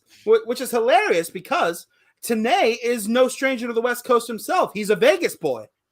Yeah, the reason. Okay, so he originally called me Professor Junior, right? Because I'm younger than him and whatever. But we also found out through the course of that, being a Vegas guy, he also had a column that featured in all the NHL programs around the league. But he was a Kings fan before they got the Knights. I don't know if he still watches hockey. I haven't talked to Mike. God, I haven't talked to Mike since Turning Point 04, so it's been almost 20 years there. But yeah, it's he's a hockey guy. He's a hockey columnist from way back, even before he got into WCW as a wrestling commentator. So he's Christy Hemme! Yay! Oh, never mind. Christy Hemme trumps me as far as redheads on TV goes, so I'm good to go. Thank you. Woo! Uh-oh! Oh! Scott D'Amore! Oh, whoa! Can I just say this? Hemme doesn't look any different than when she was the ring announcer. And look at Scott D'Amore! Yeah! Canada! I didn't see it because I'm not going to get copyrighted. Oh, hey, hold on. In honor Hey, of Canada's in the public domain. Shut up. Hold on. In honor of Casey Flynn. Oh, Canada. My home and native land. Jeff, put a Canadian flag up. Oh, he's commentating. Yay! Well, considering that Scott D'Amore has been a foundation of this company as well for 20 years, I couldn't think of a better guy to be part of this match. I know! He's having Mike. Oh, there we go. Got him. There we go. We got it. This is going to be a hell of a match. This is going to be fun. I'm already loving this. All right, let's do it, guys. You ready? I remember seeing him and Simon Diamond bow up outside the Six Sides of Steel. Yeah, man. He's still gorgeous as ever. Oh, Maria Kanellis is back. Uh-oh. That could be bad. And here comes Honor No More.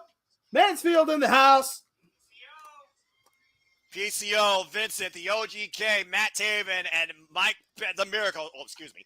Mike Bennett and Maria Kanellis is back. Oh boy! And their leader, formerly the heart and soul of Impact Wrestling, turned his back on Benedict everybody. Arnold. Eddie Edwards. I'm so happy that Eddie changed Kim McMahon. It's long overdue. Oh boy. Josh Mansfield, good to see you. Ill Games Gamer. We do not know who the 10th person is yet.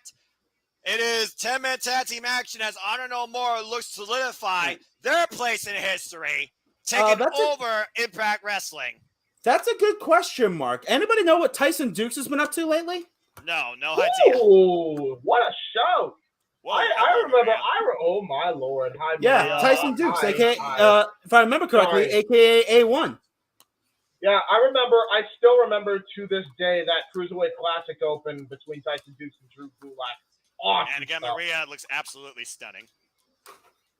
Oh yeah, I saw. I had to stop my train of thought because I saw. It wasn't saw like all the of pigeons it. were let loose, but I think we saw enough to get an idea of what Maria's thinking tonight. Yeah.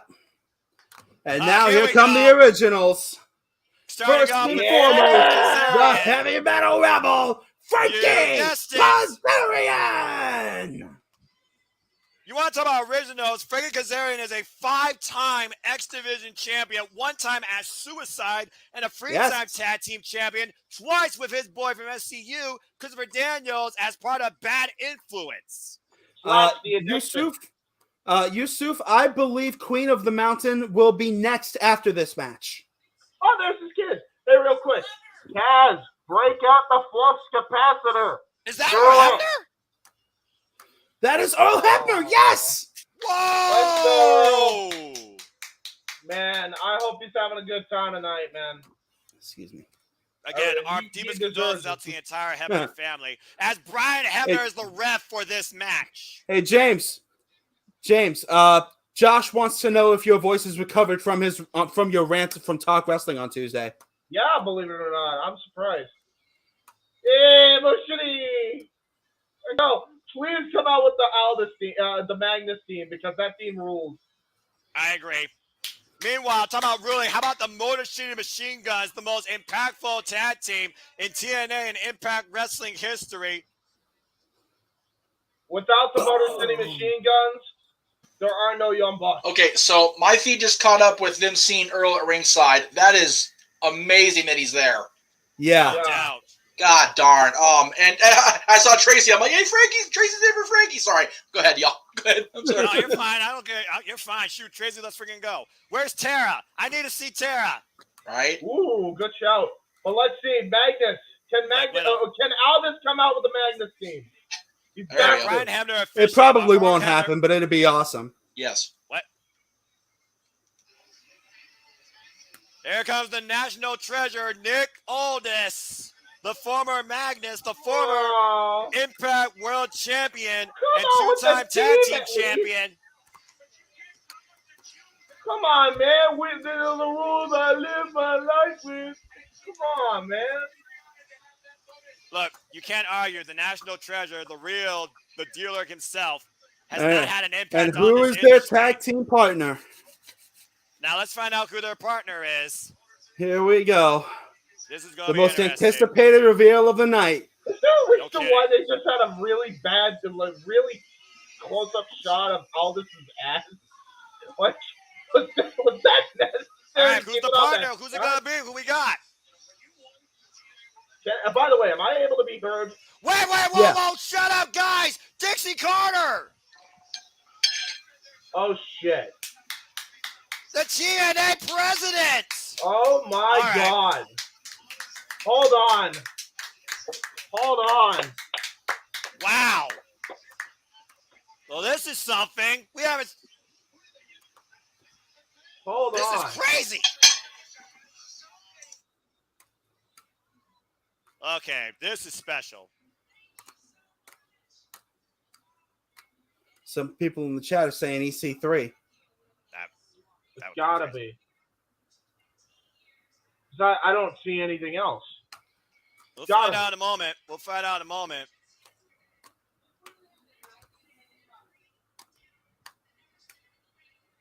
Yeah.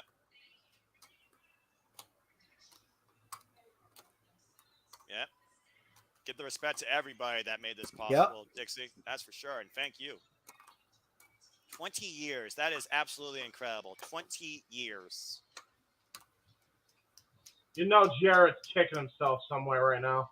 Oh, you know it.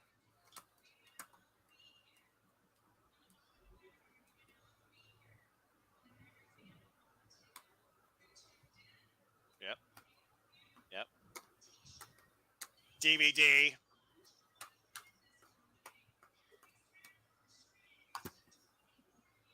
You damn right. Yes, We're only getting indeed. stars as far as I'm concerned. Ken, she still looks pretty similar, yeah. All right, who's the fifth person? Ooh, she's announcing it. Shit. Who is it? Who is it? I knew it. Davey It's Davey freaking Richards. Oh shit! Davey Richards versus Eddie Edwards reincarnated. Oh the man! old American Wolves.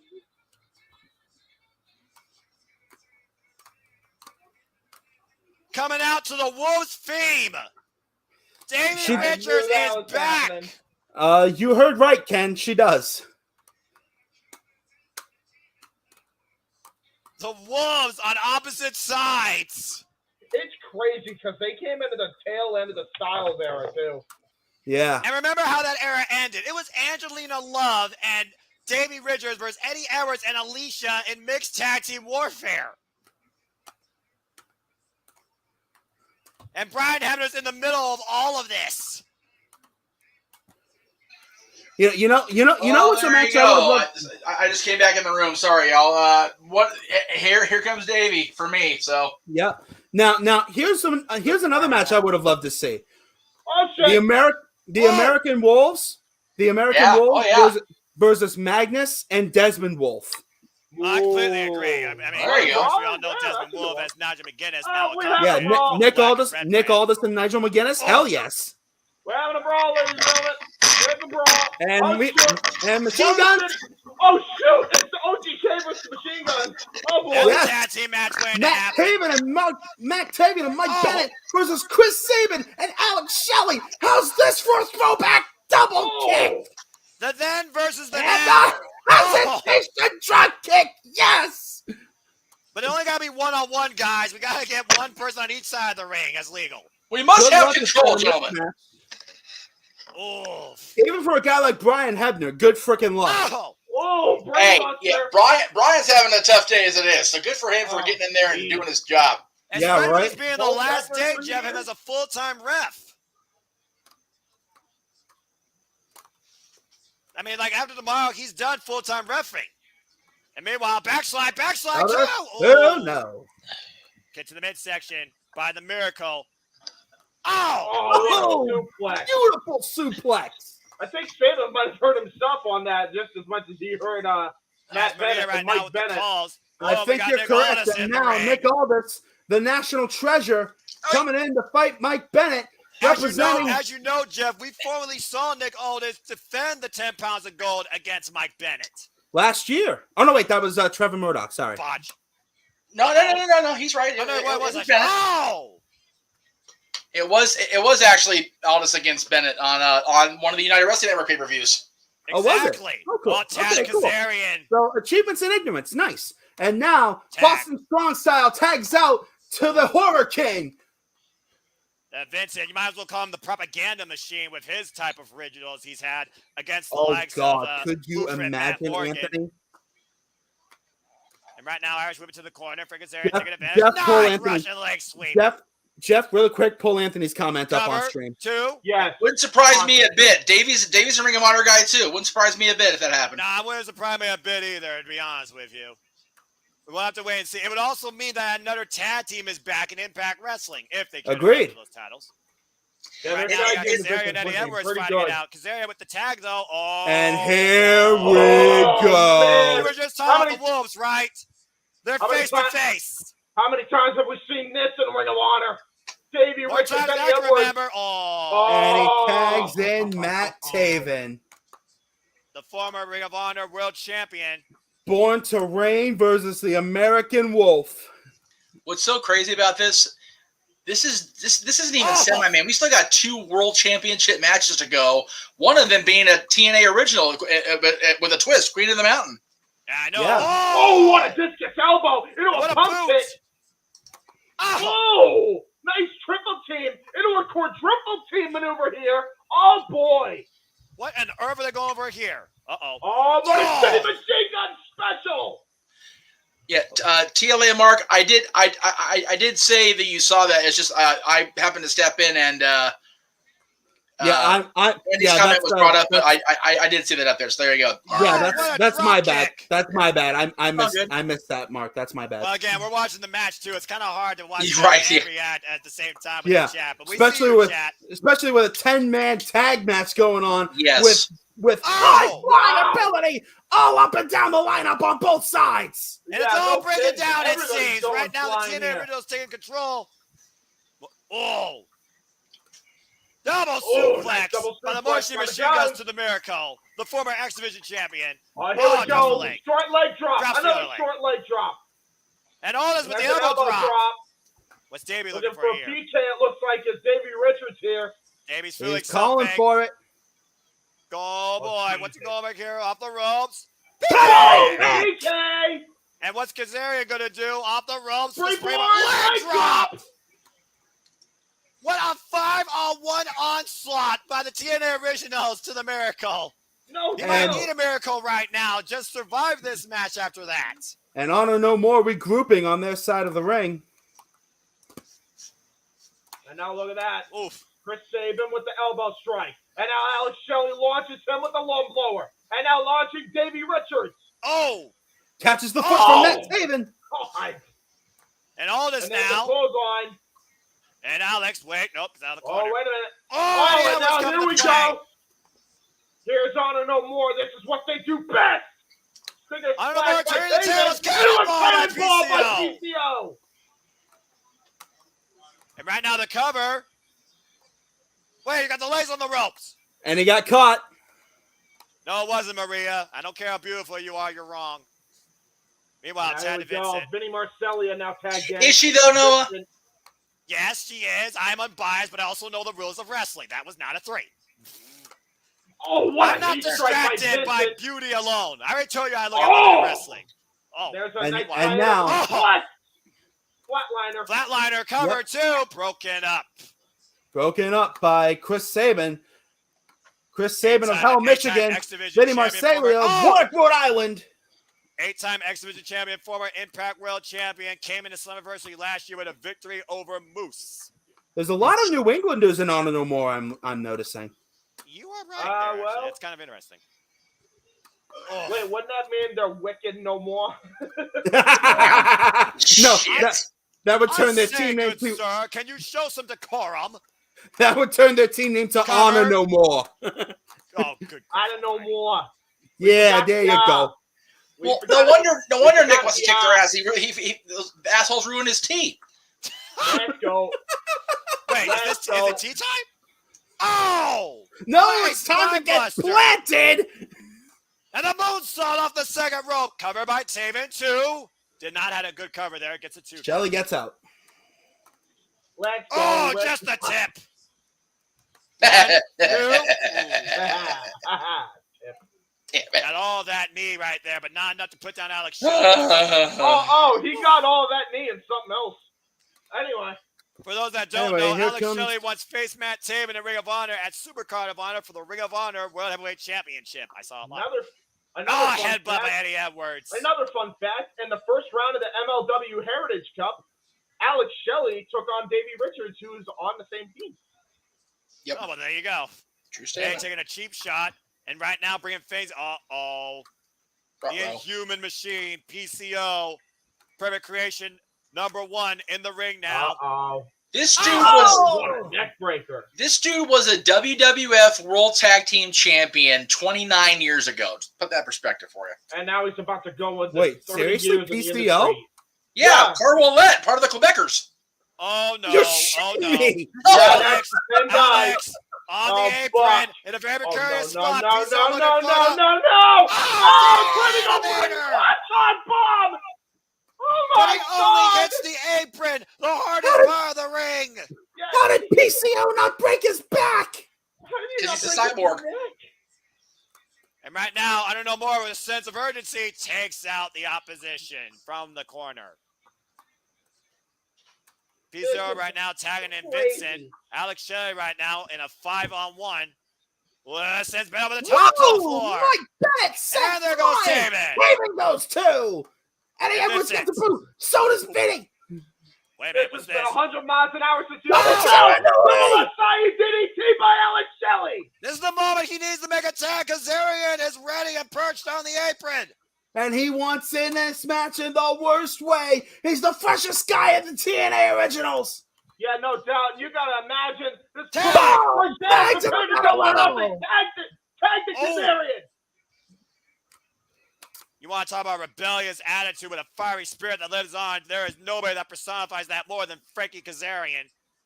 Irish whip off the ropes, runs into Vincent. He's got business to take care of on Impact, but not only is he making a statement to honor the war, God! but I hope Sammy Guevara is paying attention because turns Matt Taven inside out, brings Vincent and the hard way with the cutter. Slingshot cutter by Kazarian. Cover two. No. Eddie Edwards breaks it up. Look at this, by the way. James, Sammy's busy having his orifices dominated by Ty and by Jericho right now. Don't mind Sammy. I'm sure. We'll talk more about that Wednesday. Damn! We'll talk about that Wednesday. Let's focus on Impact Wrestling tonight. Just saying. Tag. It comes. Tag to Nick Aldis. And right now takes down Vincent. Takes down PCO. Clubbing everybody. Oh, there goes Mike Bennett. There goes Matt Taven. There goes Eddie Edwards. Nick Aldis showing why he was the NWA World Heavyweight Champion for 1,044 days. Sends Vincent up in the lights. And now PCO got Gozo. Double leg pick on a former Ring of Honor champion here, trying to go for the Texas Cloverleaf. Watch Matt Taven. There's the Insecurity Beautiful Disaster Kick. And right now, Matt Taven. Oh, wait a minute. Got caught. Oh, Shelley with an exploder. And a spear by Mike Bennett. Runs over his shoulder, charged by Kazarian. DDT. Oh, keep your eye on Vincent. Oh, torpedo drop kick. Missile drop kick. Missile drop kick with Chris Taven. And bodies are flying everywhere. Meanwhile, Eddie Edwards looking to take advantage. And now look at that. Here's Honor No More's leader, Davey Richards here. Oh, wait a minute. Oh, inverted top and drop. Takes him out the knee. And that's Eddie Edwards' botch. Oh. Botch. You know what I mean? Sorry, I still get them confused, I guess. Botch. Action too fast to call for James They Hebert. did that. They did the, by the way, the last chancery to the dropkick maneuver. Oh, suicide dive. Threw out of Shelley's leg. And right now, Matt Taven might be looking to fly over the top. Jesus. This is my great. word. Holy shit. Oh, look what we got in the ring. My God. Lock what we got inside in the ring. Davey Richards, Eddie Edwards. Let's go, kids. Excuse me. Ring of Honor World Let's Championship program go. revisited here. Let's go, boys. There's a lot of bad blood with these Eddie two. Edwards. Bad blood between these two men here, the former American Wolves. The Wolves eye to eye. Bit of jaw jacking going on here. Oh, there's a kick, and there's a trap, and here we go. Eddie Edwards, Davey Richards fighting it out. Those kicks straight to the chest of Eddie Edwards. Oh my God, these two have not. If I'm reading the comments right, these two have not met in the ring since this exact show 5 years ago. Sounds about right. And now look right at now, Davey Richards hooks the Davey leg of Eddie Richards Edwards. got the leg here. Looking for a dragon screw. Looking for a dragon screw. Thinking a dragon screw. There goes Davey. Dragon screw leg whip. Damn, that move has to suck. Oh, he has not. Especially with the ropes. Eddie Edwards did to him. And now Davey Richards on top. What in the world is Davey channeling here? Big Pow from the Lone Wolf. There's a full moon out to the Slammiversary. Whoa, Eddie Edwards gets out trying of to the go for way. the stomp onto the leg here. Roll up. Now into a schoolboy. Wait. Oh, shoot. Trying to go for a sharpshooter here. Can he hook the leg? Sharpshooter up by Davey Richards. Oh, there he turned it. He turned it. James. Oh. Yeah? What's up? Oh, wait a minute. And he catches Taven and also a heel hook. This is unbelievable. Got double here. submission in play here. Meanwhile, Mike Bennett hooks up Alex Shelley, looks for a suplex, gets reversed. Fujiwara. With a crossface. Nick Aldis gets me. Texas Cloverleaf. And here come the guns. Trying to block PCO from breaking the legal hold. Everybody right now restrained. Oh, PCO fights Chris Sabin and Kazarian off. Yeah, PCO is definitely not going to be caught in a submission that easily.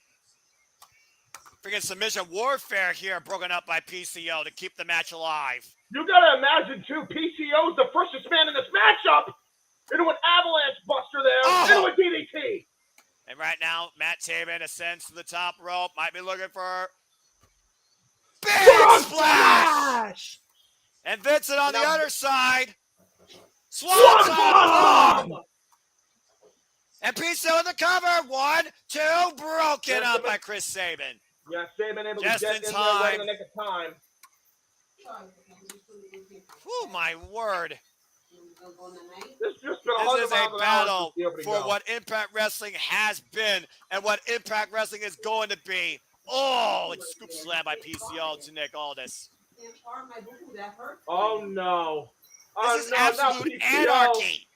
PCO to the top rope. This can't be good here. This cannot end well. Nick Aldis out of the way. Moonsault misses.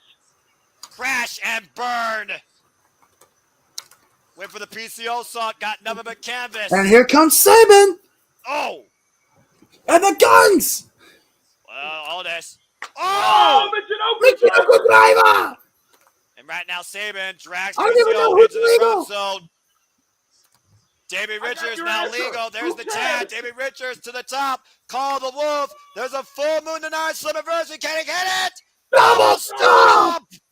The cover. Cover. 2. No, PCO gets out. How the hell PCO kick out of that? You just answered your own question about 20 minutes ago. He's impervious to pain. He's not human. I get that, James. Oh my what God, is look at this? the strength of And Sabin. Maria right now playing distraction, clubbing shots to the back of the head of Sabin. Yeah, Stan Hansen like Lariat right to the back of the head. Oh! The original knockout just took down Maria. Tracy Brooks. Tracy Brooks. Uh-oh. PCO's got a hold of Tracy Brooks. This is not. No, you cannot. You cannot. Someone And here comes Jazz. Yeah, and Frankie wisely getting his wife out of the way. That's right. That is Frank Kazarian's wife. Oh, wow, man. That is another TNA original. That's a knockout original right there.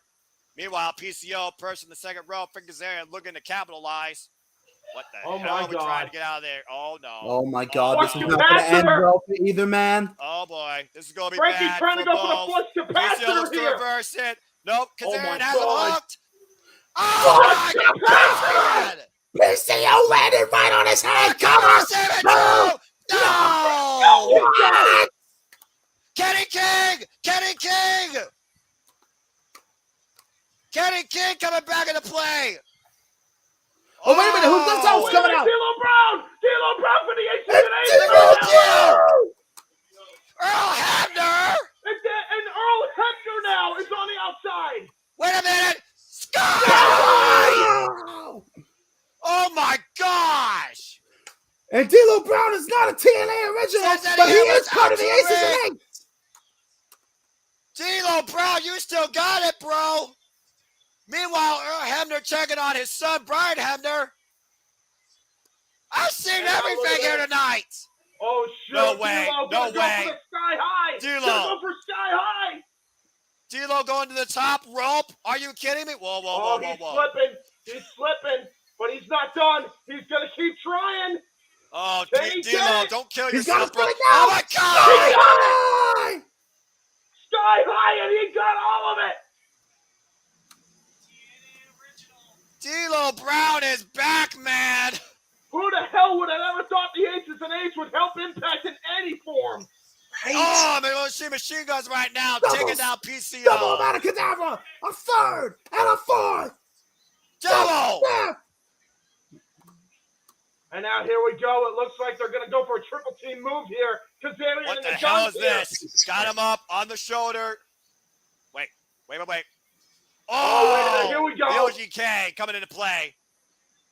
What the hell? For the record, guys, the Slam is the sky high. The frog splash is the low down. Oh, Yeah. right. Oh. Cradle shock from Saban. That works too. And that's the cradle shock of the cover. Hey, look, Earl cover. Hebner Oh, is there's taking Hebner. the Oh, ring. Hebner. Got the pin. Wait a minute. Wait, what's underneath that shirt? Oh, he's Oh got my the red God. shirt on. He's got the red shirt on. got the red shirt on. It's a classic team. It's a count. 1, 2, the Got champion it. win it. What a night. What a moment. What a clash for the ages. Celebrate Oh, 20 years. Tracy Oh. Brooks, Earl Hebner, Christy Hemme, Scott Demore, D'Lo Brown, a part of it all. The TNA Impact Originals win the night at Slammiversary. What a lineup. Not only a referee shirt, a TNA Hall of Fame referee shirt. Yeah. Hell to the right on, man. That's fucking cool. Sorry. And Scott Demore joins them That inside is the ring. tits. This is an absolute beautiful celebration of Impact Wrestling. And we're not even done. We're even done. No, right? God. We still got 2 matches Oh left. my God. Stu- Oh, they're Casey. playing. Oh my God. Casey, Oh, no. That's a 2 moment. world title matches left. Yes. What a moment. What a That's moment. hard to see. What a That's moment. hard to see, you know. Oh my God. Them Can't- pointing up to the heavens. AJ Styles! Yes! He is here! We Wait, had to what? hear from him. Hang on.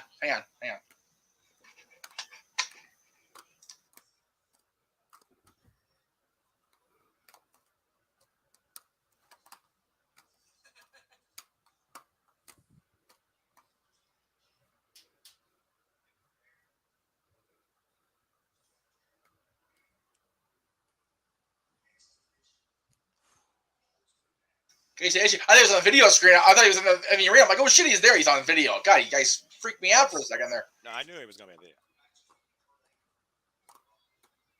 Yep.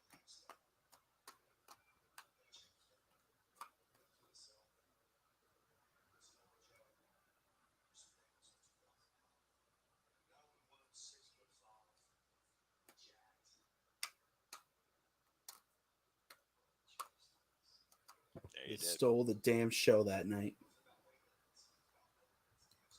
Damn right. Oh, gosh.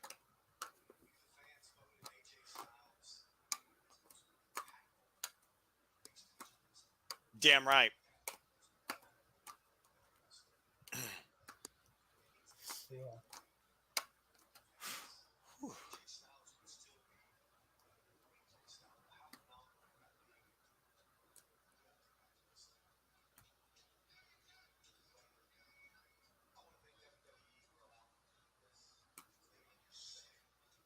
That's a first.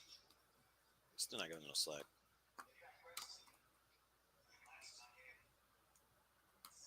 Matt, good to see you, brother. Appreciate you being along for the ride. Even though you're a little late to the game, we appreciate you being here, brother.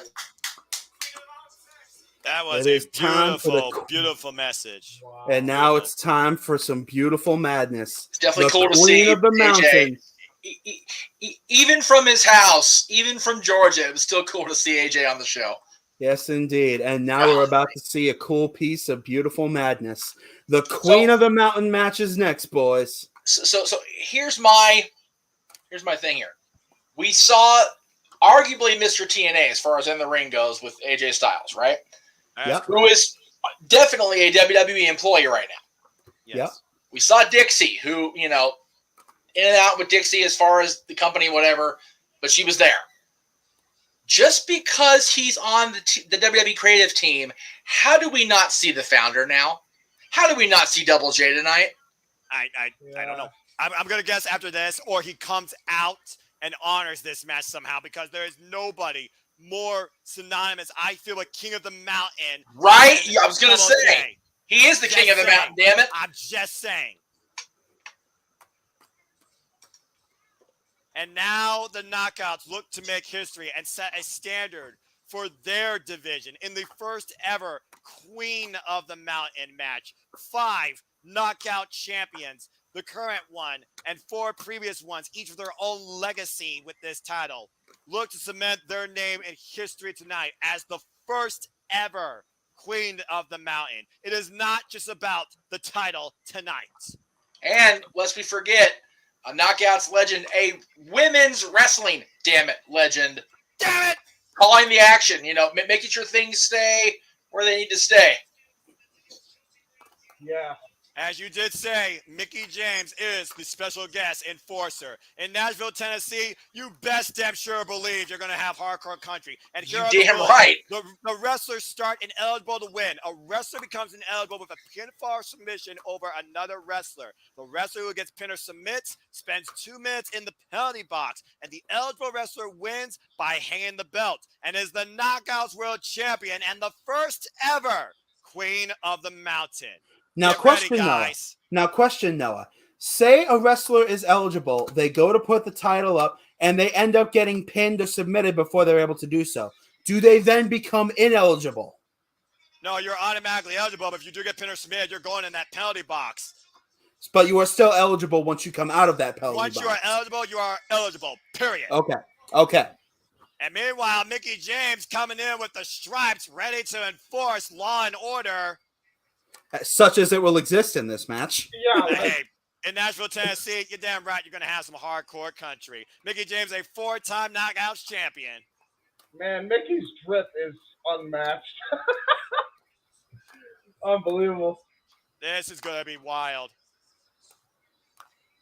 This Knockouts division. And now comes the challenges. First up, the excellence of technical execution. I would dare say the greatest knockout in the last 3 years of this company. The virtuosa Deonna Purrazzo, a 2-time Knockouts champion, winning it first back at Slammiversary 18 against Jordan Grace. She is also a former Impact Homecoming Queen with her king, the Drama King, Matthew Waywald, voted Knockout of the Year and Wrestler of the Year for the year 2020. And now she looks to further her legacy as the first ever Queen of the Mountain. I can't think of anyone with more class that could deserve such a title right now than the virtuosa Deonna Purrazzo.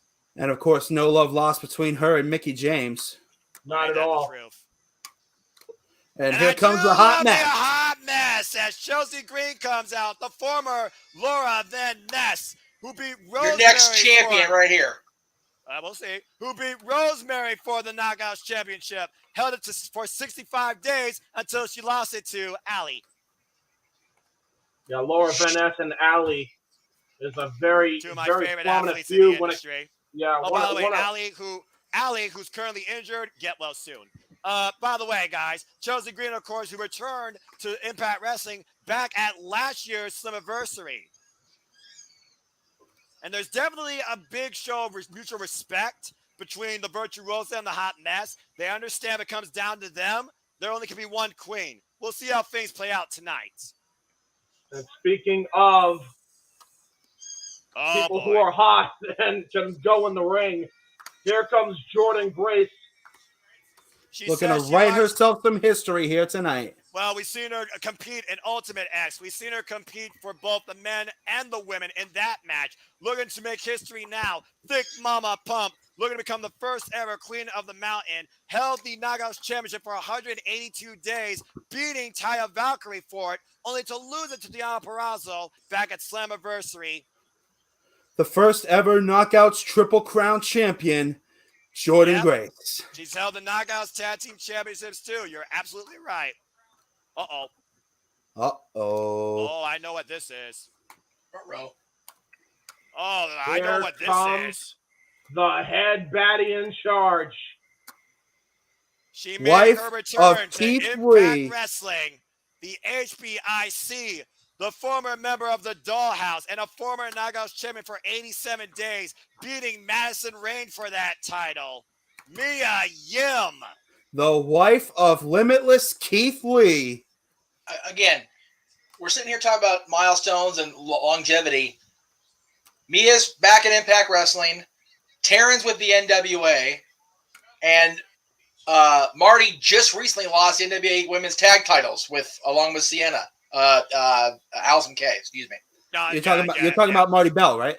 Yeah, Marty Bell. Yeah, who was also part of the Dollhouse. So yeah, exactly. We all saw the fallout to that.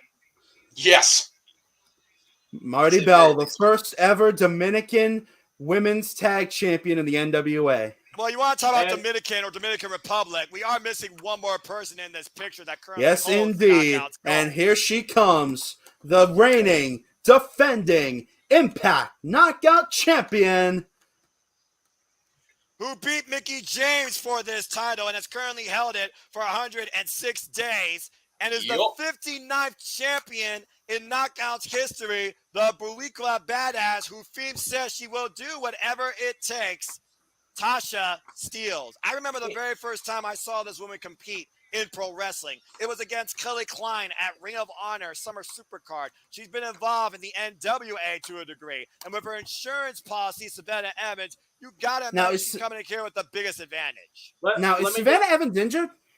Yes, no, but I will. No, but I'll just put this out there right now. You want to talk about Savannah Evans? That's the difference maker in this matchup right here.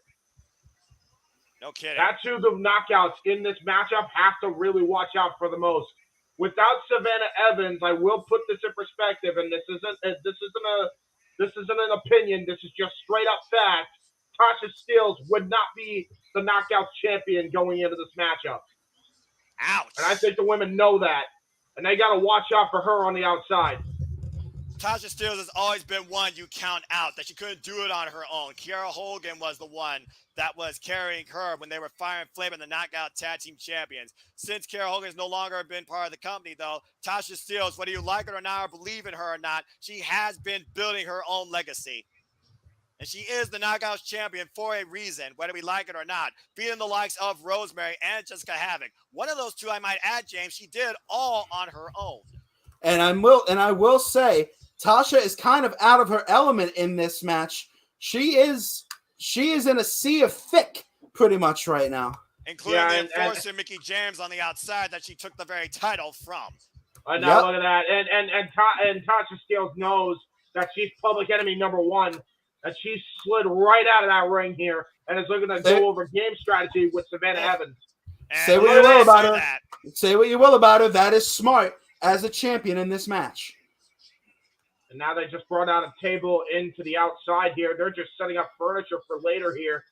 Yeah, they clearly have a game plan to take somebody out. You got to think about this. Who's the biggest threat to the champion? Remember, it was Gail Kim who made this announcement, and we saw the disrespect that Tasha Steelz showed to Gail Kim. As I add, the very first Knockouts champion in this company's history, 7-time Knockouts champion. Oh, here we go. Mia Yim's trying to get involved. Oh! Drop kick there by Chelsea Green. The Virtuoso and the Hot Mess working together here. Oh, no. Oh, good grief. They are working together here. I'm not surprised, actually. No, indeed.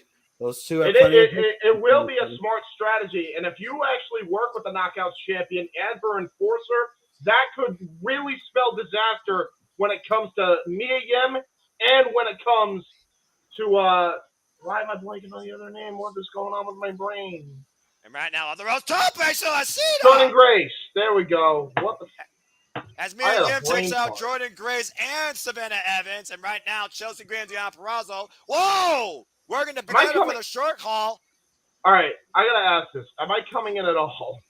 No, I hear you. Chelsea Green on the top. All right. Cross body. I'm just making. I'm going to ask every now and again because my microphone's actually semi-busted. Deanna Purrazzo up on the second rope. Oh, Swanton bomb out of the pile. As you heard Deanna, she is out to become a free bleeping time Knockouts champion. Meanwhile, Chelsea Green cover on Tasha at 2. And Tasha, oh. 1, 2, no. Wait a second. Uh-oh. Tasha Steelz has just been pinned by Chelsea Green. That means that Tasha Steelz now has to go in the penalty box for 2 minutes. And Chelsea Green is now the first one eligible to try and reach the summit and become the first ever clean the mountain. I told you. I told you. Is it her night? Is it her night? Is she always ready like her husband? That is what we're going to find out tonight. Yeah, we're gonna see that. And again, look at this. And now here we go. She's jaw-jacking with Mickie James. Shoves Oh Evans my and God! Tasha Steelz into the cage. Suck on that, you two. And look at that, Mickie James laying down the law with both women here. And definitely no Mickie love James with the should do. Cardonas and the Aldis James family. No, No. indeed. We got Evans and Tasha Steelz in the penalty box. I like this sight. Meanwhile, we got It Mia is, Yim right it is now. a fine sight to see. Rocky and Chelsea Green might be looking for a cover. 1, 2, and Deonna breaks it up. It is a smart strategy in a matchup like this because you Keep don't your eye want on Jordan any other Grace. women eligible to actually get the championship Off. hooked up onto the top of that ladder structure. You think about people that have held this Knockouts championship: Madison Rayne, Gail Kim, Awesome Khan, Taylor Wilde, the Knockouts that have gone through this company, and the Knockouts to the day with this company. This title has been one of the most prestigious titles in all of women's wrestling since 2007. Now look at that, Mia Yim and Jordan Grace working together here momentarily here against the Virtuosa. And meanwhile, Tasha Steelz right now is just waiting for the clock to run out. So we're at 48 seconds. Yeah, look at her antsy here. Yep. And now look. ODB, Angelina Love, Velvet Sky, Tara, the Black Widow. Okay, Victoria. And right now, Mia Yim with a cover, Deonna! And Grace breaks up the cover. Interesting. We saw the miscommunication that Mia Yim and Jordan Grace had this past Thursday in a tag team preview against Savannah Evans and Tasha Steelz. Again, it's every woman for herself in a match type like this as well. Yes, indeed. And when you add the weapons... The only one eligible right now is Chelsea Green. She has had zero chance to climb the ladder and hang the title. Oh, look at that, trying to go for an Irish whip maneuver here. Gets caught by the Virtuosa. Tasha Steelz and Evans, they are now free. They had to be released from the penalty box. You know, I'm not trying to. I know this is we're in the middle of the Knockout Championship match. I'm trying to find the Jeff Hardy picture for later for open mic night. So I go to Aaron's Facebook to type in Jeff Hardy, and 99% of the posts on Aaron's Facebook in the last 15 years have been about something to do with an arrest. Yeah, pretty much. It's so sad. Anyway, go ahead. I'm sorry. Go ahead. No, you're fine. Right now, Tasha Steelz trying to go for a satisfaction. There you go. Steelz, all right. 1, 2, no. Tasha Steelz doesn't get the Duke there. Yep, the Bunny Alley, Kiera Hogan, Tara, Brooke Tessmarker. She was quite a champion. And Evans is getting involved now, and Mickie James will not allow that. I'm going to say, you want to get Mickey's attention, Stratisfaction is the way to start. Yeah. Wait a minute. What? Did Mickie James just eject Savannah Evans? Good. Yep. Oh. Yes, she did. Oh, Chelsea Green with a roll-up. 1, 2. Oh. Remember, she is an enforcer. Yep. It may be every woman for herself, and weapons might be legal, but she still wants this to be as fair of a contest as she can make it. If Tasha Steelz is going to win this, she has to win this on her own. PK! Ooh, PK there by Chelsea Green, too, and Mia Yim breaks it up. Remember, Chelsea Green is still the only other woman eligible here to hook that title on top of that hook. Yeah. And now Chelsea going to try and make it sure she stays that way. Oh, wait a minute. Mia Yim. Oh, cover. Go. Got her. Oh, and now Chelsea Green's in the box. Chelsea Green is now in the penalty box. And Mia Yim now is eligible to climb the ladder and hang the title. You know what's so sad about this whole thing? I know, Allie's your girl. Yes. Wouldn't it be just awesome if she was in this match? That way she gets pinned. You go put the bunny back in the box. I'm throwing it out there. Throwing it out there. That was a cheap shot to Mickie James right there. Hot mesh triggered. Ooh, face first into the ramp. Meanwhile, Chelsea. It's Father's Day. The dad jokes are allowed. Leave me alone. Anyway, kids. There's no love loss, apparently. Look, all I'm going to say is this. Yay, Allie. And I'm just going to move on from there. Meanwhile, Mia Yim, you all shut up. Meanwhile, Mia Yim is climbing the ladder. Uh-oh. Oh, now look at this. Deonna Purrazzo. And this is the first ladder brought into play, set up anyway, in the matchup. First of many, I suspect. Jesus. Jordan Grace with a haymaker. Look how right on to Tasha Steelz. Guys, and look now, how tall that ladder is, by the way. yeah, Just saying. that is a tall ass. I think they ladder. wanted the big one.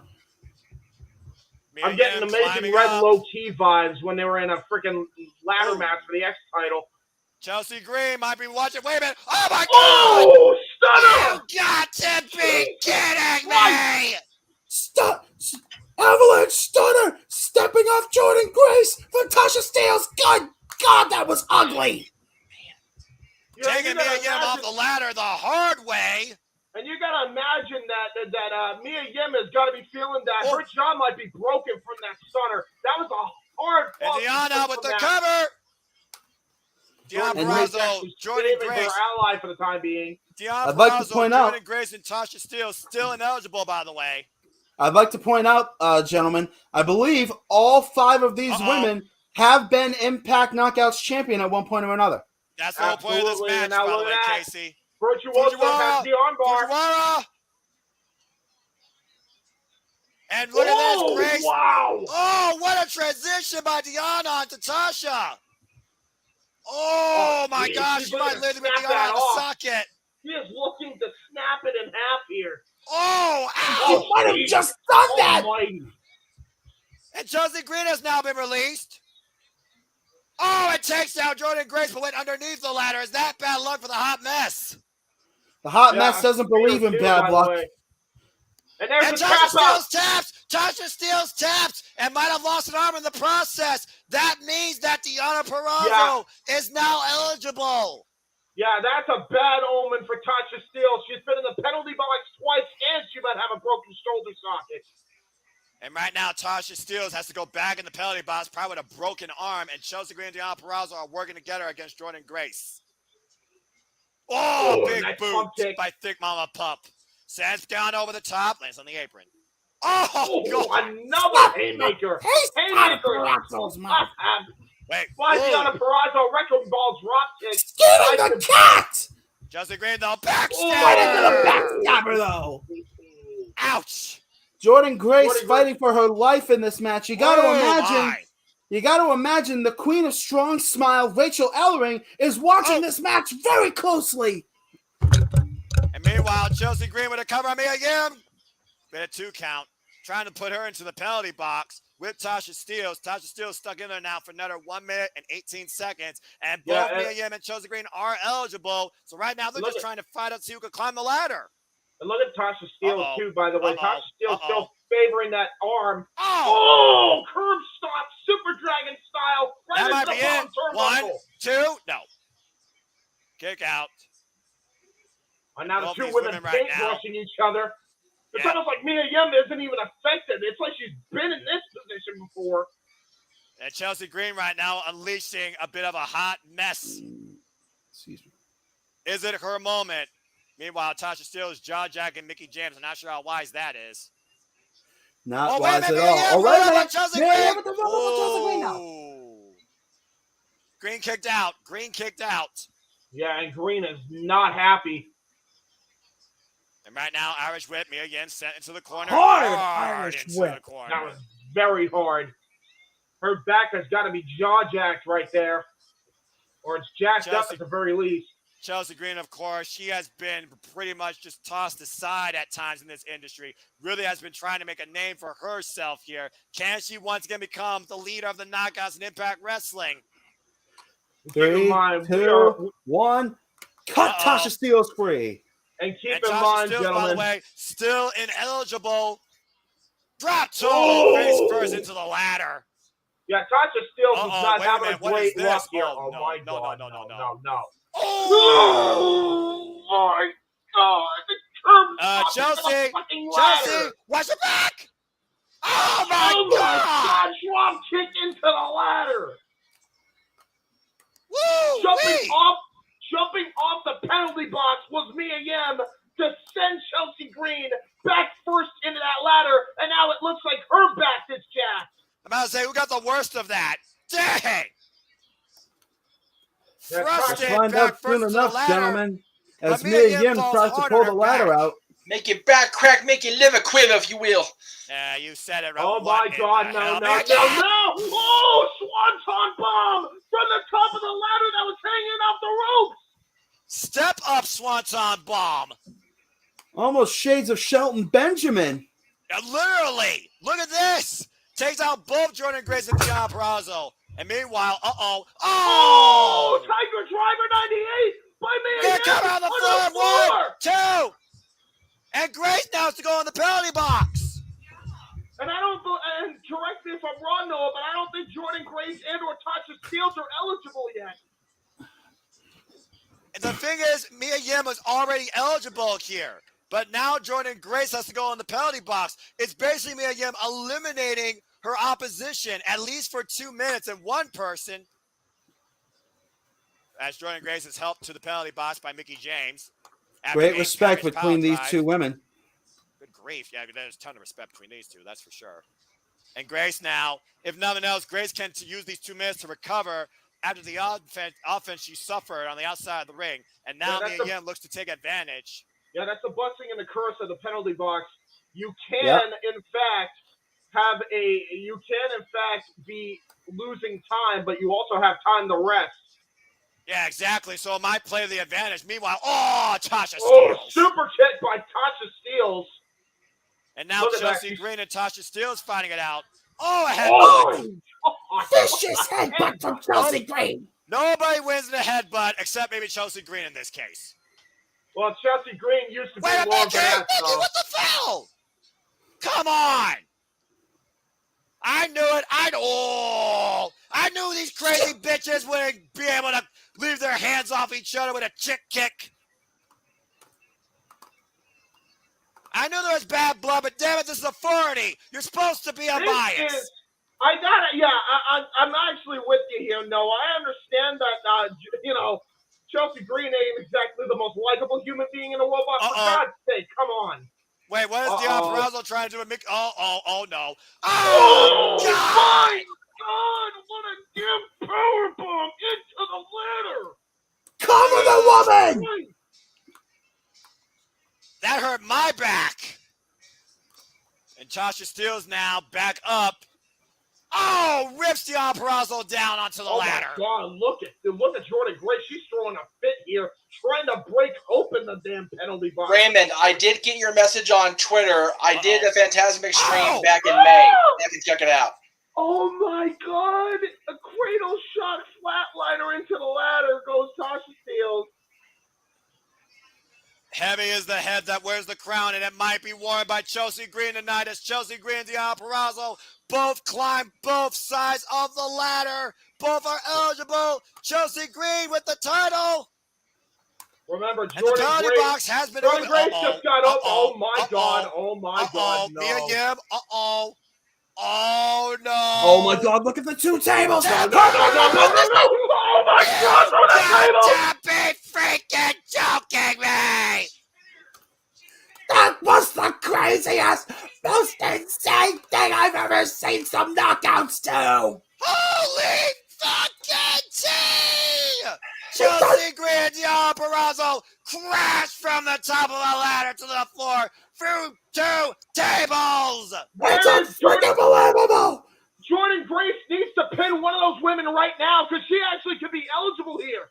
But instead going after Mia Yim with a... Oh, wait a minute. There's a cover. Oh. Wait a minute. They're both eligible. I think they're both eligible now. Wait. What's the ruling? Hold on. What's the ruling? Both are eligible. Both of them are eligible. Uh-oh. That means everybody now is eligible. Tasha Steelz, Jordan Grace, duking it out of the ring. Meanwhile, Mia Yim goes in the penalty box. Oh, what a cutter. What a breaker by Tasha Steelz. This has been a car crash and a half with some of the most beautiful and most hard-hitting knockouts this industry's ever seen. And right now, Tasha Steelz looks to do whatever it takes and once again claim history, putting the ladder in place, grabs her title, and starts trying to make the ascent up the ladder. Tasha Steelz with a chance of a lifetime. It might be her only chance, but clubbing shot to the back. Oh my God! Muscle buster! Muscle buster! Oh no! Muscle buster! Cover! 1, 2, Tasha Steelz is back in the penalty box. It has not been Tasha Steelz' night. She might be eligible, but now she's gonna fight Angry And Me Jordan again Grace in has the the penalty title. box. She's climbing. She's climbing. It is all alone. Jordan Grace up there by herself. All she has to do is hang the title. Can she do it? Can she reach it? All she has to do is She flip hangs it that over a belt. little bit. That is it. That is She it. got it. Jordan Grace wins. And Queen of the Mountain, Wow.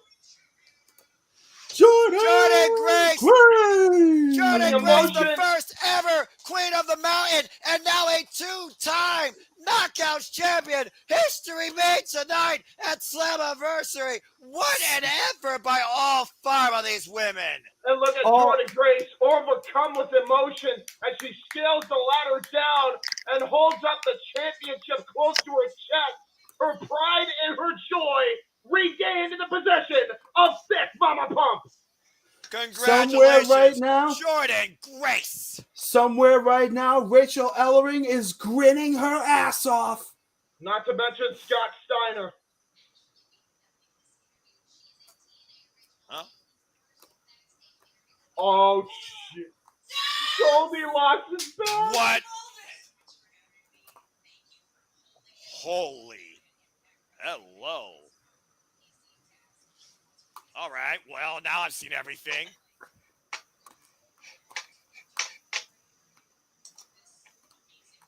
Oh, shoot.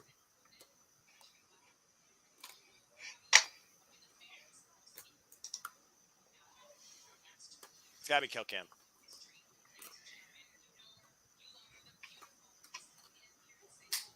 Gail Kim. Oh, yeah. And rightly so.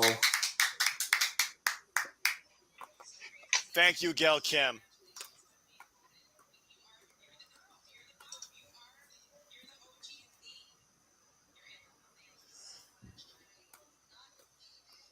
Definitely cool to see Goldie and the Gail. first ever Knockouts champion. Oh yeah, it's definitely cool seeing Goldie and Gail here. I mean, that's a hell of a makeup job, but God, Gail Kim looks like she hasn't aged a day. No, she's absolutely just something else.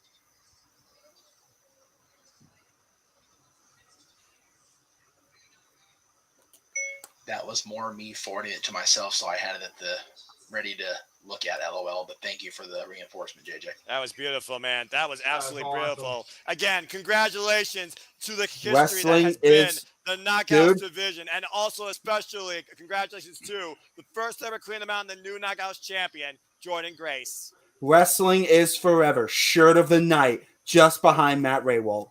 Yeah, for Damn sure. right. And speaking of forever, wrestling never stops and goes on forever, as Impact Wrestling's next stop will be Against All Odds. Who gets July it? 1st. Right here. I Right love here. that logo and the backdrop. That looks nice. Hey, place your bets. That's all I got to say about that.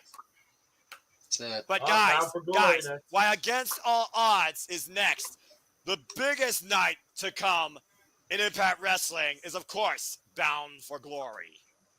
Yep. I don't know, man. Slammiversary seems to always top it. They might again. Oh, man. Now, guys, Against All Odds will be on some sort of broadcast, correct? Correct. But Bound for Glory is October 2022, only on pay-per-view. Well, right now, I'm asking for Against All Odds because that's a Friday night. We ain't got nothing planned on the calendar right now. Impact Plus. Impact Plus special on the YouTube channel. You are correct, Jeff, for insiders, Ultimate Insiders. Good to What know. time is that? Because SmackDown and Rampage all happen at the same time. Yeah, balls. I forgot about that damn television shows. Honestly, just skip doing a stream because that day is going to Yeah, it's true. Yeah, because everybody's been watching SmackDown. Yeah, okay, good call. No, SmackDown. what's and today, my Rampage. kid? Joke, kid. Okay. Some people watch Some people watch Fire on Friday as well. They're all the same time. Yeah, I feel you. But yeah, Bound for Glory. will definitely be here for Battle for Glory, no doubt about that. Yeah, no doubt. Yeah. No doubt. All right, whoever planted the guy in the WCW hat behind Tom is my hero. Yeah, for sure. I just happened to see that guy. You know, he looks like Josephus. Actually, He does actually. That's a God it's kind of rest scary. I'm like, God rest okay, the question Joseph. mark. All right, Joseph, are you sure you would? He's like, no, I didn't. I'm not the Great Beyond. I'm in the Impact Zone, which is just as obscure. Well, there you go. The question mark. God bless that man. Just again, I didn't get to work with him, but I did get to go to a couple of shows when he was still part of the initial stages. And I actually was supposed to be at the show. I was supposed to be at the show the same day they taped the Empty Arena match with him and Tim Storm, which was by God believable. But I was not able to be out in Orlando that day. So for the record, Stat Boy's on his way home, so he'll be here for open mic night. And JJ only has one right tonight so far. Oh, JJ. Poor bastard. Wait, what's happening with JJ? Gosh. He only has one prediction right so far. Okay, Poor let's see guy. here. This is where the not watching Impact on a regular basis until very recently kicks in. That's fair. I'm just looking at some of the comments here. People are talking about, Jordan Grace, she did it. Taja has improved by far. And Mets, you are correct. And yeah, I definitely would say that Jonathan Gresham is very proud of his wife. As he Oh, should be. Yeah, She should for be. sure. Yes. But speaking of husbands, wives, professional wrestling, you talk about Jade Chung, another impactful force for the Nagas division. Her husband now looks to defend the honor and the legacy and the history of TNA Impact Wrestling against an OG looking to bury it, leave it forgotten. Guys, it's time for the main event. Josh Alexander versus Eric Young for the Impact World Championship. Josh Alexander's married to Jay Chung? Yeah. No shit. I didn't know that. Wow. Good on Josh. This is going to be something. One of my original fan pictures at PWG was Bola 07 with Jade and her very prominent bottle of Vita water in the foreground of the picture. Now, really quick, Jeff. I'm not sure if you remember this, but one time you mentioned on one of our streams that I was on, you mentioned seeing a match somewhere that made you go, "Oh my God, yes, PWG lives in my house again." Well, talk about PWG later, because here comes VBD's maniacal Yeah, I'll have to get that clarified. I'm not really sure what the Violence by Design. Eric Young. Man. This is Eric Young's Slammiversary main event.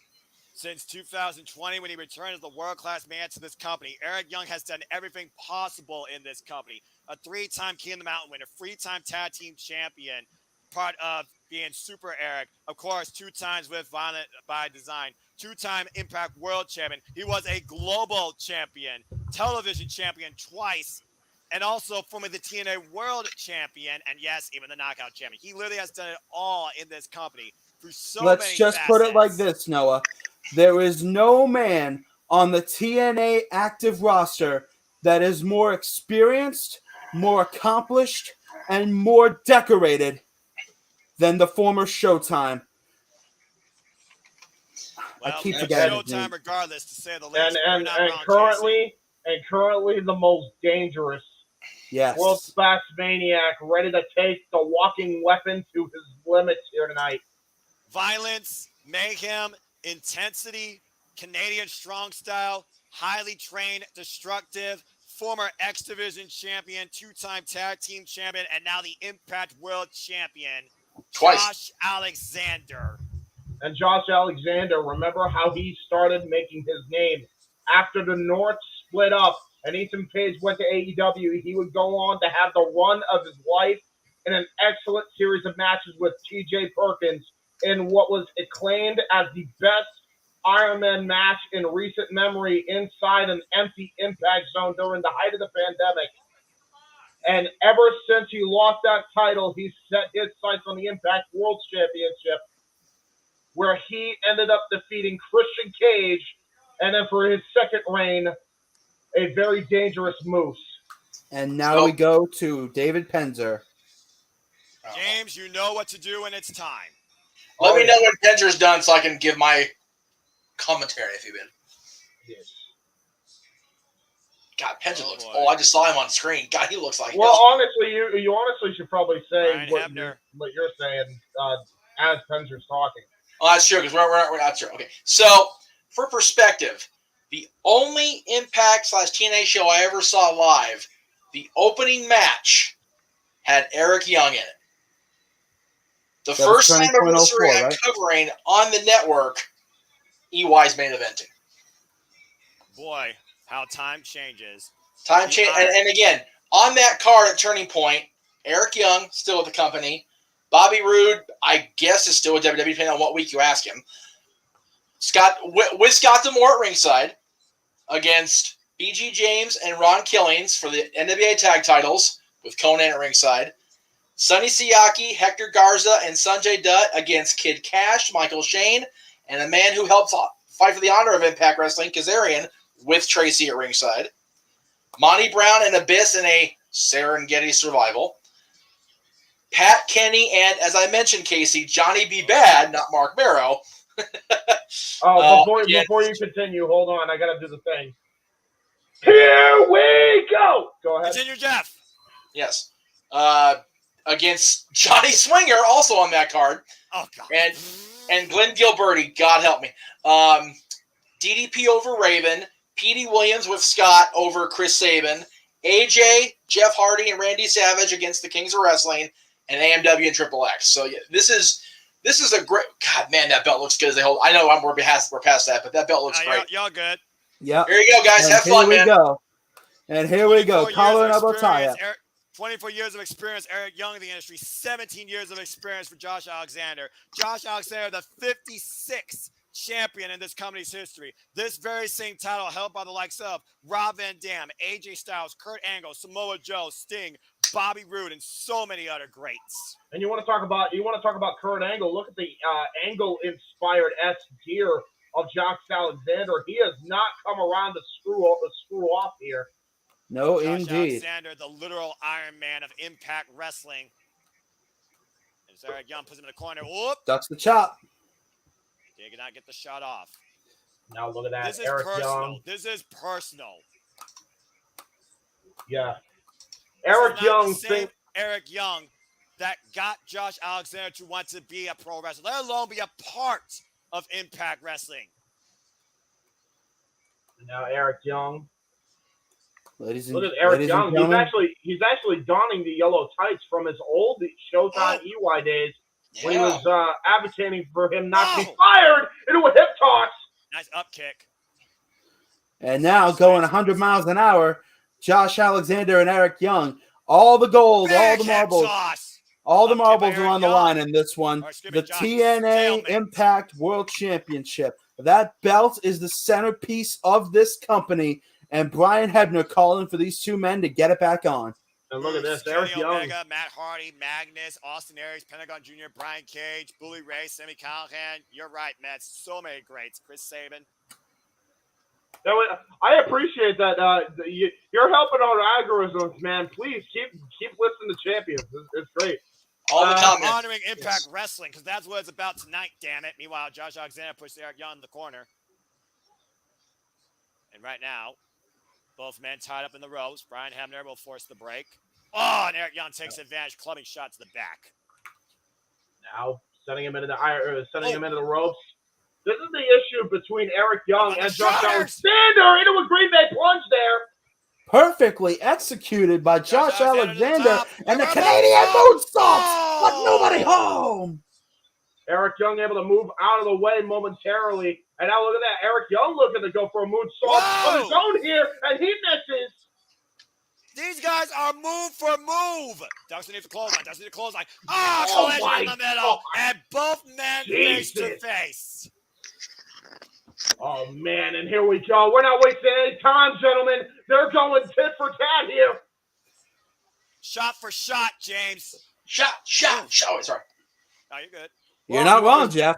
Private Party. Oh, what a shot. Right I now, can't be comfortable sitting the way I want to sit, and I can't do it on camera because then I'll make you guys have to not be on the show anymore.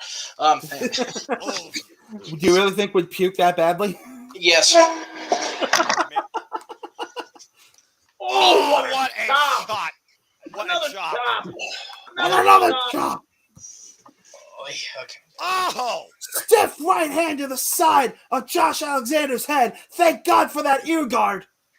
And that mouthpiece that prevents a KO. Meanwhile, oh my God. Theoretically prevents the KO. To the side and the head of Eric Young. Alexander unleashing Definitely not a Eric fail-safe. Young. Doesn't help. It doesn't hurt, though. Oh, and he's got TNA on his knee pads. Look at that. Oh, geez, there we go. There's the a history. watch. Paint brushing Eric Young's face. Face washing him. Keep in mind, guys, Violent by Design is at ringside. Both Joe Doring and Cody Tater. Oh my God! Notice how Josh Alexander's wrestling, channeling some of the greatest champions in the history of Impact Wrestling.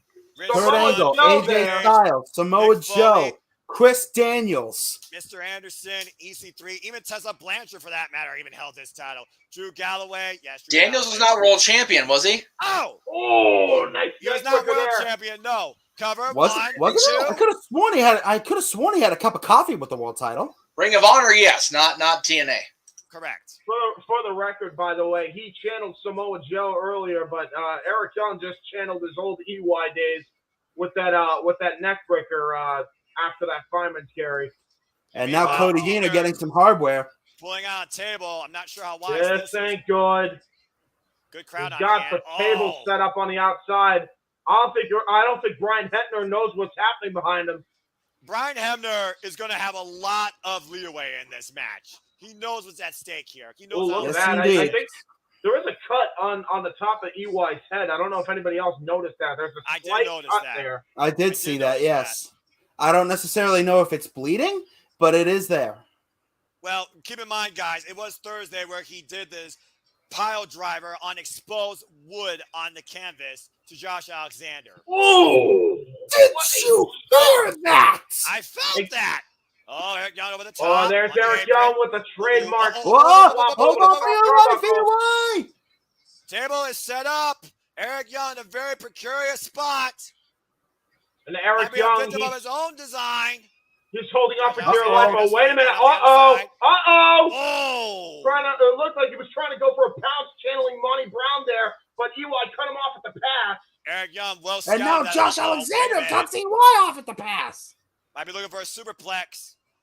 Eric Young, though, fighting him off. Oh, what a shot over the head. That was stiff as hell. He's going for the diving elbow. Got it, diving elbow. Is it already started coming out? Cover. Go. No.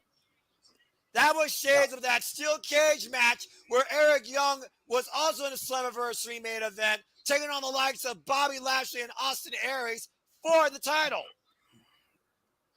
Oh, that was a while ago. No. And I see a guitar under the ring. What are we looking for? Oh, no. I think he's trying to repeat what he did on Thursday, guys. Oh, boy.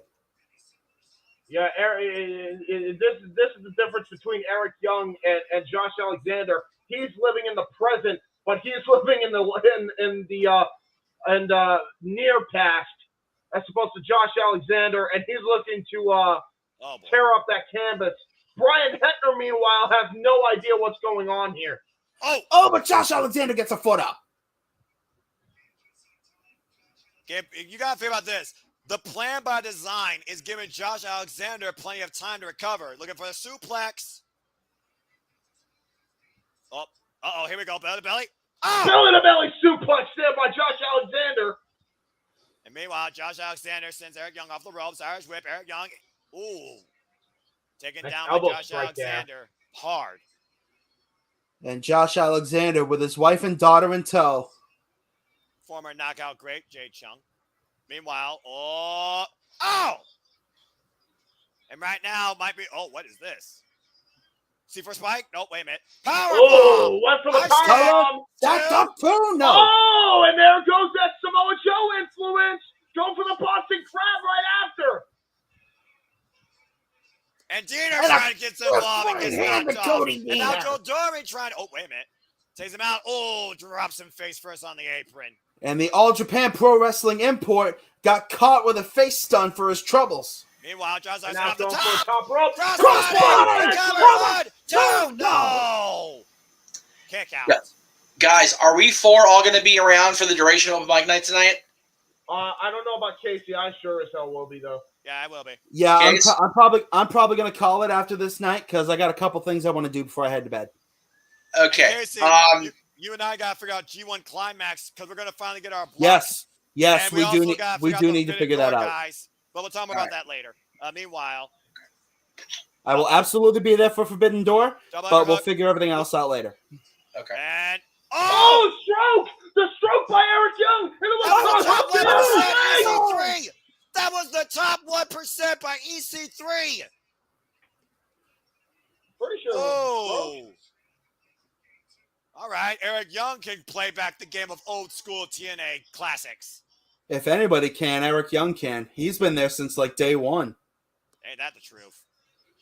With Alexander able to small kick stint out. in short stint in NXT, notwithstanding. Eric Young causing nothing but trouble. For the record, it was a stroke, though. It was a stroke. Eric Well, you Young, mentioned the Toby movie just Keith hit. earlier. With Eric Young in control. I smell TROUBLE for Josh Alexander. Oh, wait a minute. Able to get out of it. Got him hooked. Oh, back. Uh-oh. Sunset Fix flip the attempt. Oh, Gets into into the the ankle ankle lock! Into the ankle lock! Ankle lock. Oh, Rosen Oh, wow. through. Oh! Eric Young's been caught in a move like that a time or two against the likes of Kurt Angle. He knows what was up there. Sends Yes, him out of the indeed. corner. Oh, up and over the top goes Josh. Ducks underneath the Ducks the clothesline. clothesline. Black Oh, hole by Eric Young. there's the Cover. best Oh, no. Kick out by Josh Alexander with an homage to the monster. Abyss smiling at this sight. The Black Hole Slam, or Perfect Storm for you NWA fans, by Eric Young on Josh Alexander. But still not enough to put down the Iron Man and the walking weapon right now. Big damn man, grin it'll always on be the the face of boss, Jeff Meacham at the mention of the Perfect Storm. Hey, I was just about to... You can also call it the Boss Man Slam or the Winds of Change if you're a Wade Barrett fan. I was actually chuckling at the Black Hole Slam part. I'm wondering if Chris is actually watching. Someone tagged Joseph Parks. Meanwhile, oh, Woo, big shot. what a shot. What Close a fist. shot. He just torched one off. Noah, you mentioned Joseph Parks. I was going to say, wait, doesn't he make belts? And then I went, oh, no, wait, that's Reggie Parks. That's different parts. Yeah, different Parks. Reggie did make belts. May he rest in peace. Yes. Yes, indeed. Yes, And God look at bless that, Reggie Parks.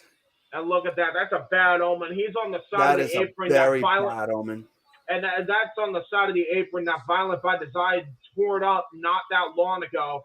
Yep, and now Eric Young is going to another place. Will this world belong to him tonight? Mets 2128 in the chat. Click Doomsday. Chris Lauder, James Mitchell. Oh, Been a while since I've heard that one. Oh, it's an XTO there by Josh Alexander, bringing Eric Young right down to the ground here. Walking weapon right now. Takes the elbow pad off. Oh, He's like, ask for it. Again, is No, he? you're kidding me. Another one? Moonsault BME! Cover middle of the ring, hooks the near leg too. Oh. Brian Hebner was this close. He got all of that best moonsault ever, too. Josh Alexander actually almost had it that time. Shades of Christopher Daniels. Channeling Kurt every Angle, for that impact matter. great that has ever Oh. wrestled here. Right to the face of Eric Young. Got Yeah, all of he it. caught, but still yeah, not he caught him enough. flush. Now try to go. Was for he looking for the C4 Angel's spike. wings? Try to go for the C4 C4 spike here. Oh. Oh, Top gets again. backdropped for his troubles. Disco Lariat intercepted. Wraps him Oh, up. See? shit, here we Oh, go. no. Nope. Eric Young Young's drops to an fighting knee. it. Dropping his base. Oh, wait a Uh-uh. minute. Yes, Come on. looking for C4. Are you kidding? Are you kidding me? Stop! No! really he floats has been over moving the into ankle an lock. ankle lock. What a transition by Alexander. Oh my gosh! Can he snap the ankle of the world-class maniac and make him submit tonight at Slammiversary? Eric Young screaming in pain here, whatever voice he has left here, trying to claw at that rope here. Oh, And grapevine's Alexander, it. grapevine's the leg. Oh my gosh, all the pressure, all the weight on that ankle. Oh, Oh, what come the on hell? now. What the hell? Yellow powder in the face of Brian Hebner thanks to Cody Deaner. God damn it. Literally, as soon as he Oh, wait a did that, minute. he He tapped, was and in the ring. Deaner set for the ride. Oh, And Joey Kick trying to to the face get of Joe involved. Doring. Right to Joe Doring. Oh, Oh, crossbody onto the outside. All of Violent by Design taken out by Josh Alexander. And this thing is breaking down, guys, in a hurry. Oh, wait a minute. Here comes Joe Doring.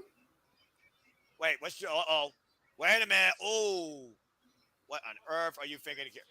There is a table there, right? Oh, my God. There is a No, table no, there. No, no, Oh, no. Jesus, go for the ankle slam. You Go gotta for be the kidding me. ankle slam. Oh, Right to the ankle slam. God! He got it. He got all of it. What Take a 8 look at feet that of again. strength! Joe Take a look at Doring that sent again. over the top rope to the floor through the table. You're gonna take- Unreal! And if you take a look at it too, Noah, hit the back of his head literally smashed off the floor. Doring is out. An angle slam for the ages. Joe Doring down and out. And God. Joe Doring is no small man. He weighs close to 300 pounds. Meanwhile, Deaner looking inside the now ring look at with the He's flag got of the Violent flag. by Cody Design. Deaner does.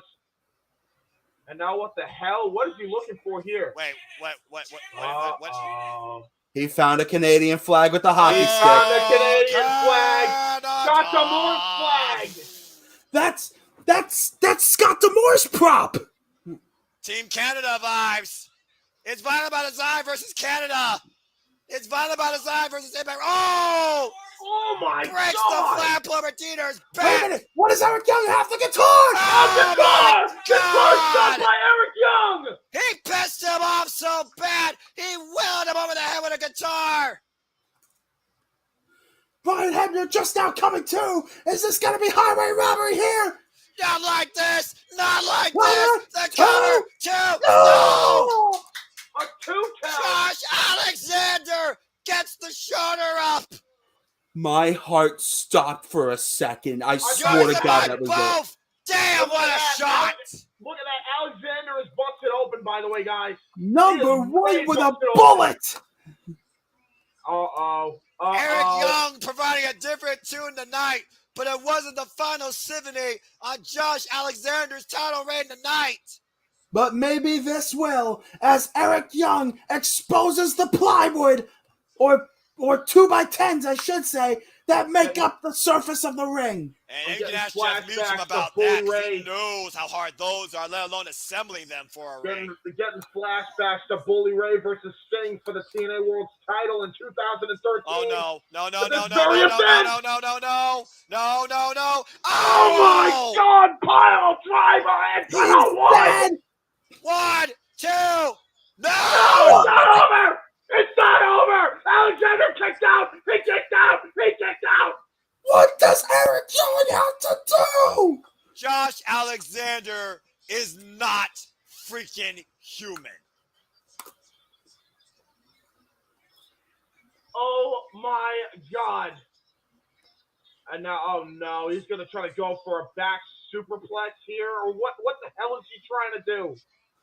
Whatever it No, is. no, not a top rope version. Avalanche, No, Eric Young, no. pile driver from the second rope of the exposed wood. Josh trying to fights fight out out. of it. Oh! Face into first an into the ankle lock. canvas. Into the ankle lock. Yeah, he was. Tap he's out, going Eric! to the Tap out, exposed Eric! wood, by the Tap way. out, Quick, Eric! Grapevine the leg, Josh. Eric Young rose through though with an up Oh kick. my God, and Oh knocks my the God, that headpiece knocked out the off headpiece. Josh Alexander's head. Oh, wait a minute. Oh! And down comes the On straps. the exposed wood. Oh my God! Josh Punch Alexander himself with the in the straps head. down, hooks them up. C4 spike. C4 C4 spike. spike on the wood. The cover. The cover. Brother, Hooks the leg. no. Two. Josh Josh Alexander Alexander. retains. Wow! It was 20 years of pride on the line tonight. And Josh Alexander, with an entire company being defended on his back tonight, is victorious and will walk into the future still Impact World Heavyweight Champion. A bloody Alexander at that, Noah. God! Josh. Shades of Samoa Joe with that spike Uranage on the exposed wood, and then the Hold walking on, weapon, C4 spike, that brought him to the dance, wins his biggest clash tonight. Josh Alexander took every shot from Violent by Design and has come up standing. Tonight we celebrated 20 years of Impact Wrestling, TNA, and now we know for a fact we have a very bright future ahead, for the world still belongs to the Impact Wrestling fans. And that concludes Slammiversary tonight. For James, for Casey, for Jeff, I have been the Seminole Foster, concluding part 1 of this fun, wholesome showcase tonight, because that was professional wrestling. Damn it! Damn it! Damn it! Damn it. Oh my God in heaven. And now I will turn it over to Jeff Meacham. Top of the hour, guys. Come on back. We'll take a brief little break here. Casey, we will say goodnight to you, apparently, sir. So goodnight until we meet again, sir. And we'll definitely, again, great job, everybody, tonight. We will see you guys back here at the top of the hour for open mic night. Yes, those are the topics. Yes, we're going to talk about Vince. Yes, we're going to talk about Jeff Hardy also. But we'll talk about those for sure. So come on back at the top of the hour, guys. We will be right back. Yes. See y'all very soon. Casey, later this week, G1 Climax predictions. And guys, stay tuned also next week, Sunday, the Forbidden Oh, yeah. Plenty of plugs coming up after Open Mic Night's over for everything coming up in this month and next month. Lest we forget. We'll be right back. Hi. Let me try that one more time when I'm not drunk. We'll be right back. Oh, my God in heaven. Woofa. Woofa indeed.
It's so grindhouse, it doesn't even take up the whole screen. That's how messed up that is. Anyway, welcome to the open mic night for our post-Slammiversary edition, I should say, of open mic night here on the Jeff Meacham Network, James Hebert Studios, Constantine Studios, the Simple Man Studios, and I forget Casey's channel name. So Insanity Works Studios. Yeah, that one. Yeah, sorry about that. All right, anyway. Welcome in the group. I know it's very basic behind me. There's no all fancy doodads or whatever, but it's a basic kind of night, if you will. Again, if we do this, is it looking any better?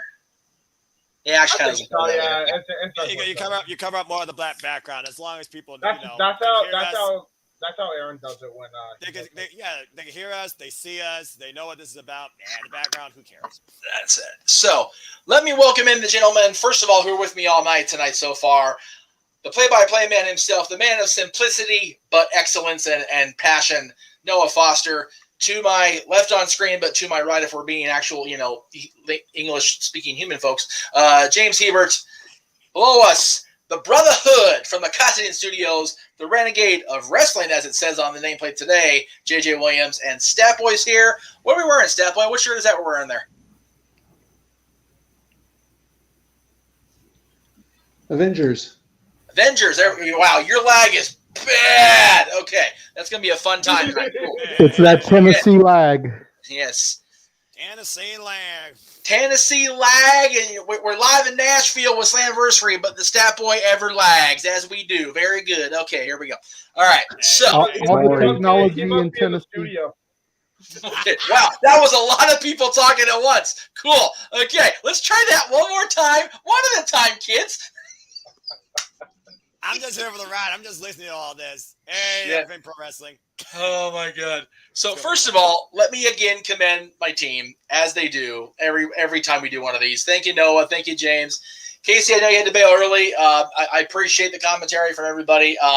Great show from Impact Wrestling. Great celebration 20 years. Kind of bummed we didn't see the founder. Not going to lie.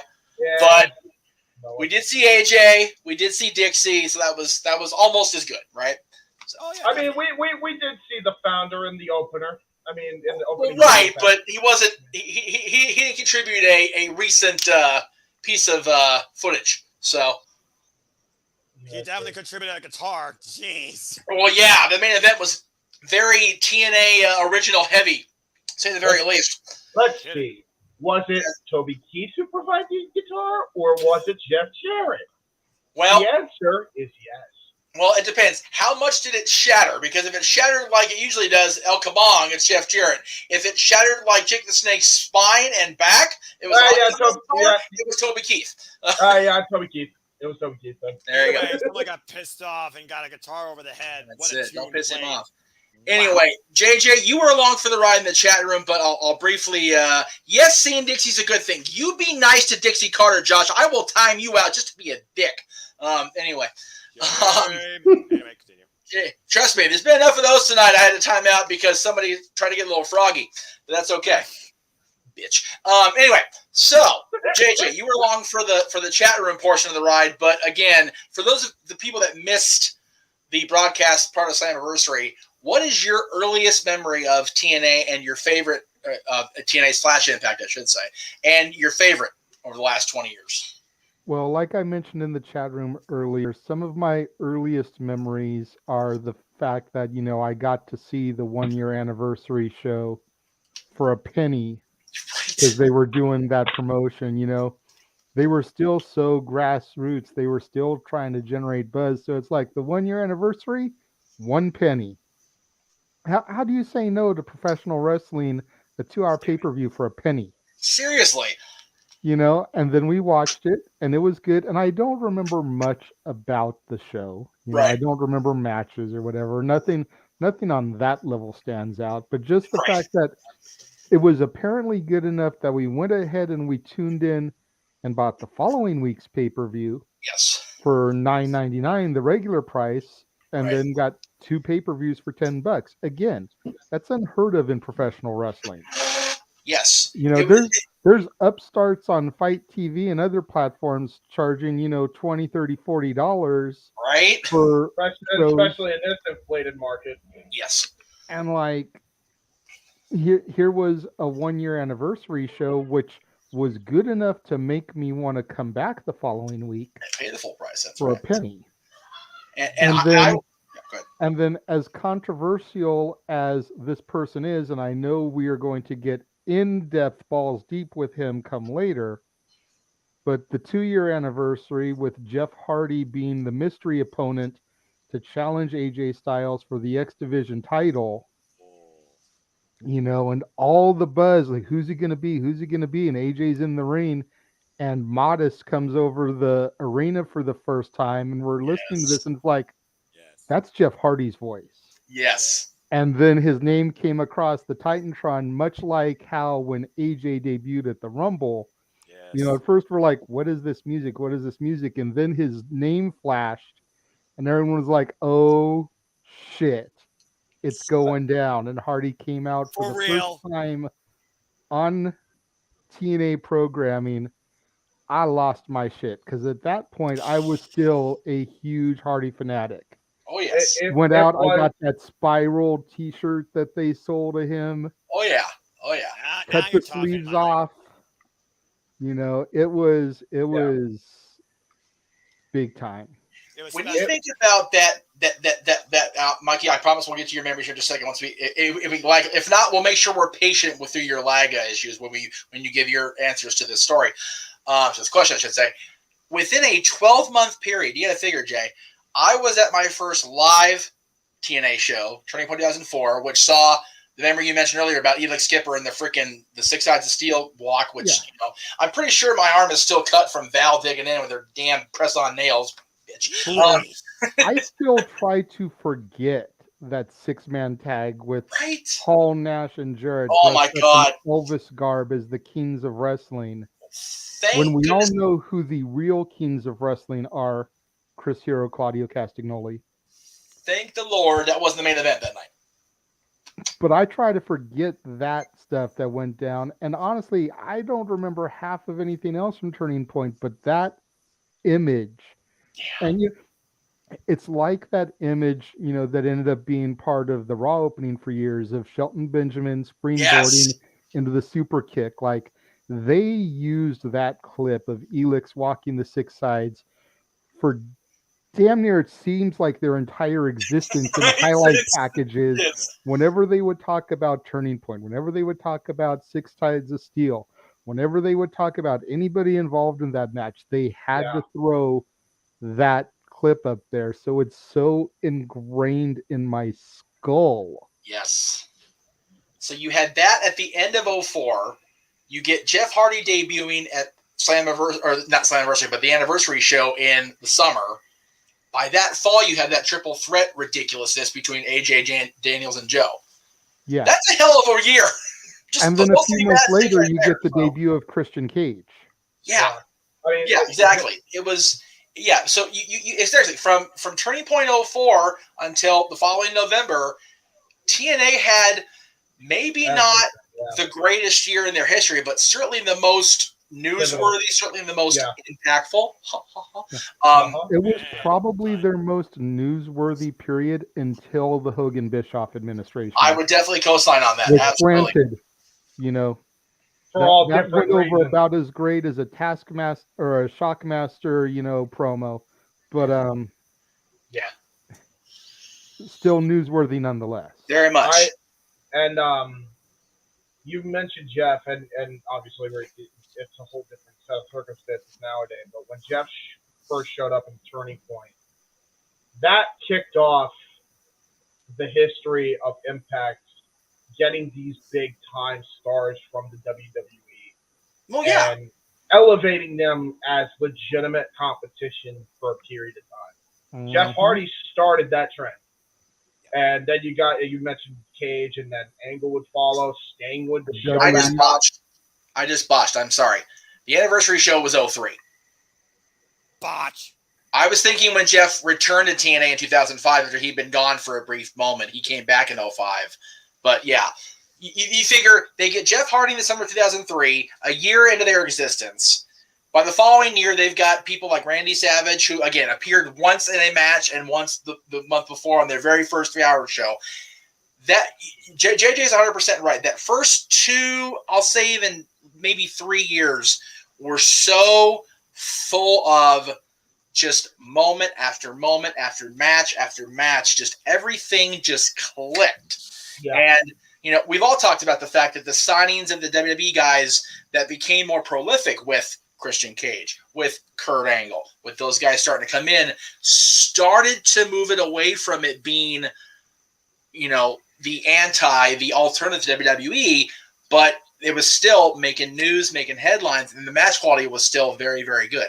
It wasn't, like you said, Jay, until Hogan and Bischoff showed up and ultimately took over the creative direction of the company that it really started to not be TNA anymore. And Bruce Pritchard himself, when he came out and said, the TNA name is dead or whatever, it's like he wasn't wrong because it had been dying a slow death for about 3-4 years. Yeah. So, Mikey, I know Nashville's about 3 hours away, but you are, of any of us, the closest to the hub, the closest to the epicenter of the evening. What are your earliest memories of TNA wrestling / Impact and your favorite? The earliest I can remember was the Ultimate X match, the very first one. That was a concept of a match that I really thought was dangerous and exciting, and I don't remember who was in that match, but to see 2 giant cables in the form of an X, and you have to get on those cables and get the X Division title, it was groundbreaking. It was absolutely groundbreaking. And of course, you guys have thrown out every possible memory I can think of. Elix Skipper, of course, falling up, doing the Hurricanrana off the top of the 6 Sides of Steel. That's amazing. Jeff Hardy, Christian Cage, Hogan coming out. There were just so many moments over and over and over again. And then that's pretty much it, really. I mean, you guys knocked them all out of the park on that one. Well, there you go. So I said as much too that you mentioned that in the promo that never aired. Mark, redacted. Right. Yeah, I said that. It's just like moment after moment, unbelievable match after unbelievable match. That was TNA. They when they say total nonstop action, it was legitimate. Well, that was why the original title of my history thing was 20 years of total nonstop action in the history of Impact Wrestling, because they are one and the same still to this day. In the actions, the in-ring action, other than there was a good chunk of time where the in-ring quality was what it was, but for the most part, these 20 years have been, if nothing else, solid in-ring work by everybody involved. Yes, sir, Mr. Williams. You got to figure, and I know TNA gets crapped on a lot in the modern era. Granted, it's gotten better in recent years. Yes. But especially as we've touched on, ever since the Hogan-Bischoff administration. Right. For all the crap that TNA gets, excuse me, let me be honest here, Impact Wrestling. Let me call them by their proper name now. Yes, that's right. For all the crap that Impact Wrestling, NWA, TNA, whatever you want to call them, refer to them as, gets, they were innovative, if nothing else. Yeah, right. Say what you will about Vince Russo and his booking and other people that booked the company during those early days, but for better or for worse, going for a 4-sided ring to a 6-sided ring, 6 Sides of Steel, Ultimate X, King of the Mountain, Monsters Ball, just to name a few. Yes. Yes. Things that the competition either never considered or just thought was too stupid to even try. And then they ripped it off at a point. Was what defined their identity during those days. Yeah. It's funny you mentioned that because literally every idea I feel like that Impact ever introduced, good, bad, and different. I think the locker room at that time, and even to this day, is the purest definition in the sport of turning chicken shit into chicken salad. Oh yeah. That was that locker room. That was that locker room, man. Vince Russo and Jim Cornette could have recommended garbage upon garbage for years upon years, and they make that stuff memorable every single time. Like, here's a great example. I still remember that brutal brawl between Jay Lethal and Sanjay Dutt at the Pink Taco. Right. Such a dumb concept, but they made it work. Yeah, they really did. That was the level of commitment that this roster had. It did not matter what dumb idea that Russo or Cornette came up with. I remember a flag match. We watched it recently. That, like, the concept in and of itself is so outdated. I think nobody said it itself. Cornette made a flag match between Team 3D with Spike in tow, I believe against Team Canada, and the match was so good. It was so much better than it had any right to be. That's how amazing this roster was. It was stacked to the gills, man. For real. And then you think about the where are they now type of guys that had all the potential in the world. And for whatever reason, either TNA just couldn't pull the trigger or they couldn't find that missing X factor to really rocket them to the moon. Guys like Monty Brown. Why was Monty Brown never an NWA TNA champion? Monty Brown, Sonny Siaki. Yeah. I mentioned him earlier, You know, these guys had it. Like, while The Rock was going on hiatus, making movies in WWE, coming back and forth, Kaki Siaki was their version of The Rock. We talked about that earlier with the hit. Yeah. And the funny thing is, the reason why he wanted to be Sonny Siaki. Right. He didn't want to be he wanted that cocky demeanor, of course. But he didn't want to be the next Rock. No. And it's funny because you look at a Ricky Starks now, there's a lot of Sonny Siaki in Ricky. The way his mannerisms, his swagger. He's got some of that Rock twang. I'm glad somebody said it besides me. I saw so much of Siaki when I saw Starks in person. I was like, damn. Yeah. Like even seriously, the hair, dude. Yeah, if Sonny Siaki had the staying power and not been so pigeonholed into that role, he could have easily been Ricky Starks right now. Like, oh my God. Wildcat Chris Harris. Who we saw tonight. Woo! You know, like the AMW run was legendary. Yeah. But that dude also should have been NWA TNA World Heavyweight Champion. Yep. Agree. But at the end of the day, Jay, he got a 3-disc DVD release out of that WWE run. The best of Braden Walker. That was the greatest thing ever. It's Father's Day. I'm allowed more dad jokes. It ain't over yet, damn it. Anyway. I didn't expect anything less. You kidding me? Since you mentioned Father's Day real quick, let me take a moment while we're on the air here before we get balls deep into our topics and publicly on the air thank my daughter for my Bianca Belair Funko Pop. Nice. That was my Father's Day gift. Atta Nat. Atta girl. Way to go, Natalie. It was the Good only job. one there that she recognized and remembered me talking about because she doesn't follow wrestling. Right. But she saw this, knew that I was mentioning the name, knew that I liked her, and so this was my gift from her.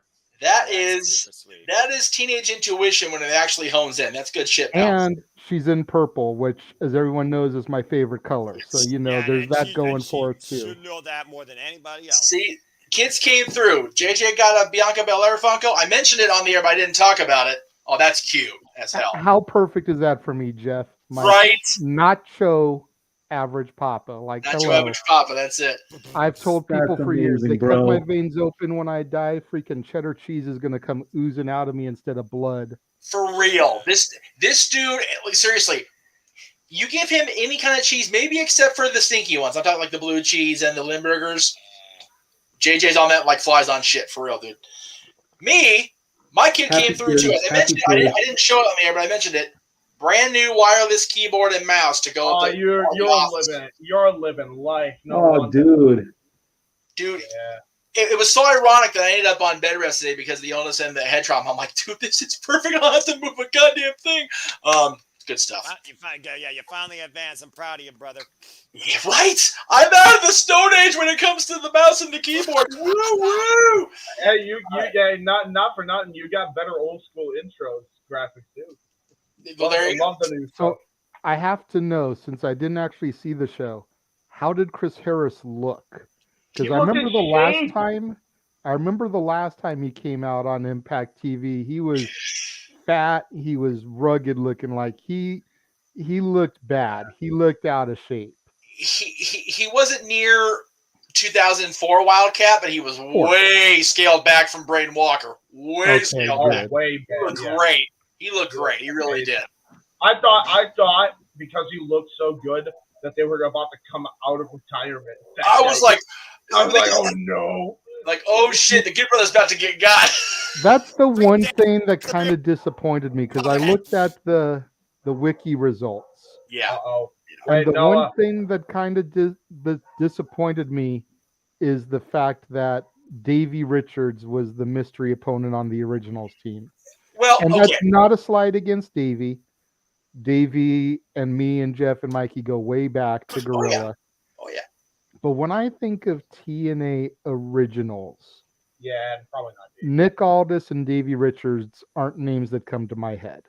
Fair enough. Magnus, I can kind of give a little bit of a slide to. Right. But if memory serves me correctly, Davey came like Hogan era afterwards. He came in right at the very tail end of the Styles run. Right. So Davey and Eddie Davey's came not an in original. when after Ring of Honor and TNA had made nice again, which took a while after the Feinstein bullshit, but so they he's did not make nice an original. again, You know, like there's so many people that I would have at least tried to reach out to. I mean, hell, you could have left Aldis and Davey out there and had AMW in that spot. Very true. Very true. Or Storm, You're not wrong. You're not wrong. And again, Jay, I know you were counting on AJ, but at least AJ did appear on screen. That was pretty cool. I wasn't counting on it. I knew that it was a long shot. Right. But that's just the way I would have booked it, you know, as a thank you for Mickey appearing at the Rumble, Knockouts, Women's Champion, everything. Fill that final spot, man. The phenomenal AJ Styles. So to show how far behind the freaking the naughty feed was behind the actual paid feed, these guys are mentioning AJ's out. I'm like, what? AJ's there? And then I'm like, he's at home. I was like, if AJ's in the Impact at the fairgrounds, I'm going to be pissed I didn't order this show. Okay. That would have broke the internet, Jeff. Let's be honest. That would have broke the internet. Almost. That was the Asylum, Jeff. The Asylum. Well, no. Okay, yeah. Well, they're at the fairgrounds, so yeah, I forgot the name of the Asylum. Thank you very much. So you mentioned not going balls deep yet into the topics. Let's go ahead and go balls deep into the topics. Let's just go ahead and start off right off the bat here. Let's just talk about balls deep, shall we? Oh no! Oh god! Very good. I went there. Very good. Okay. Dad joke. The dirty. Oh, these two ladies! I swear to God. Okay. So again, you never know in this day and age of the tweeter versus reality, right? But these two got a little naughty on social media against one another this week. Of course, they are headed for a showdown. I'm assuming at Money in the Bank, if not, SummerSlam or whatever. But there was a Twitter, a pair of Twitter posts, and Rhonda said, "Someone needs to tell your discount OnlyFans sister fetish YouTube channel is weird and embarrassing." And of course, Natty not one to allow her sister to be besmirched, even though OnlyFans is what it is. Replied, "It's either do a channel with my hot sister or bring people to a rock at the back of my farm to cry and talk about conspiracy theories." Shit. I chose the sexy sister thing because we might be weird, but we're not as weird as your hot takes on life. It's like, God damn, Natty, I guess. So, and then links her sister's OnlyFans on top of that. So over Rhonda's Cheerios. Yeah. So to kind of update everybody, okay. The following portion of the Jeff Meacham Network Presentation Open Night is not necessarily rated for those under the age of 18. Let me just go ahead and say that right off. You need a banner running across your thing saying that. I'll do that right now. I mean, okay. Now these are just YouTube images, so I'm not doing anything that y'all can't see on YouTube for free, okay?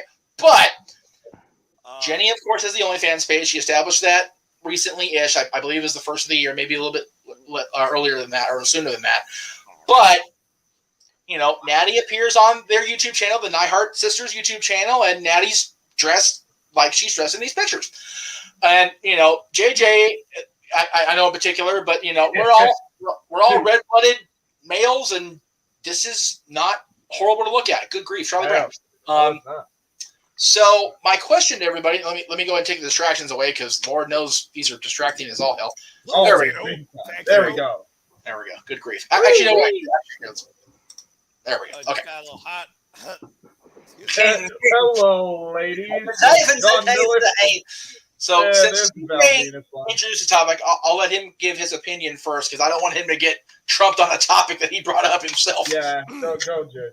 It's your opinion. Maybe. Okay. So he's breathing right again. Now that I've been completely thrown under the bus, just call me Regina George here, and if you get that reference, then you're good for the room. Hey, JJ, don't forget. Oh, God. He's watching. Did we just go butt fucky? What the hell just happened here? Whoa! No. Noah, with OnlyFans being mentioned, you don't say that here. Oh, shit. Right? Okay. Okay, enough. Right to censor. Bring it in, kids. Bring it in. Please bring some decorum back here. What the hell? Gentlemen, please. JJ, go. So, number one, they are fighting at Money in the Bank. That's where the match is scheduled. Okay. This is obviously totally a work. Right. They're just trying to drum up publicity for the match. Yeah. We know these two ladies respect the hell out of each other. Yes. But it's just so goddamn funny to watch because Rhonda, with that cold-hearted stare, you can buy her just trashing the girls for this type of stuff. Right. And Natty could give less than an F. Right. You think about all the scandals that have been involved within the Hart family to begin with. Right. Between screw jobs and sunny days, and do we even need to go on from there? Happy endings, that's for sure.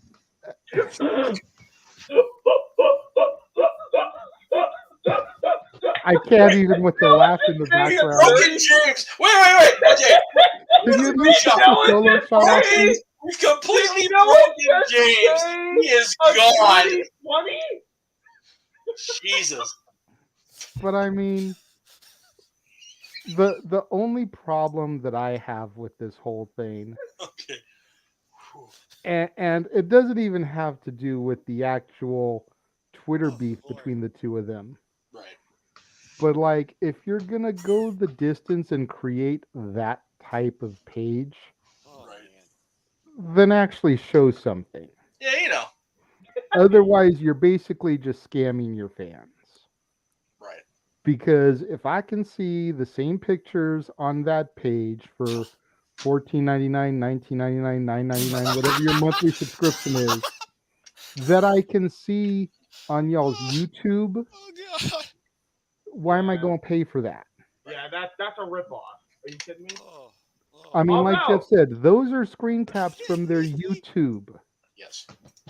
What are you showing me for that price that is different than that? Yeah. Yeah. I saw that on the top left-hand corner. Yeah. I mean, I agree. I've said my piece. You can pull me down now, please, because the solo shot on this topic is just killing it. Okay. Oh, yeah. Okay. All right. You know what? Okay. So since we've broken him, I want James to go next. Right. I was gonna say. He's got his sunglasses on. Are they Hart family sunglasses? Are they your Bret Hart glasses? They feel like Ozzy Osbourne sunglasses. So they look like John Boy, Lennon. ladies, you're doing a great job. Oh my God! What the fuck? James, my for God. some reason, with the clean shaven, that just came off even creepier than it probably would have. Oh, thanks. Thanks. That makes me feel so much better that I don't have I a swear beard. I'm gonna walk out this room. So much face. So much face. Hold on. JJ and Jeff in the chat. Yeah, James, you look fine without the beard. Also, Jeff and JJ in the chat. JJ says, "Oh, you look creepy with the sunglasses complimenting women." Jeff proceeds to laugh. Fucking assholes. You dickhead. I love how we're not even leaving it off the shot, too. All right, whatever. Anyway, So, okay. Let's talk about. I just want to point out the fact that JJ, you're calling it creepiness. You're in a freaking dark room with an alternate light, and it's just a thing now. I can't unsee everything that's happening right now. Thanks. Yep. So just to make it even worse for you, there we go. Okay. Oh, thanks. Yes. I can't help the fact that I don't have a damn flight right now. All right, you know what? Here, I'll help. We don't have to have an alternative light. There we go. Okay. It's a little bit better. It's actually better now, so we're gonna be professional again, I think. Okay. So all right. Speaking of Natty, and Wanda and this feud. Oh my God.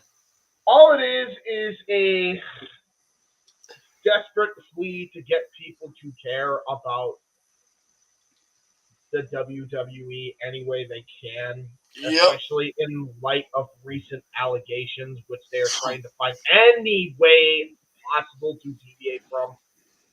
Let's just throw that out there right now.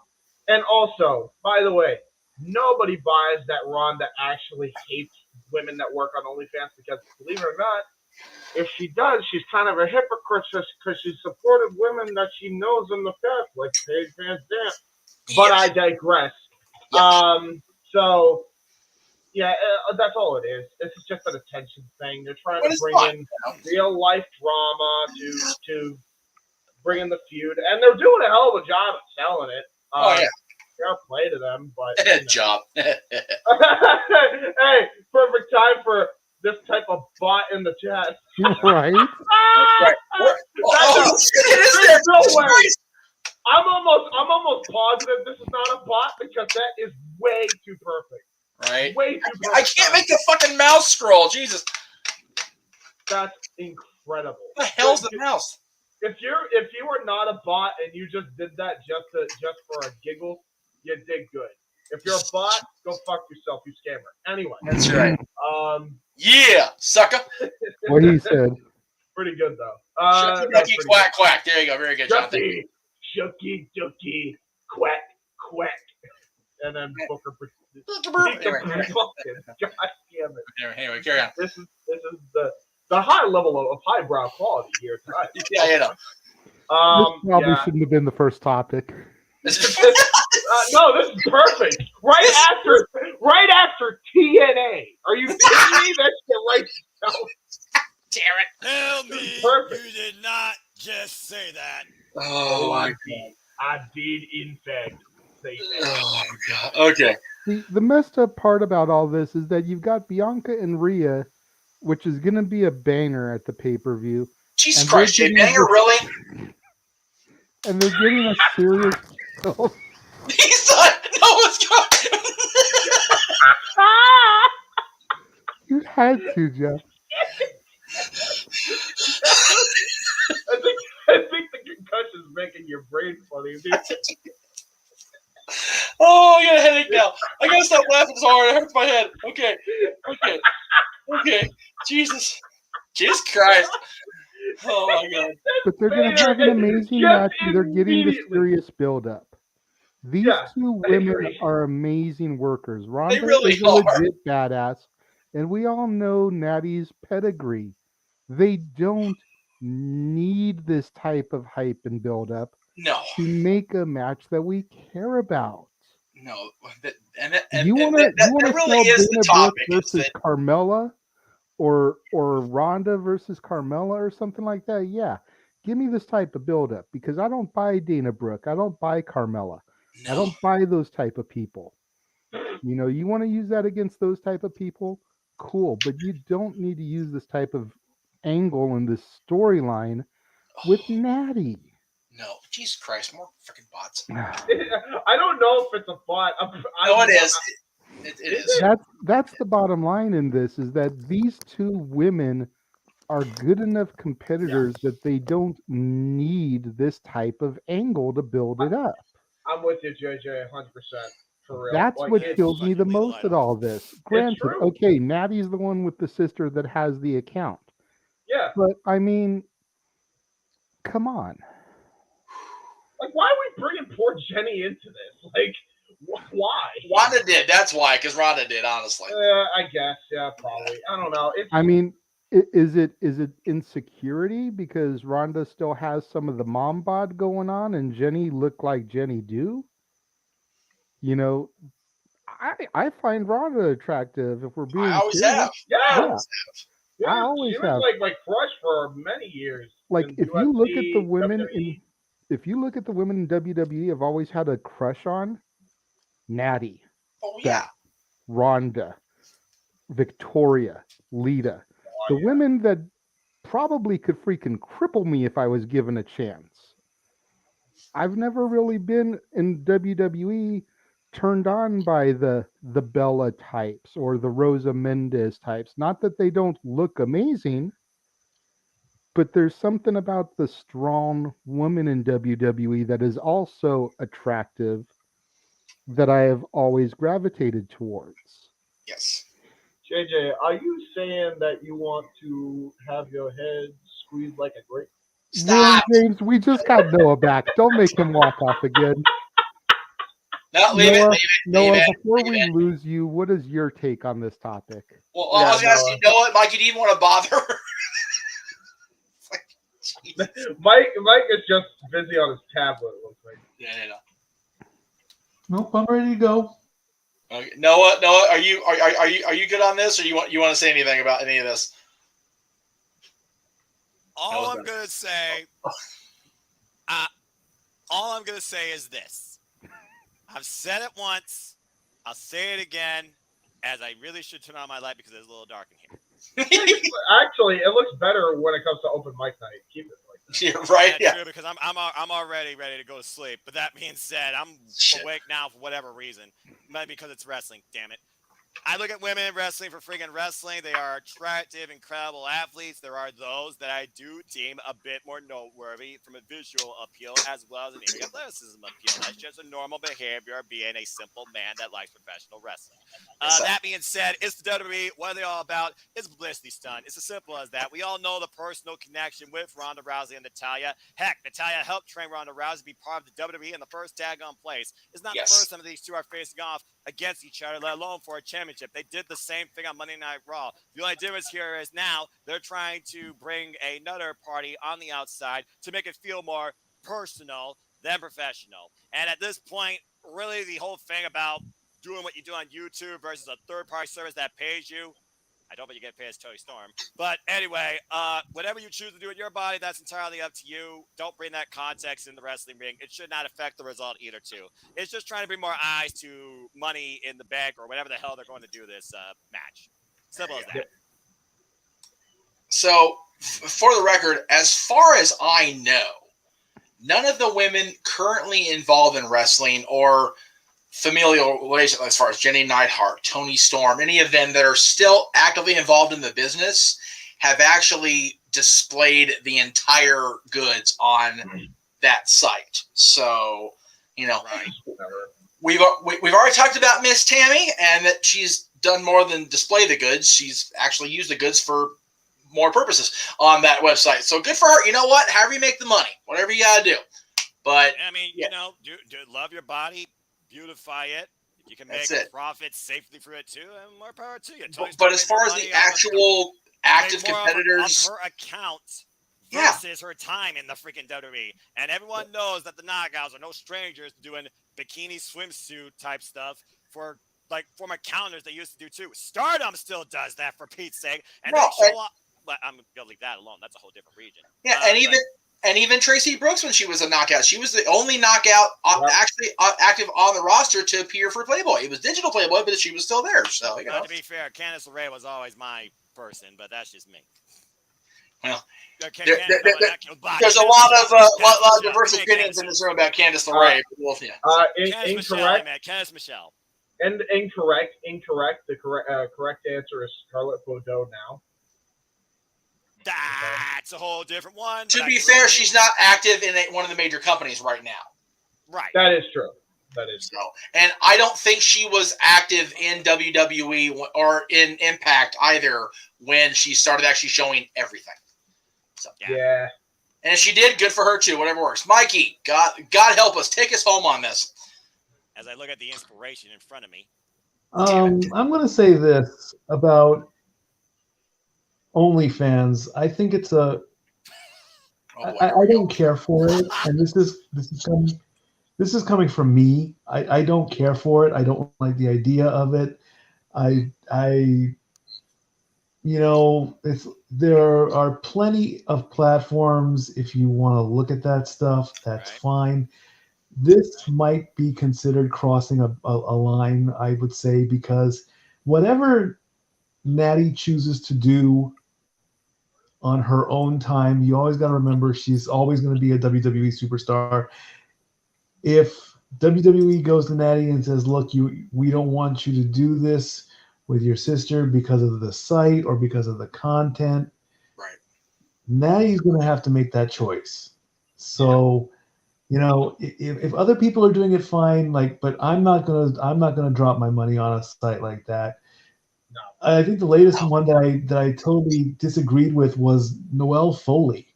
I believe she has an OnlyFans site, and she's not showing anything more than Jenny or Tony are. So that's it is what it is. And she decided to start that site just right. I'm not happy with it. As far as bringing up the site, like you all have said, this is a way to get these two to clash and go at each other. That's fine, and that's basically it. I mean, I'm not gonna drop. If OnlyFans was around 15 or 20 years ago, when we were all in the college group, right, that might have made a difference. Now, forget it. I'm not going anywhere near that. Fair enough. Forget about it. For the record, on your statement on Noelle, while I agree with your statement because it is kind of the reasons why she did it are obvious. It's the only way she's going to be able to get the money properly to actually get the treatment she needs to finally wrestle again. I mean that's why she made it. I know it's screwed up that it had to come to that, but let's be honest, any other job wasn't going to pay what the hell that was. Sorry for the dizziness. I'm just trying to get this in order to get to where she needs to be health-wise, Yeah. Yeah. I'm aware of the chat. Okay, so if you guys all can do me a favor on JJ, your channel, Noah, your channel, James, whatever channels you run. Oh, why? I check my channel. I'm just saying, just keep an eye on the chat in case I miss it. The two that are in the stream right now, that's already been blocked. I can't make everything go away. Once it's blocked, it's just kind of there. So anyway. I got you. All right. So next topic's a little more, actually much more serious. Thank God for that. So, I'm okay with the championship being introduced in AEW, and this was brought up by, I believe, James. Yes. But what about this trios title we've been hearing so much about that seems to be on indefinite hold until Kenny, by God, Omega is ready to go? And the consensus is that he's going to be out for the rest of this calendar year, which we're only halfway through said year. Do we really want to wait another 6 months for a championship? Well, no. If we're going to have a championship debut, either we wait and actually be patient, or we do what Tony's done, which is create this All-Atlantic title. The problem with this championship is the Atlantic, does cover, quite a bit of coastline when you figure the east coast of the United States, Canada, North America, South America. It's basically the Intercontinental Championship is what it really comes down to as far as the relation to a current championship, right? But at the same time, you have a company that, introduced another championship, but there was somebody in this tournament that, is supposed to end at Forbidden Door that's now not going to be at Forbidden Door because the company he works for in Mexico has a direct conflict of interest with AEW working with New Japan. Boo. So you figure Penta's not going to be at Forbidden Door, so it's already a foregone conclusion he's not going to be in the finals of this tournament, which is like, okay, then why are we bothering with having it be there? So again, it seems like, and again, the way I phrased this is more, it should have been phrased better, but the bottom line is this another thing of Tony going, hot-shotting because he was trying to get something done, didn't get it done, and went to plan, Q at this point? I don't know if this was the right idea. I'm all for Miro winning this if that's what they're going with, is what I'm hearing they're going to go with, which is fine. Because I think Miro really got the short end of the stick there when he was TNT champion and didn't get to, really showcase the badass that is Miro. Noah, I'll go ahead and start with you here. What do you think? Is this just one of those that we want to get a championship on Miro? We want to showcase this badass now that he's back, and that's all they've done really is showcase how incredible he is throughout this tournament and since he's returned, which of course he returned when I was at the forum back on the 1st. Is that what this is, or is this another Tony Khan panic, or both? It could be a combination of both when you consider that one of the biggest criticisms of AEW is how overstacked the roster is, especially when it comes to people outside the World Championship picture. I think at one point, Tony Schiavone even said on commentary, this would be like for the upper echelon to a degree of what they call the middle of their roster, mid-card per se. You look at the TNT Championship and those that contend within that tile picture and those that are within there versus the international flavor with this tile here and the people that are involved with this, several of them haven't been involved anywhere near towards TNT Championship. I think the only one, like you said, is Miro. That might be the audible, as you call it. But I also think about how AEW wants to, bring everybody in through the door and, of course, showcase and spread out wrestling. If this tile is going to be defended on more than just AEW, playgrounds, like maybe Mexico, UK, if they decide to go over there, or Japan, with the fact they got New Japan Pro Wrestling involved. And seriously, Tomohiro Ishii deserves to be a champion. I feel it's one of these experiments that they're going to try to a degree to try and bring more depth to what the roster is kind of being classified as.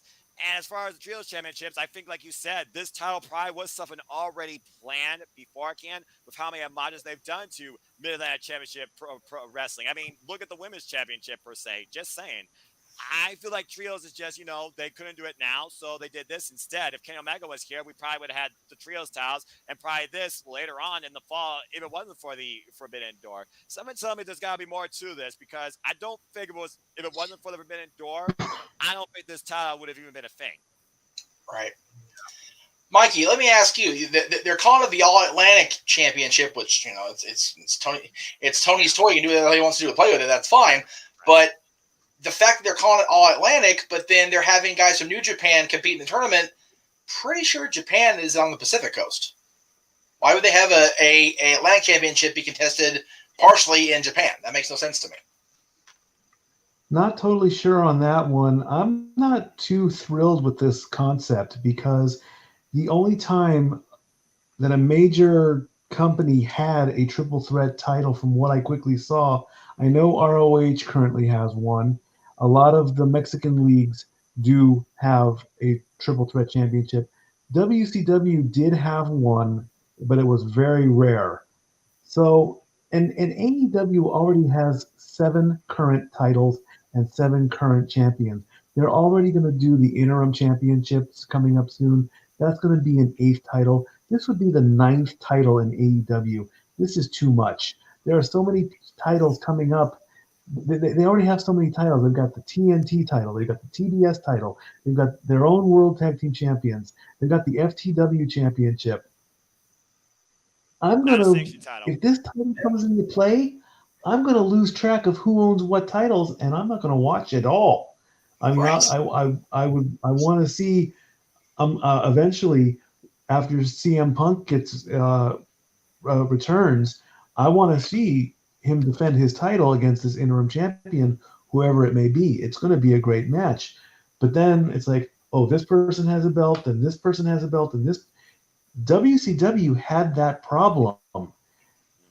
They had the Canadian Championship. They had the Junior Wow. Champions. They had belts like crazy.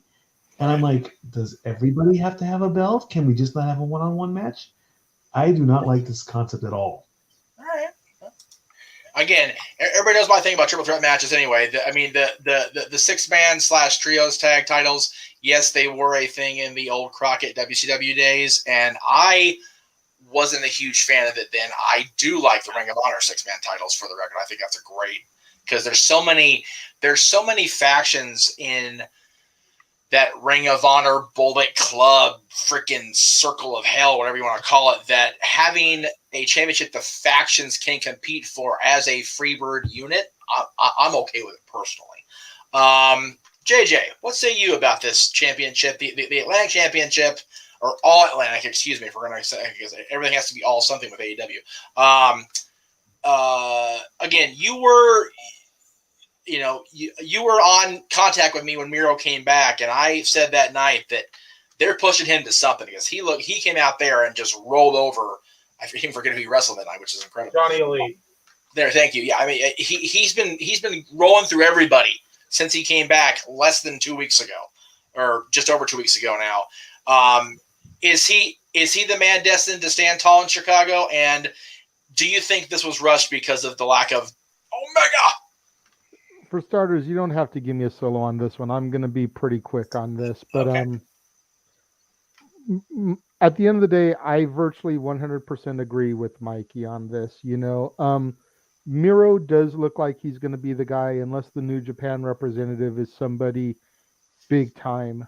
Right. That is going to get those ratings for AEW by having them on the show for a while, defending this title, taking on challengers, whatever. But at the end of the day, they are getting oversaturated with championships. Oh, yeah. And it's a bad look. If you want to get another championship, why not put, similar to Impact, and have a digital championship, something that's defended on Dark or Elevation. Yep. Thank you. Exactly. That would be what I would try and do until the trios title, is give those shows something to contend for, something to make me want to tune in to the internet and YouTube and watch those shows. Because as of right now, I don't watch those. No, I don't either. There's nothing worth my time on there. Well, it's like how even WWF would occasionally pop and have a title change on Sunday Night Heat. Right. It's like, oh crap, a title change on Heat? Yeah. And it wasn't leading into the pay-per-view, it was just a random Heat? Yeah. Okay, maybe I need to start tuning into the show more often. Yeah. Right. You have a championship on Darker Elevation, you're going to make me more interested to check it out. Yeah. Versus just showcasing a championship for Ring of Honor like they've done primarily with Mercedes Martinez. Yeah. And that's the other thing. Mikey started rattling off all the titles that they have. Is like they've got all the ROH belts in their fold that they've got on TV too. Yeah, I mean, FTR's on Dynamite on the regular. So it's like that episode of Oprah. You get a title, and you get a title, and you get a title, and you get a title. Like, I was thinking the exact same thing when Mikey was rattling them off. I'm like, this sounds like Oprah. But he's right. Eight championships just on AEW alone, combined with Ring of Honor, AAA, gentlemen, FTW, not sanctioned, but that's still a total of 15 people out of a roster over 100 people with a title. If you want to get command of, and that's without, and that's not even, 15 people on a roster of 100, and when I tune in on a weekly basis, I maybe see 40. Right. Pretty much. Yeah. You figure, Jay. 40. Yeah. As far as the people, the interest on Dark Elevation, the people they have on those shows are definitely worth our attention, but they don't advance story. No. Mm-hmm. Period. Velocity, a very match rarely match after fit. the first month, did not advance story. Jacked, sure as shit didn't. Same with main event right now. Same with, Shotgun Saturday night. yeah. Shotgun Saturday Night was only good when it was actually a shotgun style show and they were wrestling in the freaking subways in New York. That was when it was cool, right?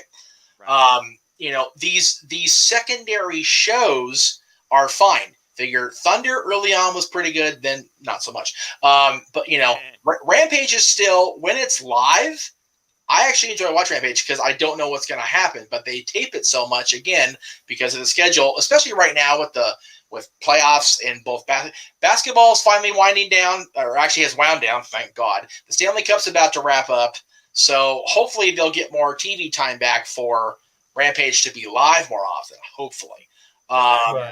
But anything beyond the actual secondary show, figure like this: Raw and SmackDown, for the most part, up until very recently, have had different stories, and they advance those only because they have that one show a week. NXT advances because they only have one show a week. AEW has 4 shows, 2 on television, 2 on basically internet exclusive, that are trying to advance the same show, the same stories. And it's like, we're getting into WCW prior to 97. It's too much. Yeah, once in a blue moon, they actually advanced somebody on the roster on one of those other shows, too. It's like you get 6 matches out of Elevation. One of those is like, okay, this guy's got potential. You get 8 matches on Dark, and you think these 2, they're going to steal the night, but do you see of them maybe show up on Dynamite or Rampage? And I can only name a handful of people, some of which aren't even there anymore, like Connie King, who's made her own brand now and an all-women's promotion, CCW, and being involved in NWA. Yay. Yeah. But, I mean, people like Dante Martin, for example, they become like a mainstay, but people that you thought really were going to break out from there, like Big Shy Lee, you barely see him at all. You figure, Noah and James, you've been watching AEW from the beginning as far as all the shows. Yes. Yeah. When Dark was launched and then Elevation was launched, the entire point of both of those shows was, okay, these guys are wrestling dark matches, so they're not going to get any TV time. But we want them to be seen. And if we see somebody we want to elevate, then we'll do that. Hence those shows' names. But they've signed so many damn people. We've talked about this. James, I'll come to you now. They've signed so many damn people, it's like they can't help but have 4 shows. It's ridiculous. Yeah, I mean, opportunity. So I was the one who introduced this topic. Okay, I'm sorry. Okay. No, it's totally fine anyway. The reason I actually brought it up is for all the points that you're mentioning. But here's also my take on this. Please. I don't think it's necessarily the amount of championships that you have. It's what are you doing with all of the champions that you currently have. Right. And that's the problem. Yep. Even with 4 shows, if you are trying to advance the same stories every week, chances are things are going to feel less than. Whereas if you did a brand split with your shows, there'd probably be a lot less of that happening. Right. I go to this idea that I pitched a very long time ago, and I say that it's funny we talked about Impact. In 20 years of Impact. I think it's time to get the TNA out and bring in 3 new initials, and it should be AEW Impact. I think Tony should actually consider trying to buy the assets of Impact for 2 reasons. Number 1, Impact is on mainstream television again, which is a freaking plus.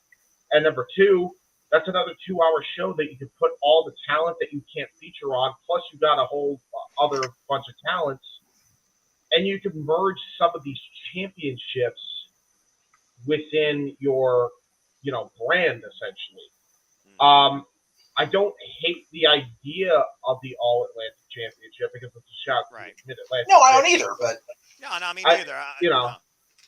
And we don't know what they're actually going to do with this yet either. I mean, they could be turning this into,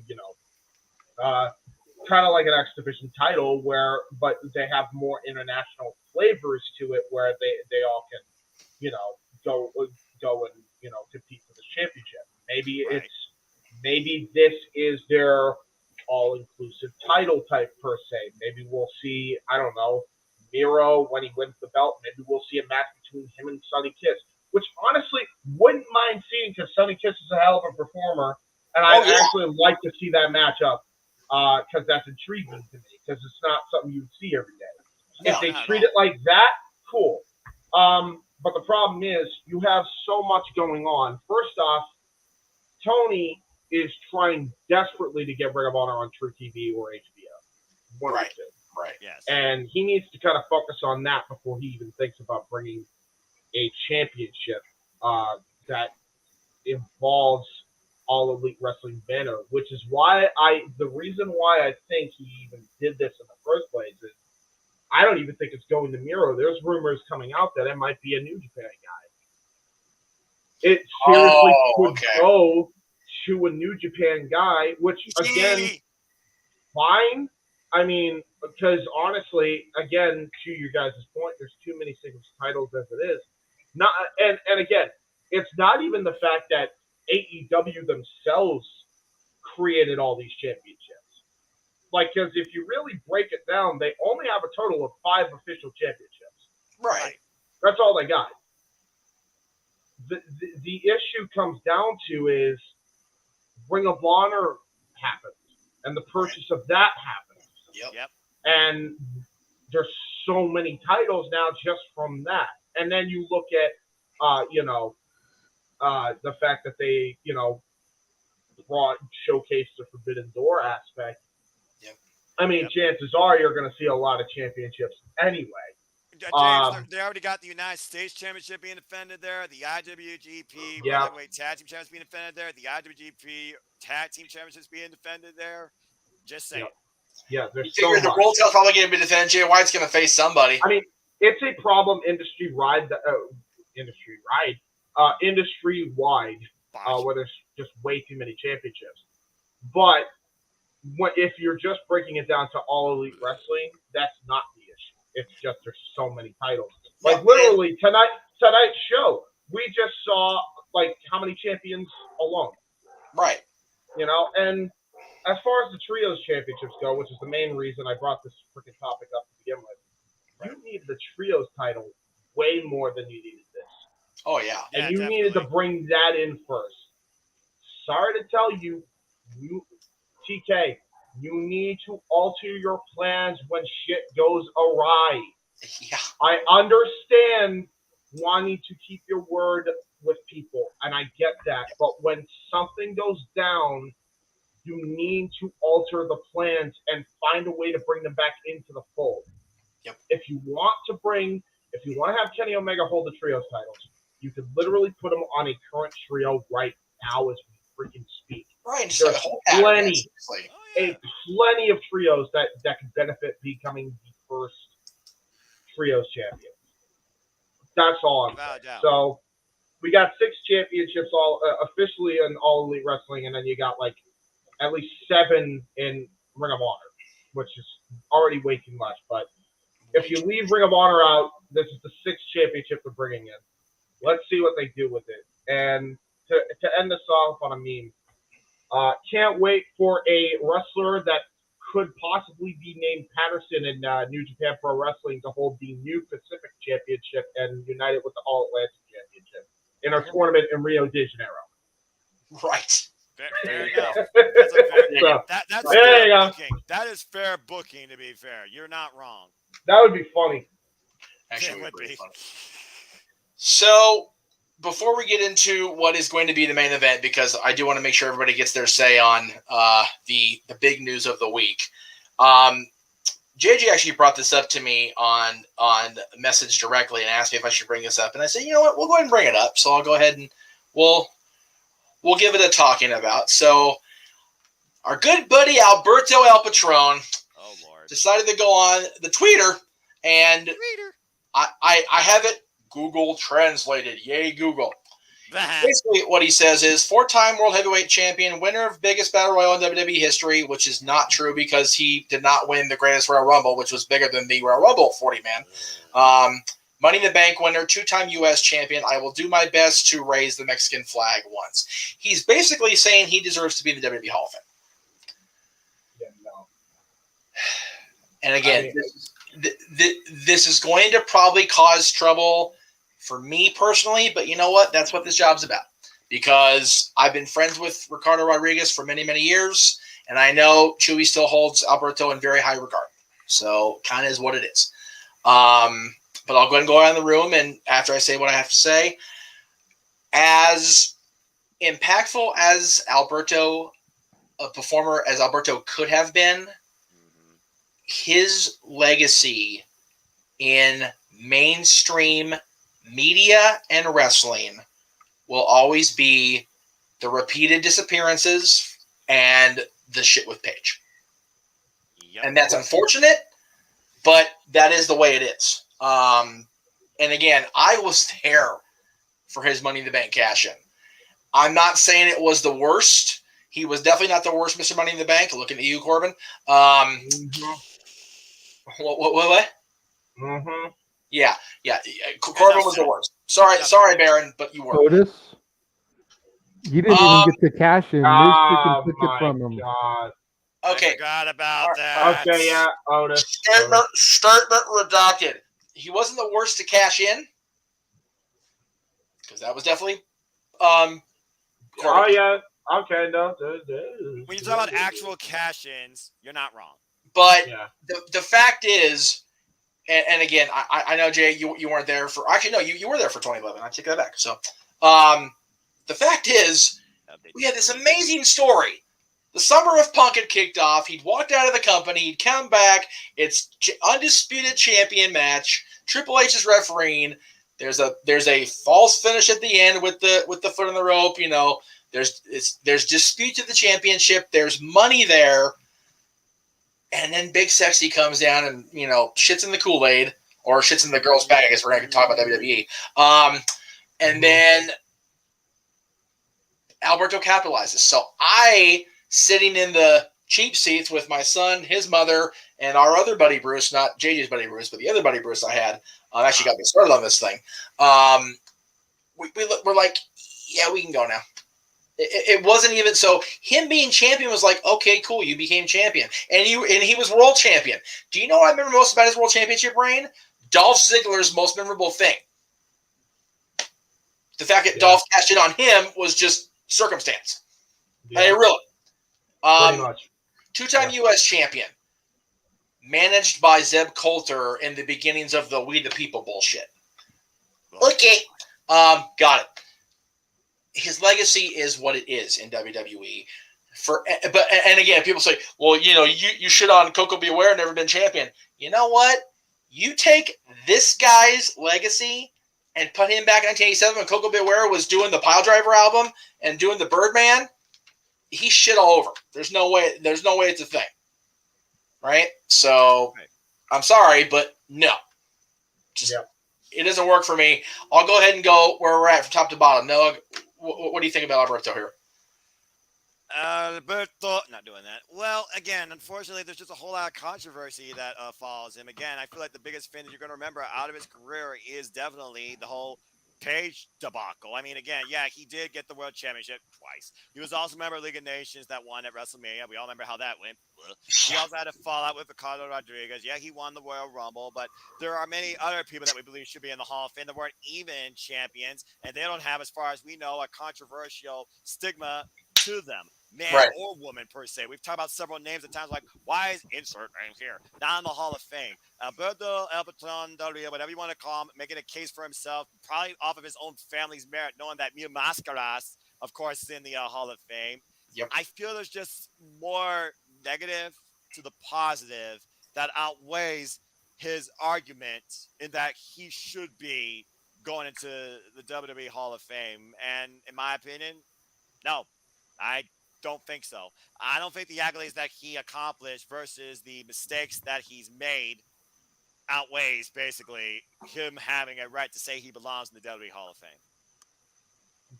James? I'll say this much. You could put him in probably a lot of Lucha Libre Hall of Fames because Because I mean, if we're gonna be honest, a lot of Mexican Parliament doesn't really give a shit about if men beat women. So, you know, Well, yeah, you're not wrong. You're not wrong. no, So- sadly, you're not wrong. So, real quick, both of these middle fingers to you for that.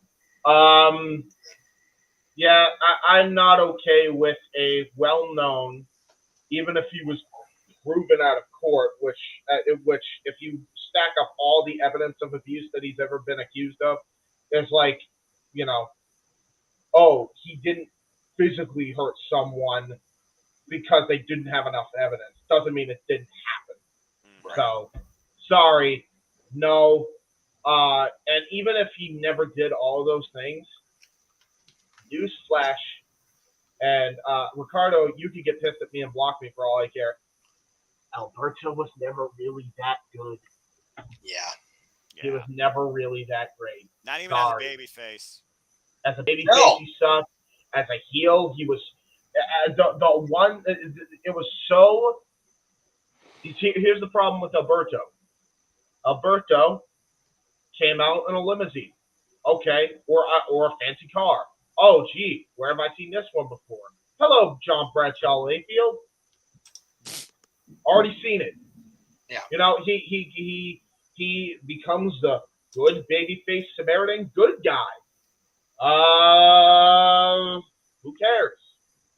Already seen that. Rey Mysterio did it way before you were even conceived of doing wrestling because your father did it. In fact, your own father did that for the longest time. Right. Who cares? Time. You know, like, there are people that you chose to do the basic bare bones minimum to get over, and you didn't do anything to make yourself a standout. And because you wanted to take the shortcuts, your personal life suffered as well as your professional life. So, sorry.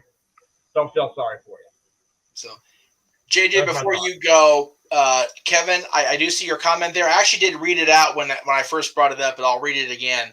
Translated from Spanish by Google, it says 4 times World Heavyweight Champion, winner of the biggest Battle Royal in WWE history, which is not true. Money in the Bank winner, 2 times WWE United States Champion. I will do my best to raise the Mexican flag once.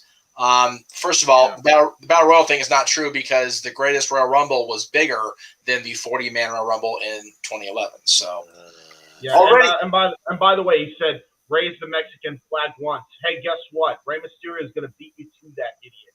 He has way more credibility than you. Oh, and by the way, you're talking about the same damn. You're talking just strictly credentials. Bushwhackers would like to speak to you. Honestly, the whole, I mean, his handle on Twitter is Pride of Mexico. If he's talking about raising the American flag as champion, Eddie Guerrero defeated Brock Lesnar in the friggin' Cow Palace and did the exact same thing. So, you know. Already happened. So. Yeah. We've been there, seen that. I literally bought the T-shirt. It's hanging in my closet right now. You know, it is what it is. JJ, the floor is yours, sir. I was going to say, can you go to Mikey first and I'll close it out since this was my topic? Sure. Absolutely. Mikey, if you're listening, you're on, sir. This is having lag. I don't believe that Alberto Del Rio deserves to be in the WWE. I'm sorry. His accomplishments are good, and they are facts, except for the Battle Royal, Royal Rumble. Call it what you wanted to. Call it what you will. Exactly. There are. It's not enough. Okay. Right. You're a 4-time champion. There are probably other 4-time champions that have done more than you have. Okay. Without a doubt. You're a 2-time U.S. champion. You've done this. You've done this. You've done this. Okay, that's good, but there's somebody better than you. Okay. Why do you even want to be in the Hall of Fame? Give us, if there is the Mexican federations, if they have their Hall of Fame, their highest level, Right. fine. Go do that. Did I like Alberto Del Rio? I didn't hate him. Right. I loved the car gimmick. I loved seeing all those expensive cars being driven into the arena and how much they cost, you know. But there was just nothing about his gimmick and his character that, because you never heard me say, wow, I want to tune into Raw and I want to watch Alberto Del Rio. And that's the thing. So That is exactly it, Mike. He wasn't a draw. Exactly. So why would I want, if I was voting, if I was like a Hall of Fame voter, no, you would not get my vote. I'm sorry. You don't deserve it. Your accomplishments are great. That's fine. Good. Yeah, you won the title 4 times. Did you carry the company on your back like a champion is supposed to? No. Flair did that. Sting did that. Hogan did that. Cena did that. Triple H did that. Austin did that. Bret Hart did that. All those people are either in or will go in to the Hall of Fame because we know Cena hasn't gone in. You, sir, have not done that. You did not carry this. You did not carry the company. You did not carry WWE. Therefore, sir, you do not deserve that ring. There you go. Yeah, that's the bottom line. Stop being a self-entitled asshole because your father's no masquerade. You daft bitch.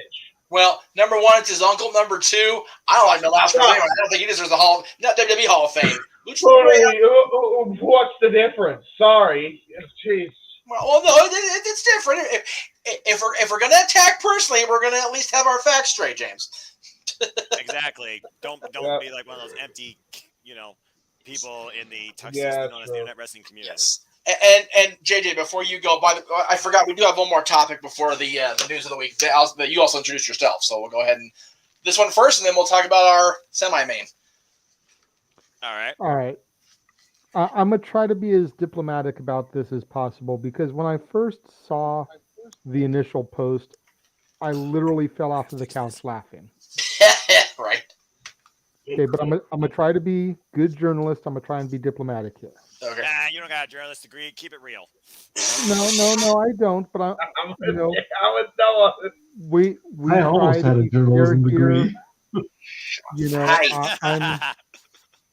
Here's my stance on this. Okay. Is Alberto Del Rio more deserving than some of the people that is currently in the Hall of Fame? Absolutely. Yep. Agree with that. Are there people that aren't in the Hall of Fame that are more deserving than Alberto Del Rio? Hell yeah. Absolutely.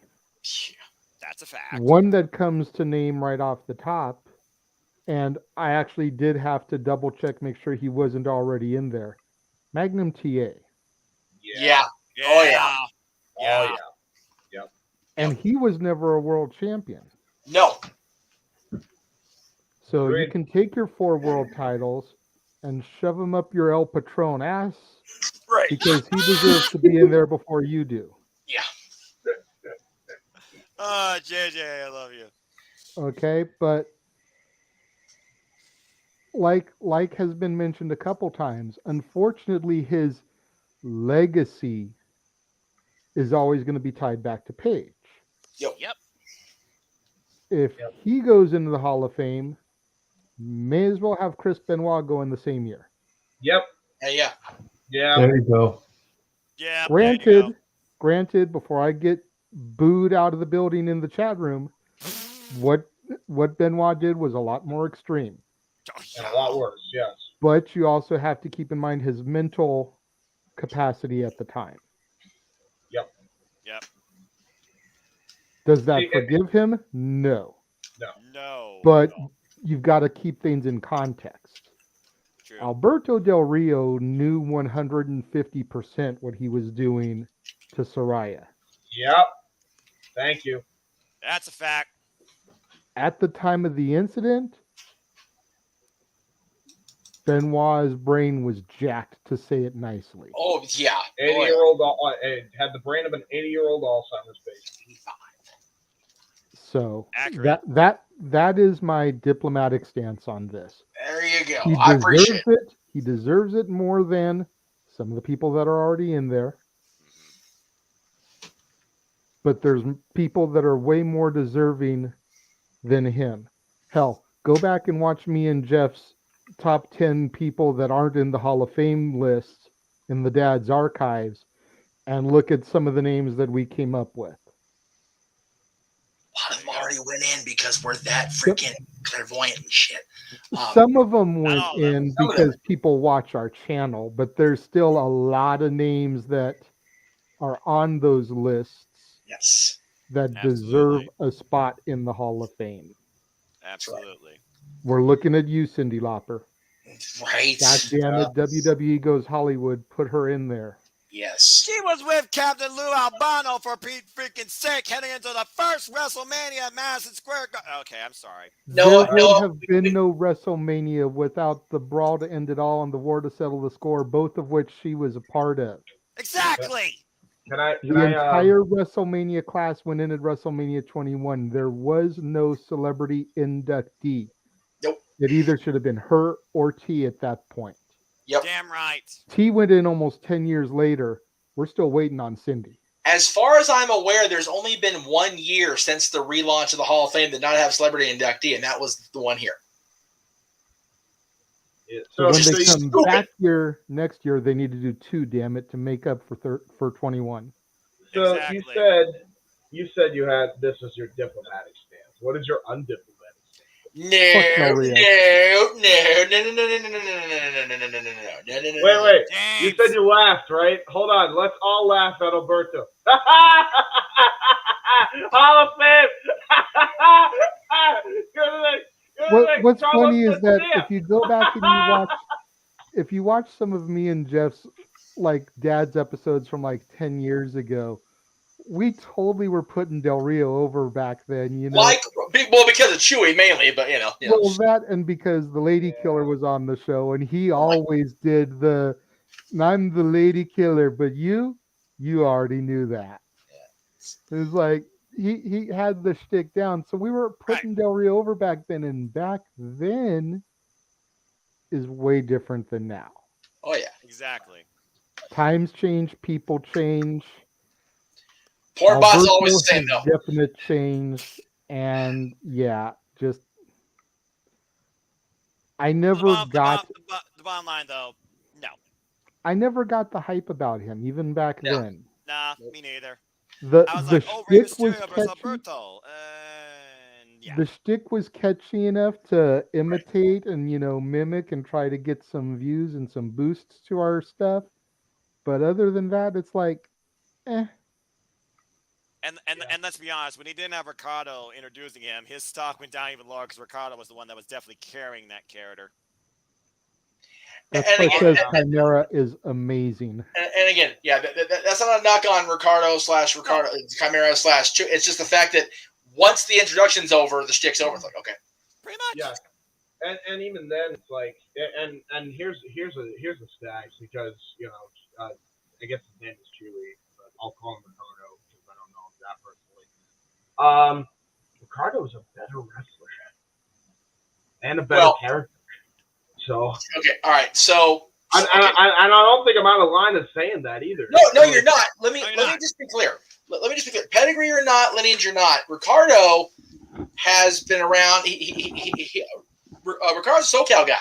He trained out here. He worked out here. He trained people out here. He's awesome. So he got work for WWE. Doing the gimmick with Alberto and then with Rob for some inexplicable goddamn reason. But WWE never really saw the potential in Ricardo because he wasn't in WWE shape at the time. He just wasn't. Right. They even lampooned it when they had the entrance with him in the Rumble. Where he came out in that freaking jalopy that he had, and he came out looking like a freaking pale, untanned version of Alberto. It was the whole thing. It was like, dude, he's so much better than this shit. The exact opposite contrast. Yeah, very much contrast. All right. So this is the semi-main I actually meant to say semi-main for, because this was actually brought up by JJ, and he went to introduce. So we're going to have him either go first or last, whichever he wanted to do. It's up to him. When he comes back, I think he said that to go take care of something. So we'll go ahead and talk about it. I'll go ahead and give my piece on it. Mercedes Bernardo. Oh, Lord. The woman currently still under contract at WWE, and that we've all come to know and have in our lives as Sasha Banks. So, with all that's going on in the news this week, the talk has turned around to, okay, is she going to stay? Is she going to, her lawyer's going to get her freedom? Is she going to remain in wrestling and go to AEW?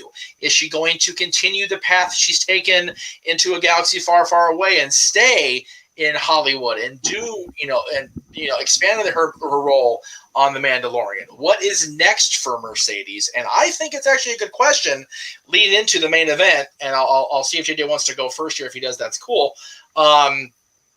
I personally think that Mercedes has been unhappy, and we all jumped on this topic when the suspension first happened, when they first walked out of the company. So it's not like it's a new thing, but she's been unhappy for a long time. She really has. She's been in and out now twice, and as far as we know. Right. And she's just not content to be a WWE personality at this point. She's not happy with the way the company's run. If what we found out about talent relations director is true this week, then I can see why.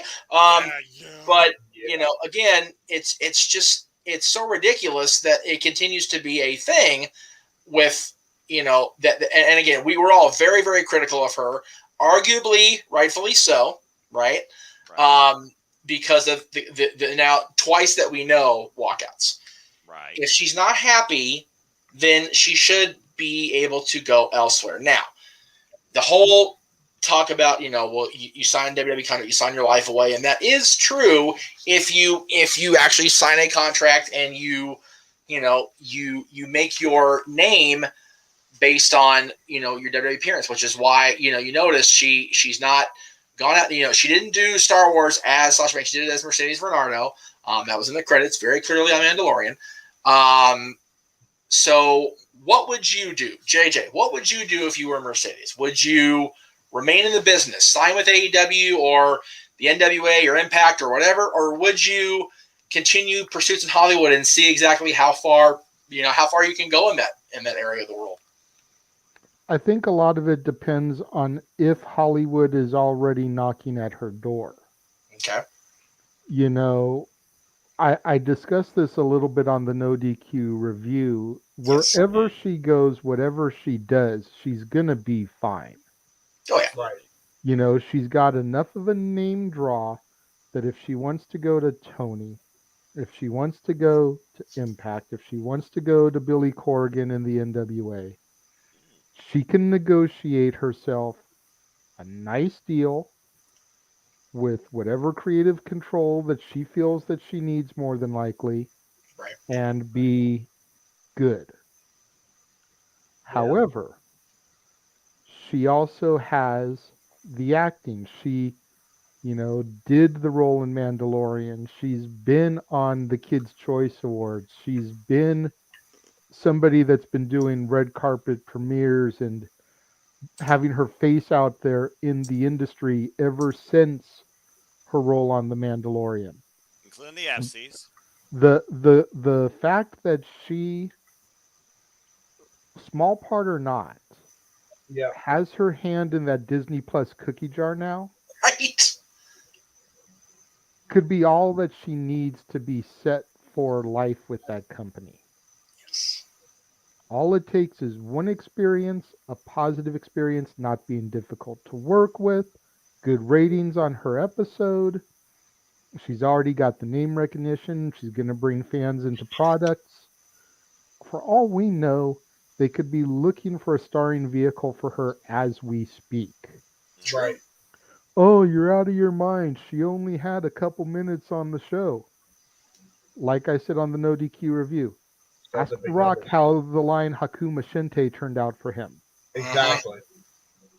Exactly. Granted, The Rock was a main eventer at the time. He was big. Sasha Banks is a main eventer in the women's division.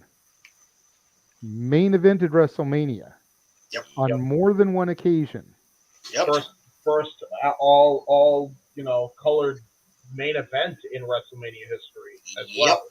That's a big deal that a lot of people, even if you're not a wrestling fan, paid attention to. That's right. So the wheels are just beginning to spin for Mercedes. Right. And she literally has, as the old song says, the whole world in her hands. Yep. Sky's the limit. It's a matter of where she wants to drop her pin on the map as far as where she wants to go. Yeah. Exactly. And I think that's what frightens WWE. Oh, yeah, definitely. It's stuff like this, which is why they don't want to make money and establish characters under Mercedes Varnado. Yep. Because they can take their real name wherever they want to go. WWE doesn't own that license. Yep, exactly. But she can't take the gimmick of Sasha Banks anywhere, which is how she's been marketed, how she's made her name, how she's known. Right. In wrestling, yeah. But let's be real, outside of wrestling, other than The Mandalorian, she doesn't have a whole lot. No. Yet. Exactly. But that's what WWE wants to prevent. That's why they're so opposed now to people working under their real names. That's why so many people are getting repackaged and even just a slight name change so that it can be something that they can copyright, they can trademark, they can make money off of, that they can't take with them once they leave in a future endeavor. Daniel Bryan. Like literally, Bryan Danielson reversed. Like it's really what that is. Exactly. So stupid. Kevin Steen, Kevin Owens used to always joke about if he ever made it up, he'd be Stephen Keen. Right. You did. I remember Kevin that. Stephen Keen. I remember that. The fact that AJ Styles was able to hold on to his name. Well, I'm 99. Well, AJ wanted to just be a pro wrestler. That's why. Well, but I'm 99% sure also that AJ Styles went out and trademarked that either right as he signed with TNA out of Wildside or as he and Dixie were having their little lovers quarrel at the very end. Possibly. Pretty sure that's how that went down. Because you remember, he's taken that everywhere. Like literally everywhere. Yep.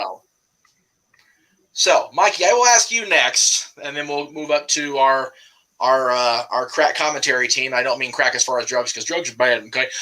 Mikey, what say you about Mercedes? If Mercedes Varnado is going to AEW, I will actually look forward to that because I said it a few nights back. I want to hear her side of the story. And on an AEW stage with an AEW microphone, she can let loose and let all this frustration out. Yes. And there's not a damn thing Vince can do about it. Unfiltered, unscripted, unrestricted. She can tell her side of the story. I mean, what's Vince going to do? Go on to TNT, TBS, and try and pull the plug and try and buy the company so he can protect kayfabe and protect his? No, he's not going to do that. Now, right now, he's not. Well, we're getting to that. So if she, because she's still been silent, we have not heard hide nor hair of her or Naomi. It's been almost going on 2-3 months now. Correct. And nothing. If she wants to continue the Star Wars universe, if she wants to do the Star Wars universe stuff still, if Star Wars will keep her around in that franchise, it's like you guys, like you said, it's something to fall back on other than wrestling. And I'm all for it, but don't be surprised if she gets something kind of big in whatever big Star Wars project, and people will still be yelling, Sasha, why did you leave WWE? Sasha, this, Sasha, Mercedes, you're gonna go back into wrestling. Possibly. That's where things are gonna go crazy. So I say go for it. Do it. Let's see it. Make it so. Yeah. There you go. Zach, I see your comment before we move on to the next person. She's not actually been released at all yet. She's still under contract. But yes, it would be 90 days. Because it would definitely be 90 unless her contract is allowed to just roll. Then no, she'd be free and clear. Well, again, those lawyers might be the difference maker, especially being backed up by Snoop Dogg money. JJ, yes, sir. Really quick before we move on. It's funny, as Mikey was talking, I'm imagining a conversation between Tony Khan and her over the phone, much like Paul Heyman and Stone Cold. Yeah, no doubt. Damn, kid, come up, drop money, come to promo. Yeah, for real. Here's another thing. Here's one. Why not both? Well, yeah.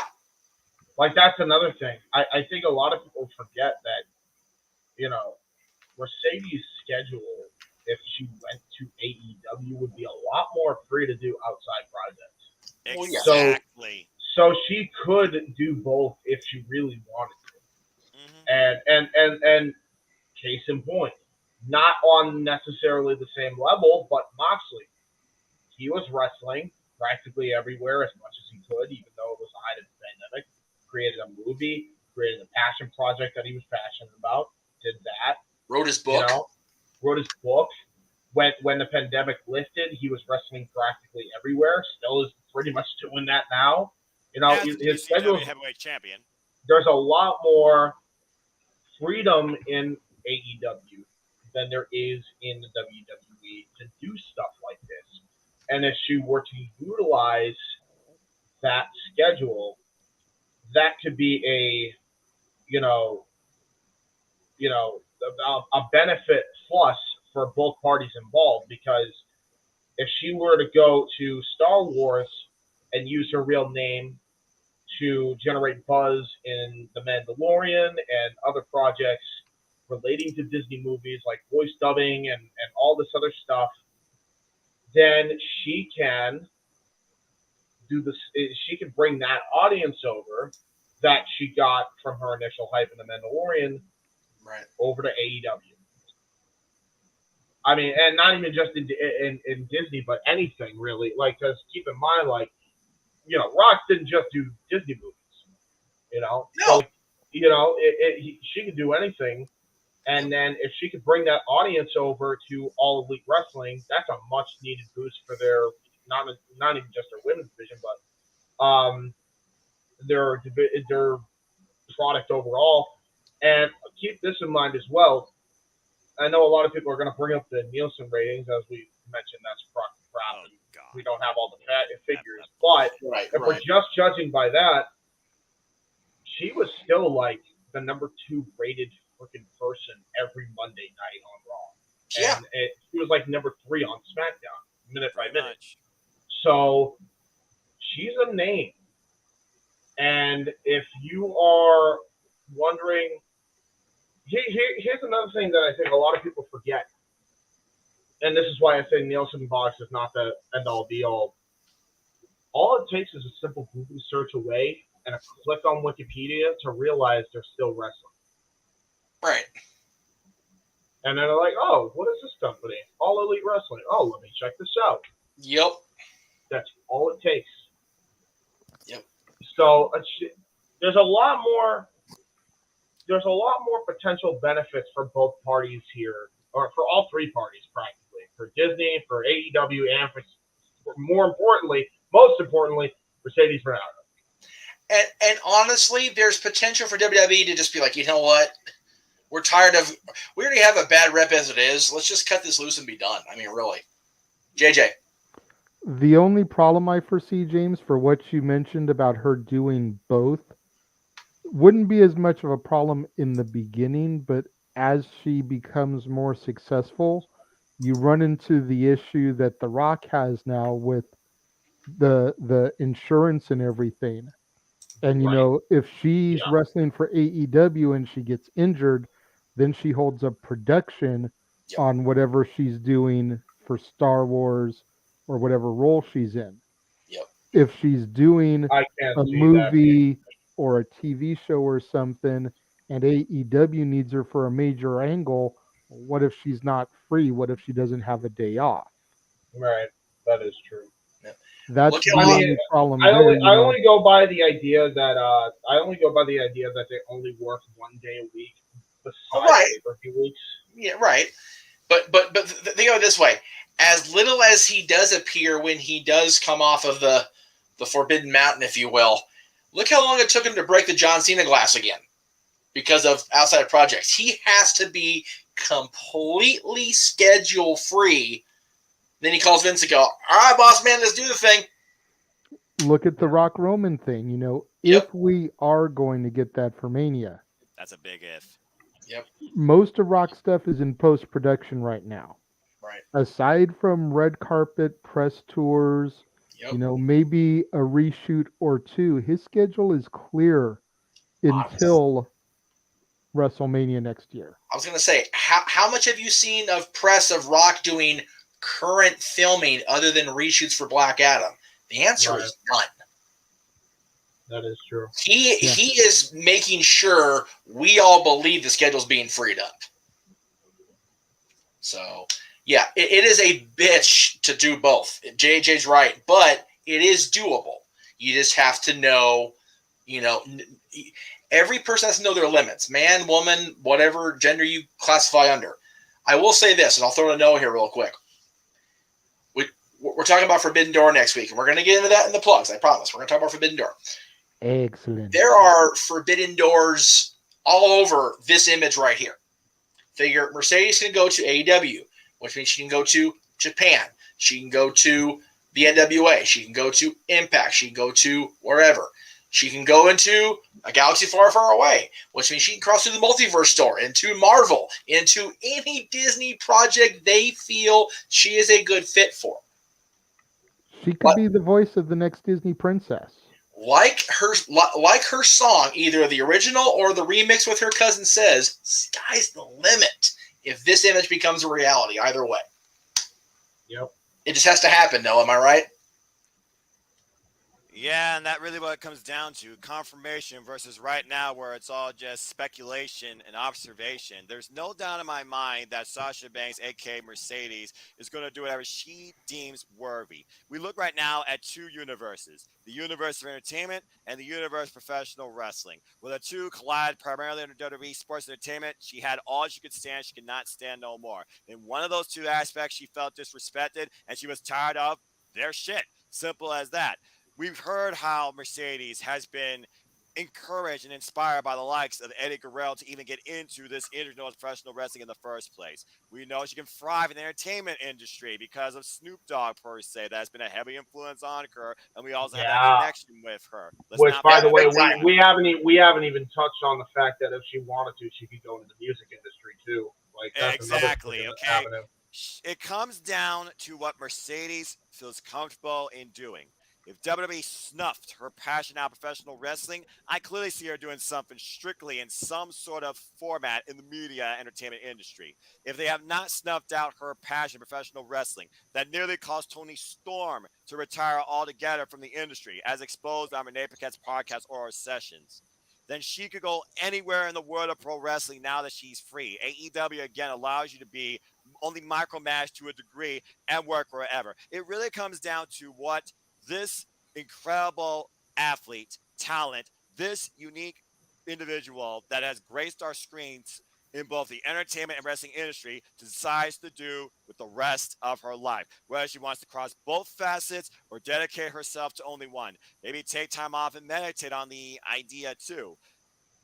Either one of these is entirely possible, but it comes down at the end of the day what she chooses to do. Because at the end of the day, she just wants to be happy and comfortable in whatever she hopes to spend the rest of her life doing. And at the end of the day, it's not necessarily about putting herself forward. It's putting whatever she's doing forward. And that's what this all really stems to. Because again, she didn't want to be in that creative spot that they were trying to do that not only degraded what she was trying to do with this title, but also what she was trying to elevate with the women's division too. And that's the thing. Right now, this stems to the fact that she feels disrespected as a professional wrestler and the outlook of women's professional wrestling. We're not so much figured about has there been any sort of disagreements per se in the entertainment industry, or has she been, appealed per se to get heavily more involved in the entertainment industry.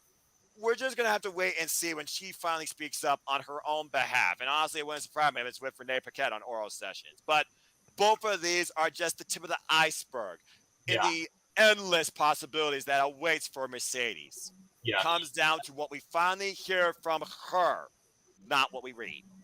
I think just to kind of add to your point, Noah, as well. What you said about her feeling disrespected in wrestling, I guarantee you there are plenty of people in the back, men and women, but if we'll stick with the gender here, that feel the exact same way, and you can tell by the way they smile. And I've been saying for years, you can tell Sasha's forcing it. And I don't blame her, because that's what you got to do if you're in a company like this. You got to try to do with what you have. She tried for so long, and she just couldn't do it anymore. And there's going to be a lot more that happens to that. It was happening to Rhea Ripley before she ended up joining Judgment Day. It was happening to Liv Morgan for a little while. It was happening to Naomi. It's still happening now. She's the other person that walked off. There's going to be more of these. So what can you do? It's just,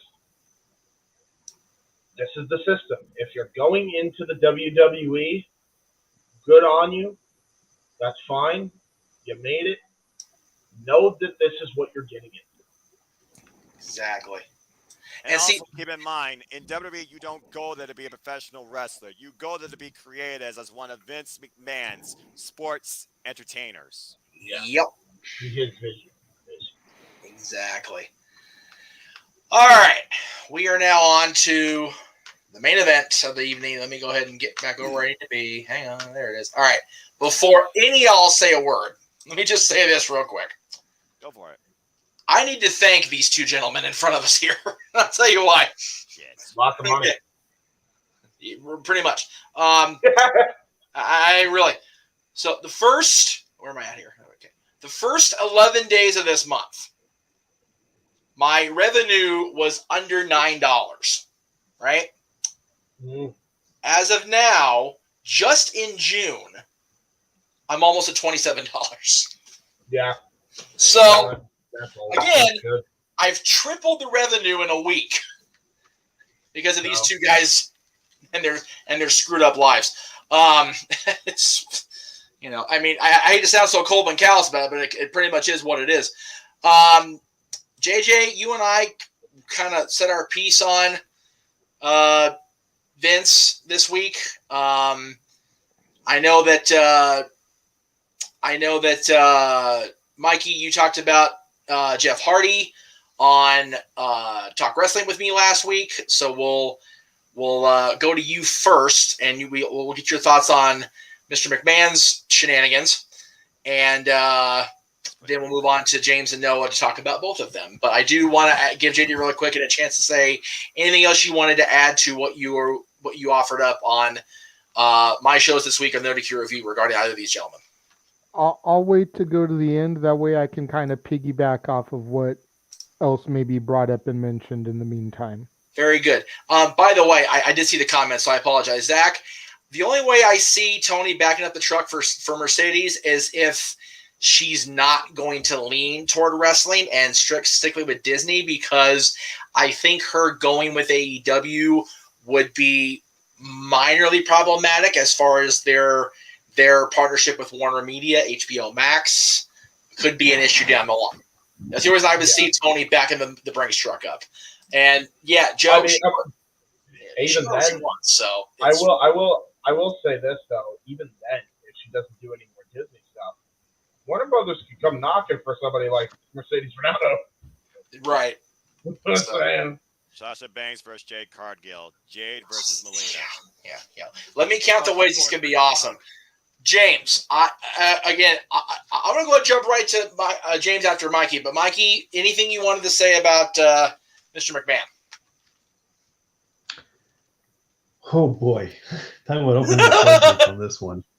Right. Do I need another can of Mountain Dew? I messaged you that morning or that afternoon, and I had no idea that Vince stepped down. I had no idea this was going on. Oh man, yeah, it got crazier as the minutes went on. It seemed like.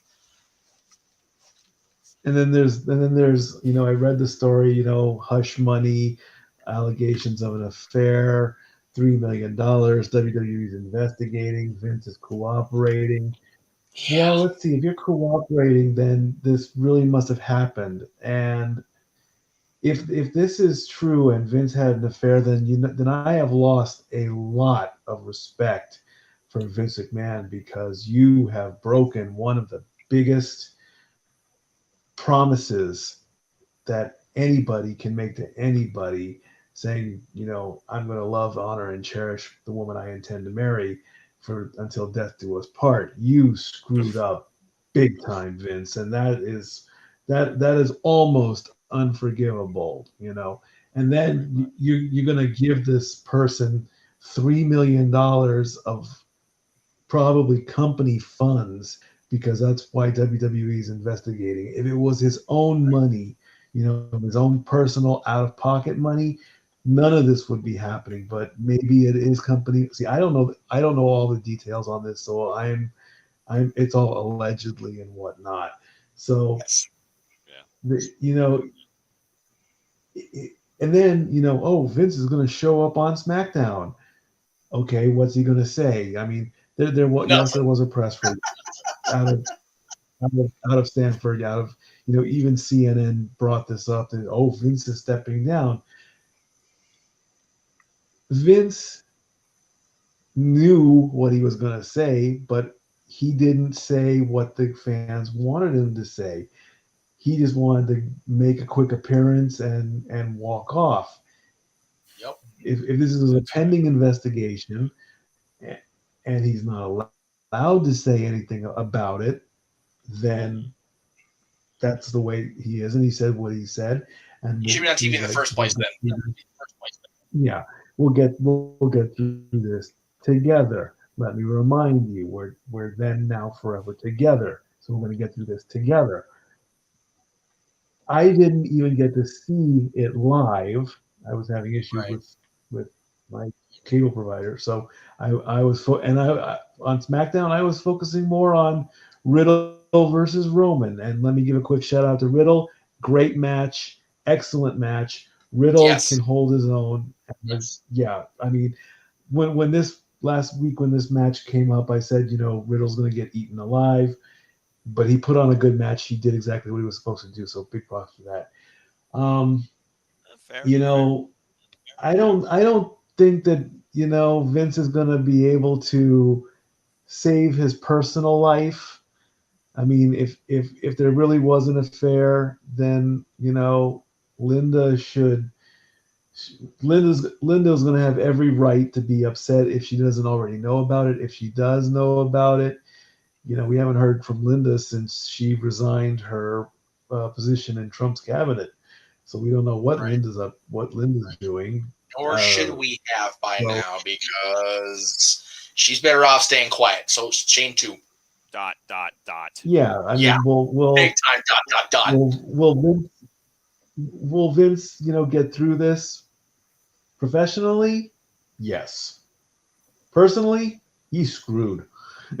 Well, hell, you no fury like a woman scorned. Well, you scorned your wife there, Vince, and you screwed up big time. If and I don't even know what John Laurinaitis' plan is. Was he like the guy that went to this person and said, "Oh, here's $3 million from your Uncle Vince. Be quiet. Don't say anything." I mean, come on. That's just pure stupidity in my eyes. I mean, nothing, and apparently, nobody is safe, even in your own company. If you're at that top level, You know, if you're looking over your WWE kingdom, you're still being in check. You're not Hitler. You're not a dictator. You've got people watching you. It's called the board. You know, that's the way business is. You know, you can't just have the times of I'm the boss, I'm in charge, I say what happens, this is it, my law doesn't work like that. You are responsible for your own mistakes. And Assemble the High Council was a movie I remember it. It's like nobody's above the law, not even Vince McMahon. So that's right. So before we move on to James's comments about the old man, because we heard all about his thoughts on Jeff Hardy, and we know how much James loves Vince anyway. Couple things. Yeah, absolutely. Couple things. First of all, Vince has admitted to affairs before. So this is not new. Unfortunately, this is not new information from Vince, Mikey. Unfortunately, like I said, very unfortunately, it's not a new thing. But the fact is like you said, the hush money involved is definitely a major component of, oh shit, this is really bad. Flat out. So no sugarcoating that. It's only going to get worse if it comes up that it was actually corporate funding rather than Vince McMahon out of pocket. All right. Let me just say right now, James, remember, James, you've not met Vince McMahon. You don't know Vince McMahon personally. So breathe in, breathe out, and begin. Okay.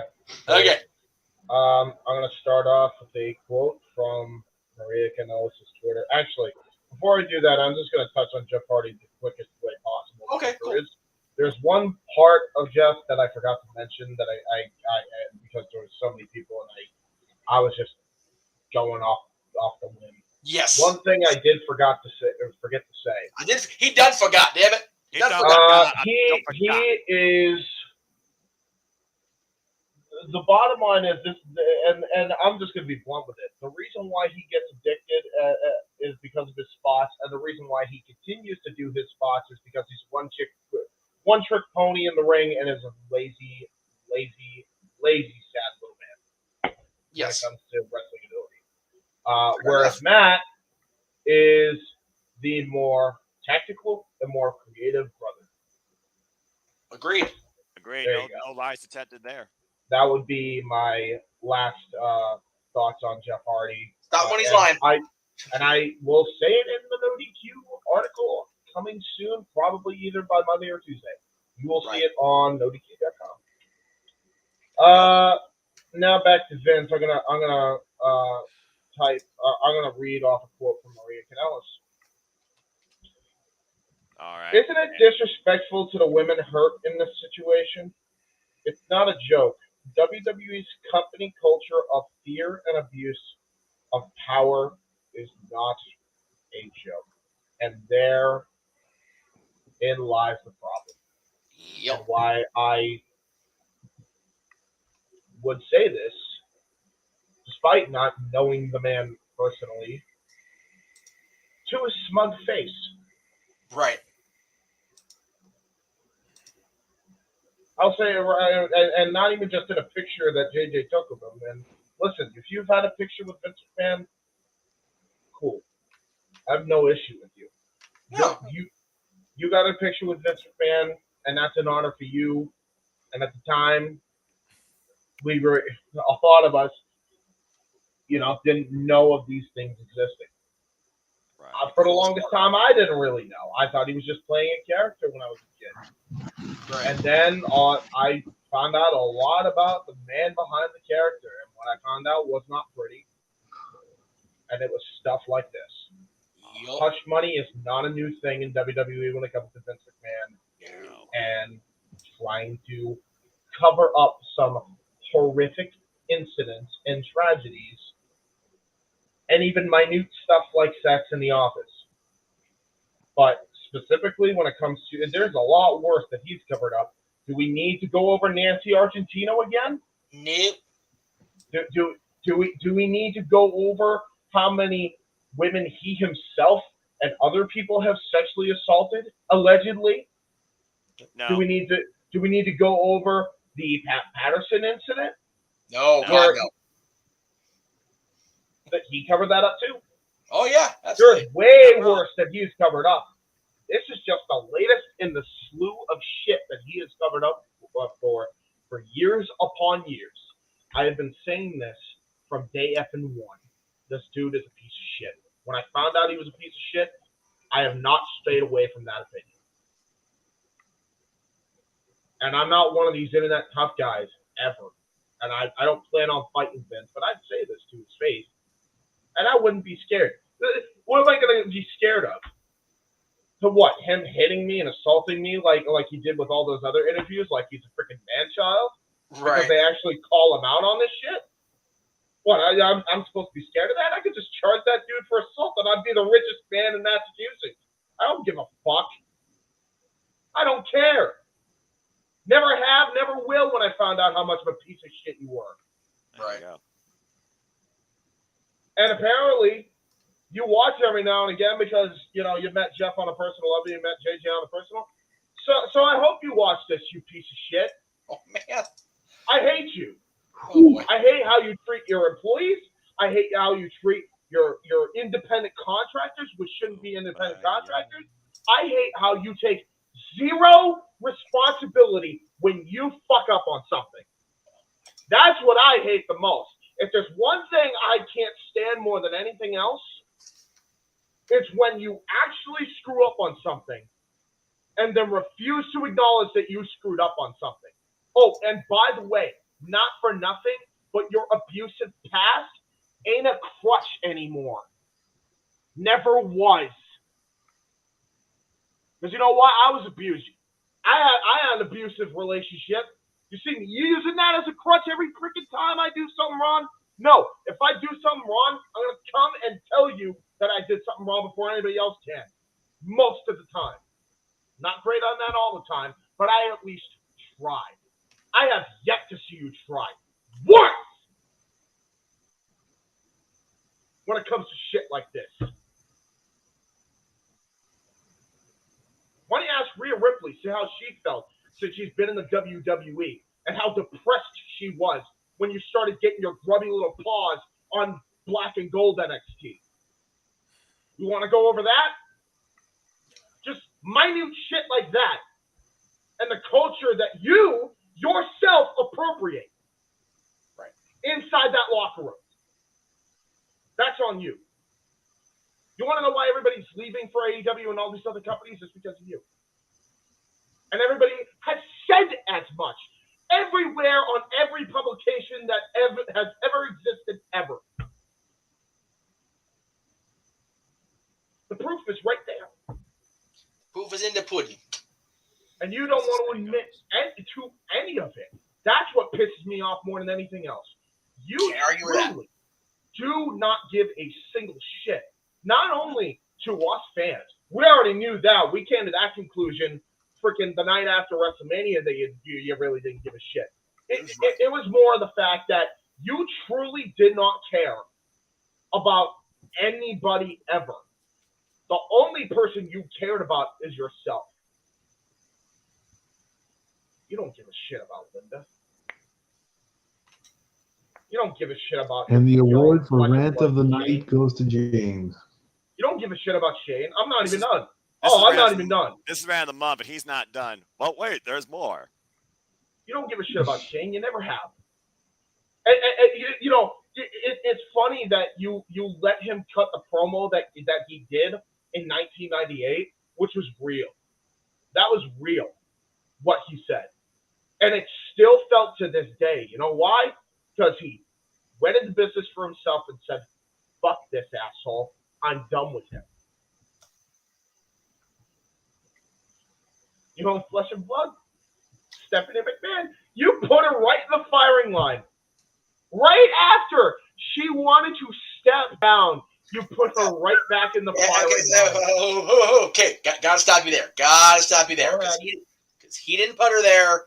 The committee investigating this put her in that spot. Like I said, I have no problem with your opinion on Vince. You know what? Fair enough, actually. Never mind. That statement redacted. Nevertheless, there are plenty of times you've thrown your own daughter under the bus before. Well, yeah. Yeah. I mean, when is enough for you, Vince? Right. Just curious. When is going to be that moment where you go and actually admit that you did something wrong? When is it? Never. And now you know why. Noah gave the answer. Now you know why I don't give a rat's ass if this dude is no longer with us. Sorry. Don't care. Because you have to be like we joke that it's not like that anymore. Like Statboy just brought up how you're not a dictator. You can't do stuff like that anymore. Well, you know what? In a different lifetime, he would have been a Hitler. Ooh, okay. All right. We're good. That's it. Sorry. I just... Okay. You know? Okay. I could be wrong. Maybe he could have had a different upbringing. But, his mentality with stuff like this infuriates me. Always has and still will. I understand that, James, but I'm asking you nicely now to please stop. So, I was done anyway. Okay. Noah, if you have any opinion on what happened with Vince as far as this goes, please take us home, then we'll get to the promotions. You already know where I stand when it comes to any sort of topics of discussion like this that blur the lines between business and personal. Vince McMahon has always been one with a shady record. He encourages that. He welcomes that type of behavior, presentation, representation towards him. He breathes, eats, and sleeps off controversy. He's a man on the Pat McAfee podcast, per se. And at the end of the day, literally everything that this man does comes down to one word: business. Good, bad, indifferent, whatever adjective you want to put in front of it. Business. This storyline right here has brought more mainstream attention worldwide than anything the WWE has done in a long damn time. Right. You've heard that some even say this surpasses the steroid case. And that very well might be, because this goes above and beyond the perception of human morality. Not just how it affects his family, but how it affects an entire society, a work environment, a Democrat per se. If you literally find out that this is true, this is damaging not to Vince McMahon, because I truly feel like he doesn't give a damn, but this is irreparable damage, I feel like, to the entire image of the WWE. And it's going to have a domino effect with everybody coming in and out of this company from the ground up. Absolutely. But again, it's observation. It's not 100% confirmation. As you said, it's an investigation. And the other thing we got to take in consideration, he still is heavily involved, and I think the head of head of creative still. Yeah, still. Because he is not the total totalitarian dictator of this company. Again, he was on a board, no longer part of that. There are 12 figureheads that control the in and outs from the ground up of the WWE. He's no longer a part of that, or at least the position that he was part of. He has lost tremendous power, and now we'll see what Stephanie McMahon can do going forward to help move forward the branding and the image of this company until this is settled. Yes. As far as what Vince McMahon did, does, and what's to come, that's all up in the air. Because the only thing that should matter to us as fans right now, do we still actually care about this company to support it in any sort of way? Talent involved, presentation, champions, Roman Reigns, Brock Lesnar, SummerSlam. Does that actually matter? Or in The Rock's opinion, it doesn't matter, or it's quote unquote. That really what that comes down to. The fact that we fans are so connected with something that goes way above us as far as our input, our control, our overall verdict per se. It's not like we're going to be in front of Vince McMahon in a courtroom closing this case. For us, it comes down to how it affects us fans when it comes to what we watch and if we want to support this company following the outcome of this. So we'll have to just wait and see what happens. Again, it's another one of those cases because at the end of the day, what you hear about Vince McMahon, that only affects truly Vince McMahon right now. When this closes, that affects everything else. But it's still business as usual as far as what we see on TV. There we go. All right. Well said, boys. Okay, so let me go ahead and close. Where am I at here? You were going to come back to me, remember? Yes, Jay. I'm sorry, JJ. James is thinking you threw me off, to be honest with you. I'm sorry. By the way, let me just put this out there in case this probably shouldn't be obvious. The views that I say are not the views of everybody in this panel. So if you're going to direct hate at somebody, go ahead and direct it at me. I can take it. Like, and I'll even admit, I was probably out of line with that comment that I mentioned. I'm surprised Jeff didn't MJF or CM Punk you. Cut off your microphone. I'll be honest. I'll even admit that I deserve that. Respect. Don't give me ideas, Foster. Okay. To be fair, Jeff has always been one that has been opposed to censorship. So even if he doesn't agree 100% with what you're saying, he'll still at least let you finish your thought before he cuts you off and is like, okay, that's enough. JJ knows why that comment hit home, and we'll talk about it off air, brother. Don't worry. He won't mute you and cut your microphone. Right. No. I won't do that. I'm but say, JJ, your stance on this entire Vince McMahon debacle. I'm going to say three things here. Please. Okay. And the first two are statements about Vince. One that ties to the Vince situation, one that ties to the Hardy situation. And then I'm going to close it with a tweet. Okay. Okay. Right. In regards to the Jeff Hardy situation, which I didn't talk about, but I don't got much to say. Continue, JJ. We want to talk about the character of Vince McMahon. Big props to Tony Khan here because this went down. Jeff was pulled from his scheduled ladder match, tag title match. Yes. And told that he can come back if he gets the proper treatment. Right. Exactly. Okay. Jimmy Uso gets a DUI. Gets allowed to compete in the tag title match that he was scheduled for. Yep. And wins the titles. Yeah. And gets paid. Jeff Hardy's not even getting paid because we want Jeff Hardy to get better. You know, there right there shows the character of Vince McMahon. Pretty much.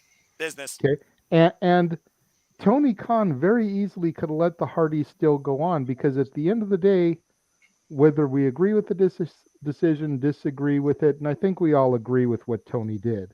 Right. But at the end of the day, we were deprived of a tag team title ladder match with the Young Bucks and the Hardy Boys. Yeah. Yes, Jungle Boy and Luchasaurus were there. No disrespect to the champions defending their straps who lost their belts. It was more but we were denied a ladder match between the Young Bucks and the Hardys. Yeah. On free television, by the way. Yeah. I'm about to say, I mean, the last time you saw the Hardys and Young Bucks in the ladder match was not free television. It was a Ring of Honor pay-per-view. Yeah. Regarding the Vince situation himself. Yes. This is the same man who allowed and served no repercussions for his, I believe at the time, World Heavyweight Champion Batista being in a car in the parking lot fucking Melina while both Batista's wife and Johnny Nitro were inside the building. Yep. Accuracy.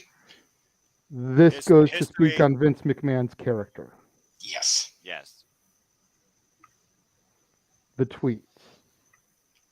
You know, we talk about how you know, the look on people's face and, you know, the people that work for the company. And that's what we have to remember in all this, you know.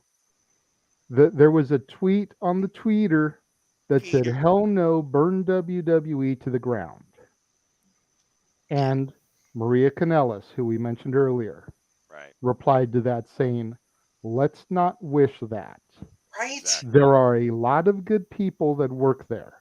Exactly. WWE employs hundreds of people. Not just who you see in the ring. Let's just hope the company is bought out by some company that will treat it like a business and not a boys club. Thank you. Yeah. Health insurance, retirement plans, parental leave. Yeah. Equality among both your men and women rosters. Again, Maria and Mike have gotten a lot of flack since they left the WWE. Not from any of us because we know better, but from people within the WWE. But man, she hit it home right there. Bravo, sweetheart. Absolutely. Yeah. You know, we started this with a tweet speaking negatively on the situation from her, and I just felt it was only right to bookend it with a tweet from her in a positive light. Yeah, because people on Twitter have said things that are just, out of context without any sort of intelligence behind it. And then there are those tweets that are actually diplomatic and have some honesty behind them too, and a little bit of sympathy. Because at the end of the day, we got to consider not everybody that works under the WWE is, let's just put it bluntly, a misogynistic asshole. Yeah. Right.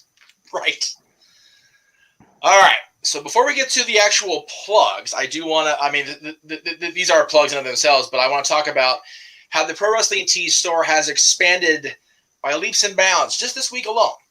So, of course, we started out with the Jeff Meacham network design that Greg Cherry came up with for us. That was the first year one up on the Pro Wrestling Tees.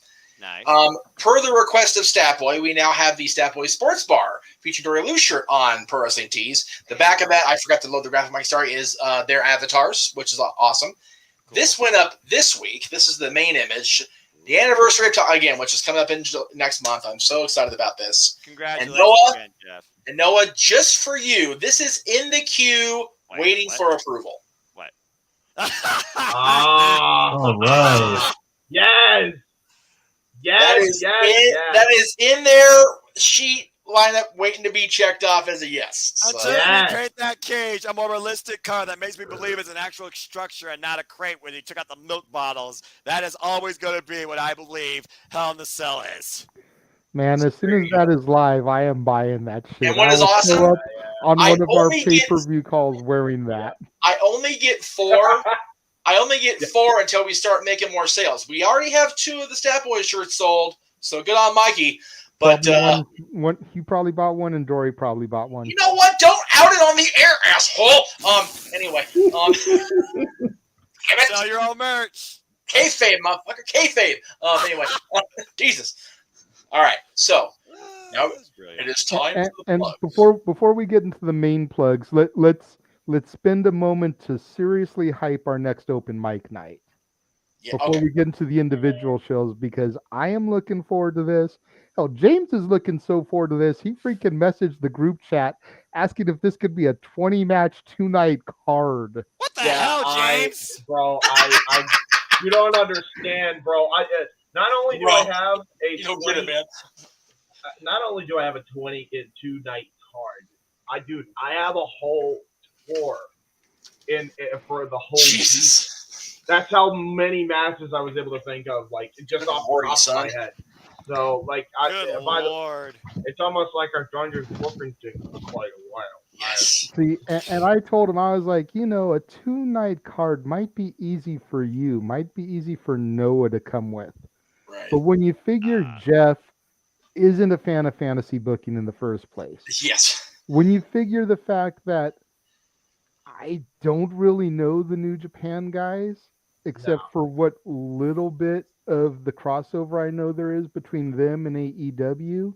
Right. When you figure that I'm just treading the water of AEW and Impact, I've only got 8 matches booked. I'm going to be racking my brain this next week trying to come up with 2 matches just to have my full 10. Right. And JJ, to support your point, remember, I'm just a simple commentator at heart as a professional wrestling fan, and I have 0 written down right now. Well, there you go.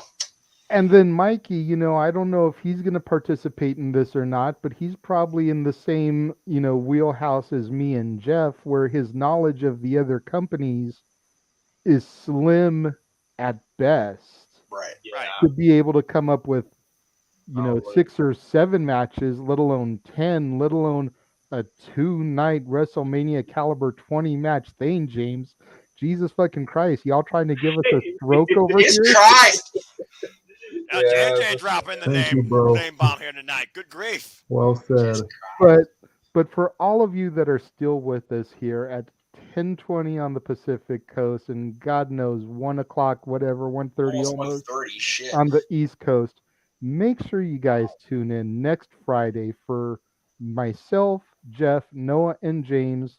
Staffboy, if he can come up with it, he's more than welcome. Our Forbidden Door fantasy booking.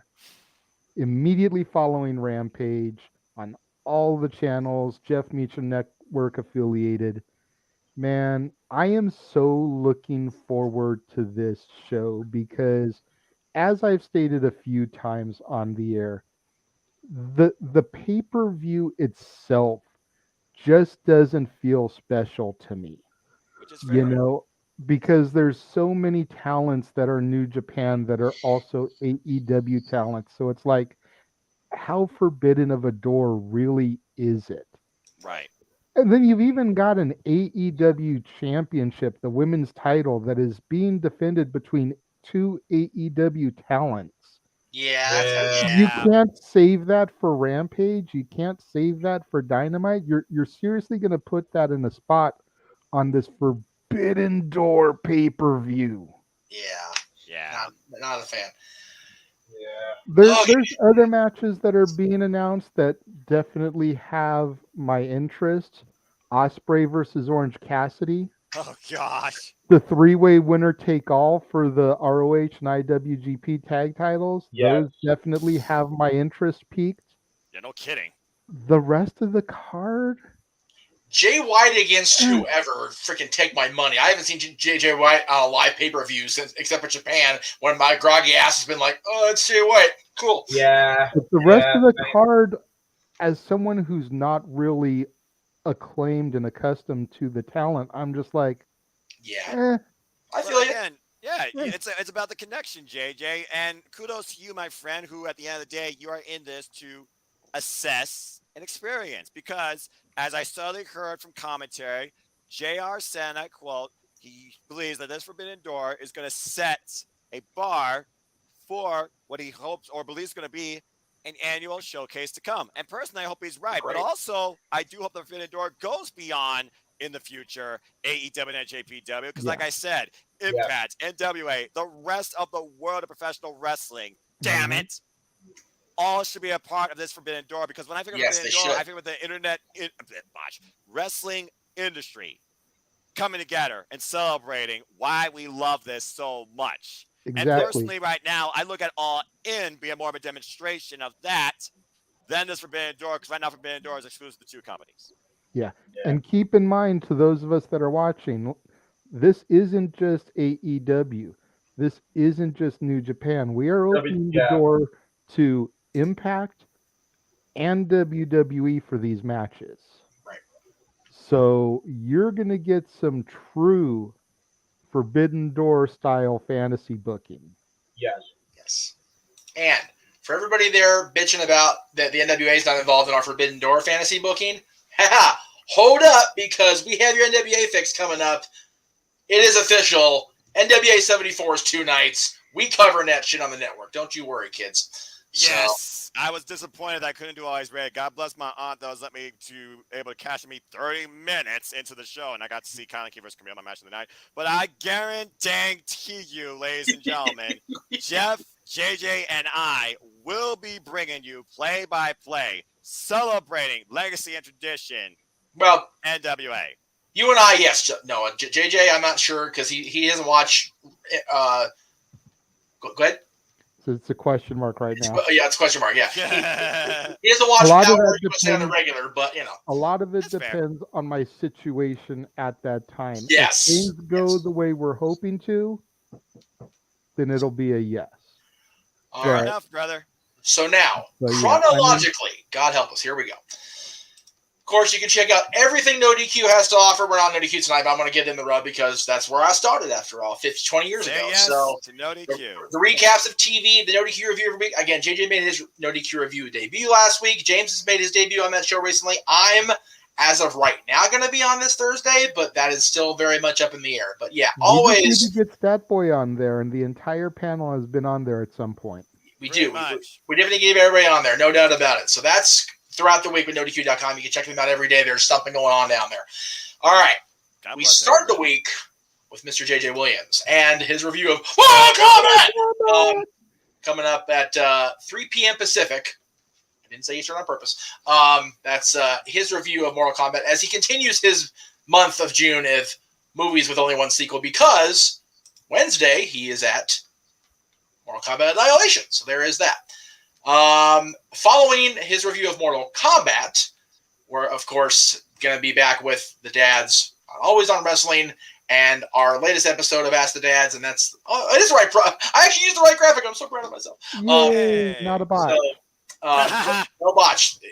The botch will happen. It will be a thing, I promise. I'm ready to say it. Right before it. So, yeah, that's of course, live at 4 p.m. Pacific, 7 o'clock Eastern tomorrow night. Tuesday, of course, Talk Wrestling across the Meacham multiverse. All 4 channels that I've been on Talk Wrestling now for the past year, so that's a normal thing. Again, Wednesday is JJ's review of Mortal Kombat Annihilation, followed almost immediately at 7 o'clock Eastern 4 Pacific by The Greg Cherry Show. And again, Greg Cherry is busy this week because he starts out our Thursday, as do I. I'm back on Jack of All Trades, and I'm one of the 4 challengers coming up for the Jack of All Trades Championship. And he has told me what he has planned for July. We hope it goes through. But this show, there's no, I don't see the time on there. I apologize for that. That is at 5 p.m. Eastern, 2 Pacific. Followed, Greg, hopefully, by, if not concurrently with, Obi-Wan Kenobi Episode 5 review, Jay? Yes. Okay. Because the series concludes this coming Wednesday, so we'll definitely be looking forward to your review of that to end the month of June. But the next 2 Thursdays will be JJ's final 2 of this show, so be sure you look it out for it. You did mention on this week's show that reviews have been shorter because of the content been allowed to you through the use of reading things. So hopefully the content from Friday, this last week's episode, and the finale will boost it because last week's show was good. So yes, that'll be cool. Thursday also, after Obi-Wan Kenobi's review, Noah for sure, me for sure, will be talking. And yes, we're actually going to do this one. 7 o'clock Eastern 4 Pacific with the history of New Japan hit in the United States of America. America, damn it. And then Friday, JJ it begins the conclusion of his month of one. Actually, I take that back. Just kidding. There it is. Botch. Thank you. Friday, he reviews Kick-Ass on Renegades Reviews, and then Monday he completes the set with Kick-Ass 2. That's Monday. Oh, good Lord. In between, of course, we mentioned our Forbidden Door fantasy booking. That's going to be probably the best show we do all week, just because we're all together and shenanigans will ensue, and it's going to be a hell of a card. And I gotta say, I've only got 3 one-on-one encounters booked for this. Wow. Everything else is multi-man style format because I feel that when you're doing a Forbidden Door, you really need that participation in just about every kind of match. Oh yeah, definitely. Pretty much, yeah. That's so there's a lot of triple threats, a lot of fatal 4-ways, that type of stuff that I have booked. Just as a heads Bless you. Sorry, Dylan's in the other room. So nice one, JJ. Saturday is JJ's last new release. Next Saturday, new release Saturday of the month with a movie that, get this, Jay, Dylan's actually seen this already. Nice. So I'm going to see what he thinks of your review of it. It is Hustle. It's a Netflix exclusive. Adam Sandler et al. It actually looks pretty good on paper. I'm going to have to check it out myself. Yeah, it's a drama. It's got comedic elements to it, but it's a much more serious role for Adam Sandler. Very much more serious than when with Adam. Has mostly just been associated with comedy, as far as I'm aware, and yeah, he's also one of those up there with The Rock as far as his legacy in Hollywood. Good grief. Yes, It very, seems very like rare he's to see trying dip into the dramatic stuff. I actually did not put this in the right place, so forgive me. I'm going to go ahead and jump ahead here. But before I do that, JJ, of course, is on Sunday with episodes of The War Zone, his weekly acquisition reports. Of course, where JJ he talks about his latest acquisitions in the DVD and Blu-ray world. And that will be all secondhand store finds. Which is always a good thing. Always support the local stores, kids. Always, always, always, always. Don't. Where it all begins. It really does. So Tuesday before I go on the air, and I forgot to mention this, so I do apologize. Aaron and the No DQ team will be previewing Forbidden Door. That's coming up on Tuesday night at, of course, the 7 o'clock Eastern 4 Pacific. Followed after this and NXT, of course, by yours truly on Talk Wrestling. Sunday, of course, is the big day next Sunday. The Forbidden Door opens at the United Center, which, if you're an NWO fan, a WCW fan, a Chicago Bulls fan, United Center, if you're a SummerSlam 94 fan, United Center is where it's at, and this is where it's going to be going down in Chicago. AEW versus New Japan, or so it's booked, or marketed. Anyway, I'm a bit curious to see people's thoughts between the matches we booked for Forbidden Door, yes, and what's on the actual card, and which show they would prefer to put money down for. Yes, because you figure, but by the time we take the air for our prediction show on Friday, Rampage will be in the books, so we will know the card for Sunday. And there'll be a countdown special following Rampage that I'm definitely going to watch ahead of Forbidden Door pay-per-view. Yep. Which means you'll watch it after us because you'll be live with us. Exactly. Okay, very good. Okay, just and again, Monday next week now. So Monday, where I leave off here? Where am I? Monday there next I am. week. Monday next week. Again, JJ kicks off the week with Kick-Ass 2. There you go. Dad's Always Wrestling celebrates 20 years of a man you cannot see, but we're going to try our best. At 3 p.m. Did I botch the time on that? No, I did. I put it at 2:30. Woohoo! Okay, cool. These are going to be all the matches that Vacant has won and why he is right. the winningest champion in WWE history. That's right. That's right. This is better than Randy Orton walking into the Air Canada Center in those damn nasty ass peach tights and finding the world title. This is all people you can't see involved. Damn it, we love it. Okay. So that's Monday night, before Raw. Of course, Aaron will have his recap of Raw after that. Tuesday night, Aaron, the 28th, Aaron and the team will preview Money in the Bank.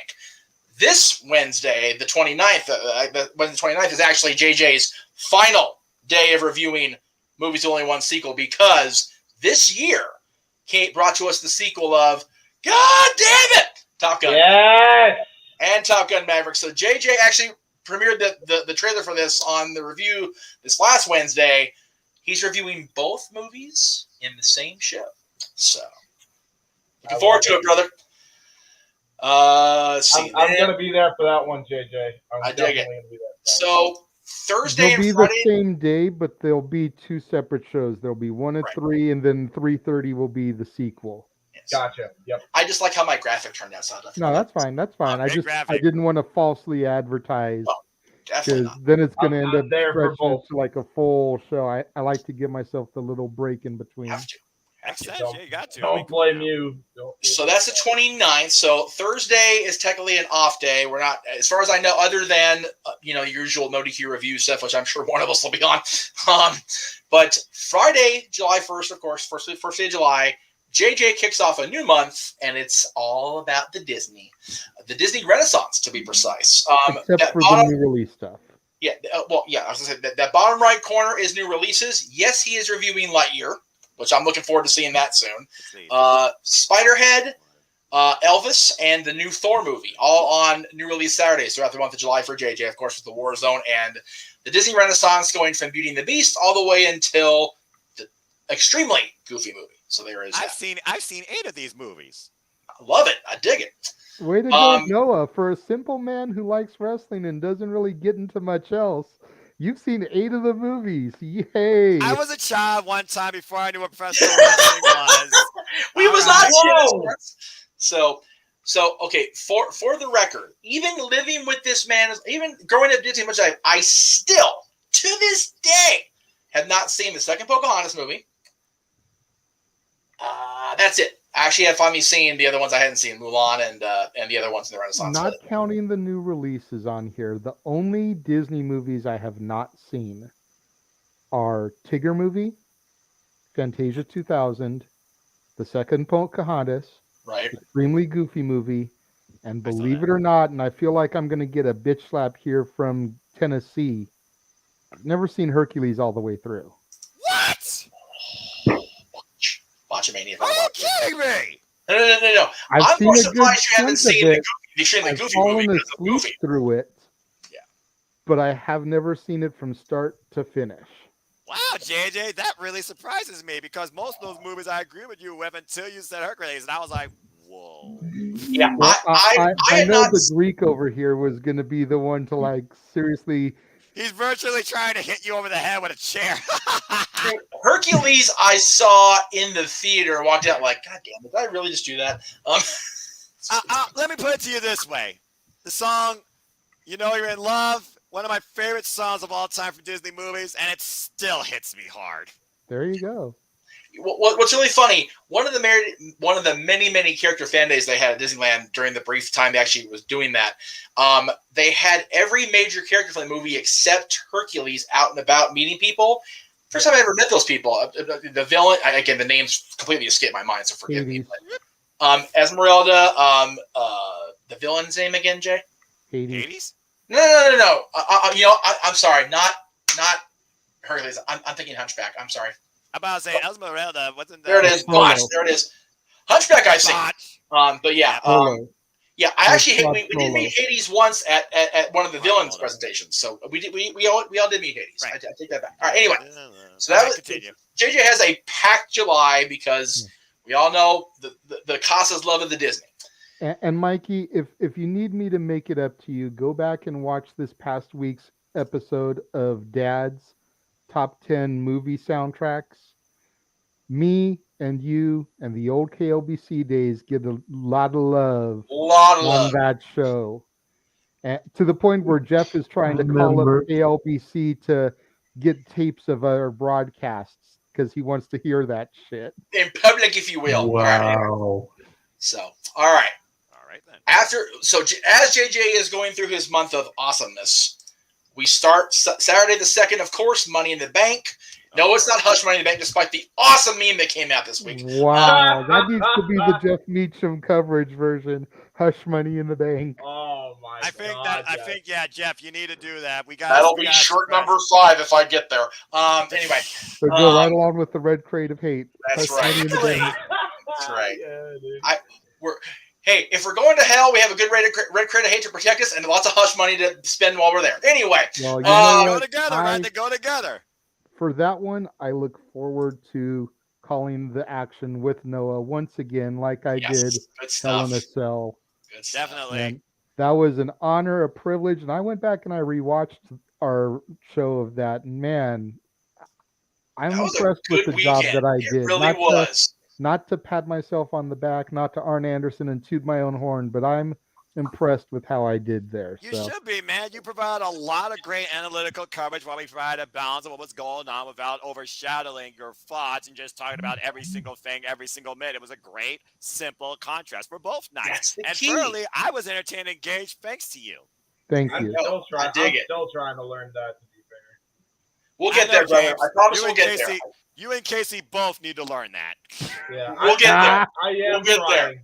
Yes, we will definitely get there. All right, so Mondays in July, of course, Ask the Dads on 4th of July. I have my shirt already picked out for that. No, it won't be the one I wore during the Impact show because that's going to be in the wash. But the 18th. On the 11th, I think I threw it up here. At least I did too. There it is. Top 10 of Will Smith's greatest songs. And this was debated about coming off the schedule. It really was after what happened at the Oscars, but the heat's already so gone that it's like, F it, we'll leave it on there. Because I already forgot about that already. The heat's off him, but with his wife. Very much so. So there's that show on the 11th, and then the 25th was supposed to be the 22nd, which is why it was scheduled the way it was. But then I moved the Dad's brand to Monday. Shawn Michaels' greatest matches coming up on July 25th. Stat Boy has been asked if he so chooses to. He's not officially a dad, but Sean's his boy. So, and I've even talked about bringing Greg in if we can bring in a fourth. I know it's going to get convoluted, but we gave ourselves 2 hours. So, I we'll think, see y'all definitely, So, definitely Quick plan that out question, accordingly. Jeff. Well, if you saw Jeff, if you saw on the tweeter, just a day ago was the 5-year anniversary that we went and met good old HBK. Isn't that crazy? That was 5 years ago that you and I met him at Frankensons. Isn't that the crazy? It's been that long. Yeah, man. It was a great day that day. That was one of the best days ever. So then we go further into July, and we'll talk about the 17th. It's not a wrestling stream per se, but it is on YouTube, so I'm going to use it. I'm going to get kicked off the YouTube and Facebook for it. I really don't care. But I'm going to Disneyland's opening day Sunday on a Sunday. So it's 67 years to the day, literally to the day that it opened. My dad and Dylan and I are all going for the first time that I've ever gone on Disneyland's birthday, and Dylan, and I'm pretty sure my dad as well. So that'll be cool. We're going to stream the entire ABC broadcast from that day, and then we're going to cut to us live in Anaheim as the show ends. So that'll be cool. Fair enough.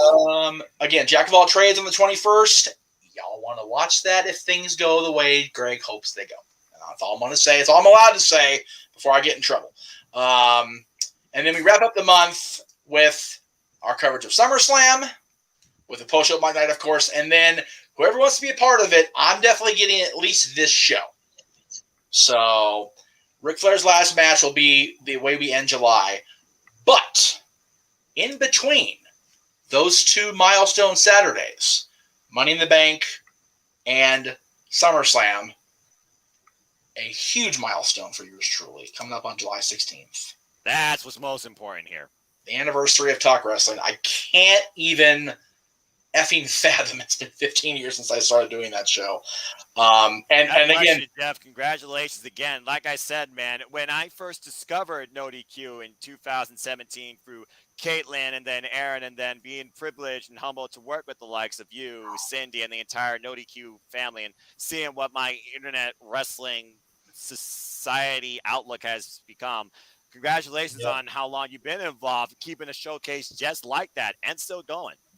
Two of the things I should say I find most rewarding about that show in particular. Number one, without that show, these 2 wouldn't be in my life at all, because I wouldn't have sustained past the end of Talk Wrestling, the end of XMV in 2006, and I wouldn't have been able to. We met at PWG during the XMV run, yes, but I don't know if my having gone away after that would have sustained communication with these 2 on a regular basis as a result. And then through those 2, getting onto the Casa after we fell out with No DQ for a while. And now, like I said, here I sit. And then what I find so rewarding beyond that is Caitlin became a fan of the No DQ product when I came back. And then she met Aaron through that, which I was like, shit. The rest is history. Love connection. Call me Chuck Woolery and shit. For real. And I love that. And I love they were able to do the marriage. I'm bummed I wasn't there, don't get me wrong. But it's kind of was what it was, because the pandemic's a mucker feather. But that's all just coming up between tonight and the end of July. There's a lot more shit coming this year. And like I said, we've got NWA 74 in August. We've got, they announced Extreme Rules, I guess, in October. They're doing the Clash show in September. So there's a lot of cool stuff on the horizon. What's that? Great American Bash. Great American Bash for NXT coming up pretty soon. So technically, there's a lot of cool stuff. I wish beyond wishing that I could make it out to Nashville. I really do. And were it not for the actual cost of getting there, cool. I probably could. Because it's just so inexpensive to fly or bus or train or drive. far from here. Huh? Yeah. Or drive. Well, again, I don't drive personally, but the amount of gas I have to put in somebody's car would just like put it this way: the amount to travel to and from Nashville, I shit you not, is more than a full price of a package for StarCast and the least expensive ticket for SummerSlam. Damn. The entire StarCast package, including Flair's last match, if I was able to get into that, because I'm on the wait list, or I was, is costing less than just the travel to get out to Tennessee and back. Yeah, Yeah, that's bad. the end doesn't justify the means there, James. It really, you know what? The thing is, Noah, everything on StarCast, or as far as the panels, Ric Flair's roast and Flair's last match are all going to be on Fight. Well, there you go. And they're offering, I think, that package for, like $100 total. That's usually what it is. Yeah. It's like, okay. So it's like $100 for the weekend of StarCast. I can sit here in my underwear if I really want to. Sorry for the mental image again, Mikey. I apologize. And then I already paid $10 a month for Peacock. So we're good to go. There you go. That's where the father brain kicks in. It's like, okay, I can spend this money to go fly out there, or I can, actually save for my kid's trip to Disney World and his education and not do stupid shit like that. In other words, Jeff, priorities before passions. You're brilliant. Yes. That's what it has to be. And on a day like Father's Day, where I know JJ and I are celebrating, we got our awesome gifties that we got from our chittens, which again we appreciate. Dylan, I know you're not watching because you're hopefully going to sleep. Yeah, right. It's summer vacation. Appreciate that. I'm so cool that Natalie got you, Bianca. I really appreciate you guys sending me the picture of the Tim Allen in the fat suit from the Disney cover of Santa Claus Funko. That was pretty friggin' cool. I'm not gonna lie. Like they actually made a Funko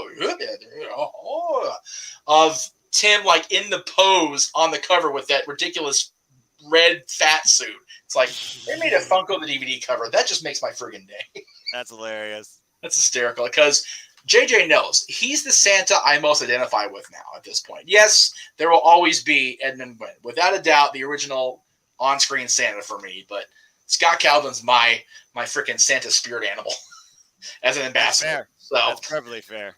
Anything else anybody needs to get out there since we're getting into the 8-hour mark on this damn thing? That's normal at this point. Yeah, I was just gonna say, Jeff, you and I have a lot in common. We're both chick magnets for other guys. I am so very much.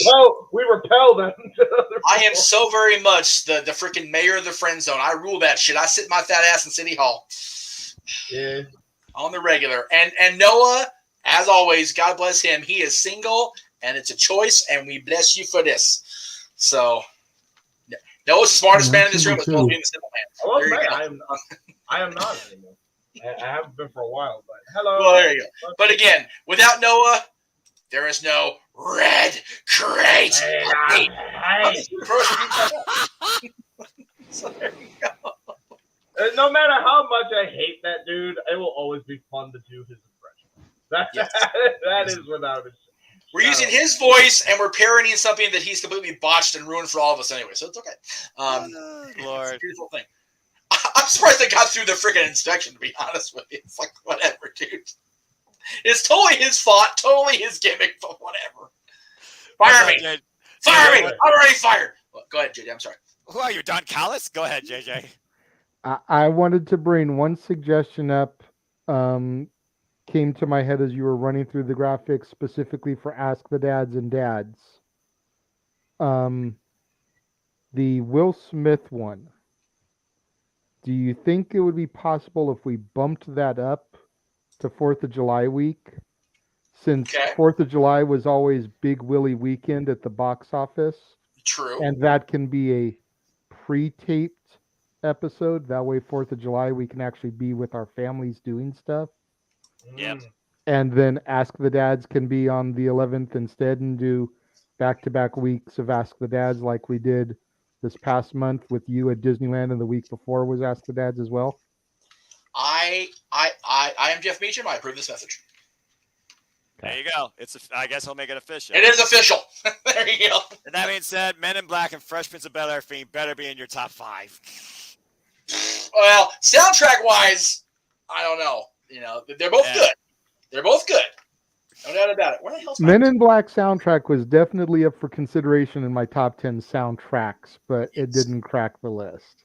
Yeah, fair enough. But- There If we're wasn't a whole talking lot theme- besides that Man in Black song. But Yeah, but we're as far talking as theme, as far as Will Smith songs, I'm sure Men in Black will be on one or both of our lists. Yeah. Just songs by themselves, Men in Black is just so, like, if I really thought about it for a second, I'm not gonna do this on the air because I know better than this. I can still do the dance, like the part where For he's a going. $25 super chat, Jeff will do the dance for Men in Black. That message was not approved by the boss before you said that out loud, so that doesn't count. Get a super chat goal going during that panel, and then you do the Listen. dance. No. Hang on.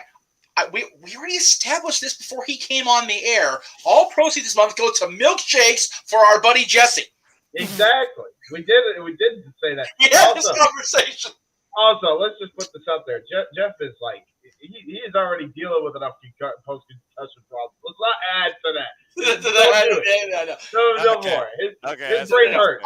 Okay, for real though, if you guys want to see me make an ass of myself that bad, super chats may be offered on the 4th of July show for the Men in Black dance. We'll see. No, the suit will not be. I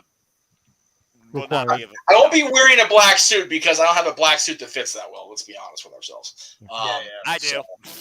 But I do have the USA team. Well, we know you do because you are classy, you are simple, and you are passionate about professional wrestling. Damn it! That's it for us, kids. We're out of here. Have a great Sunday night. We'll see you tomorrow. Damn it.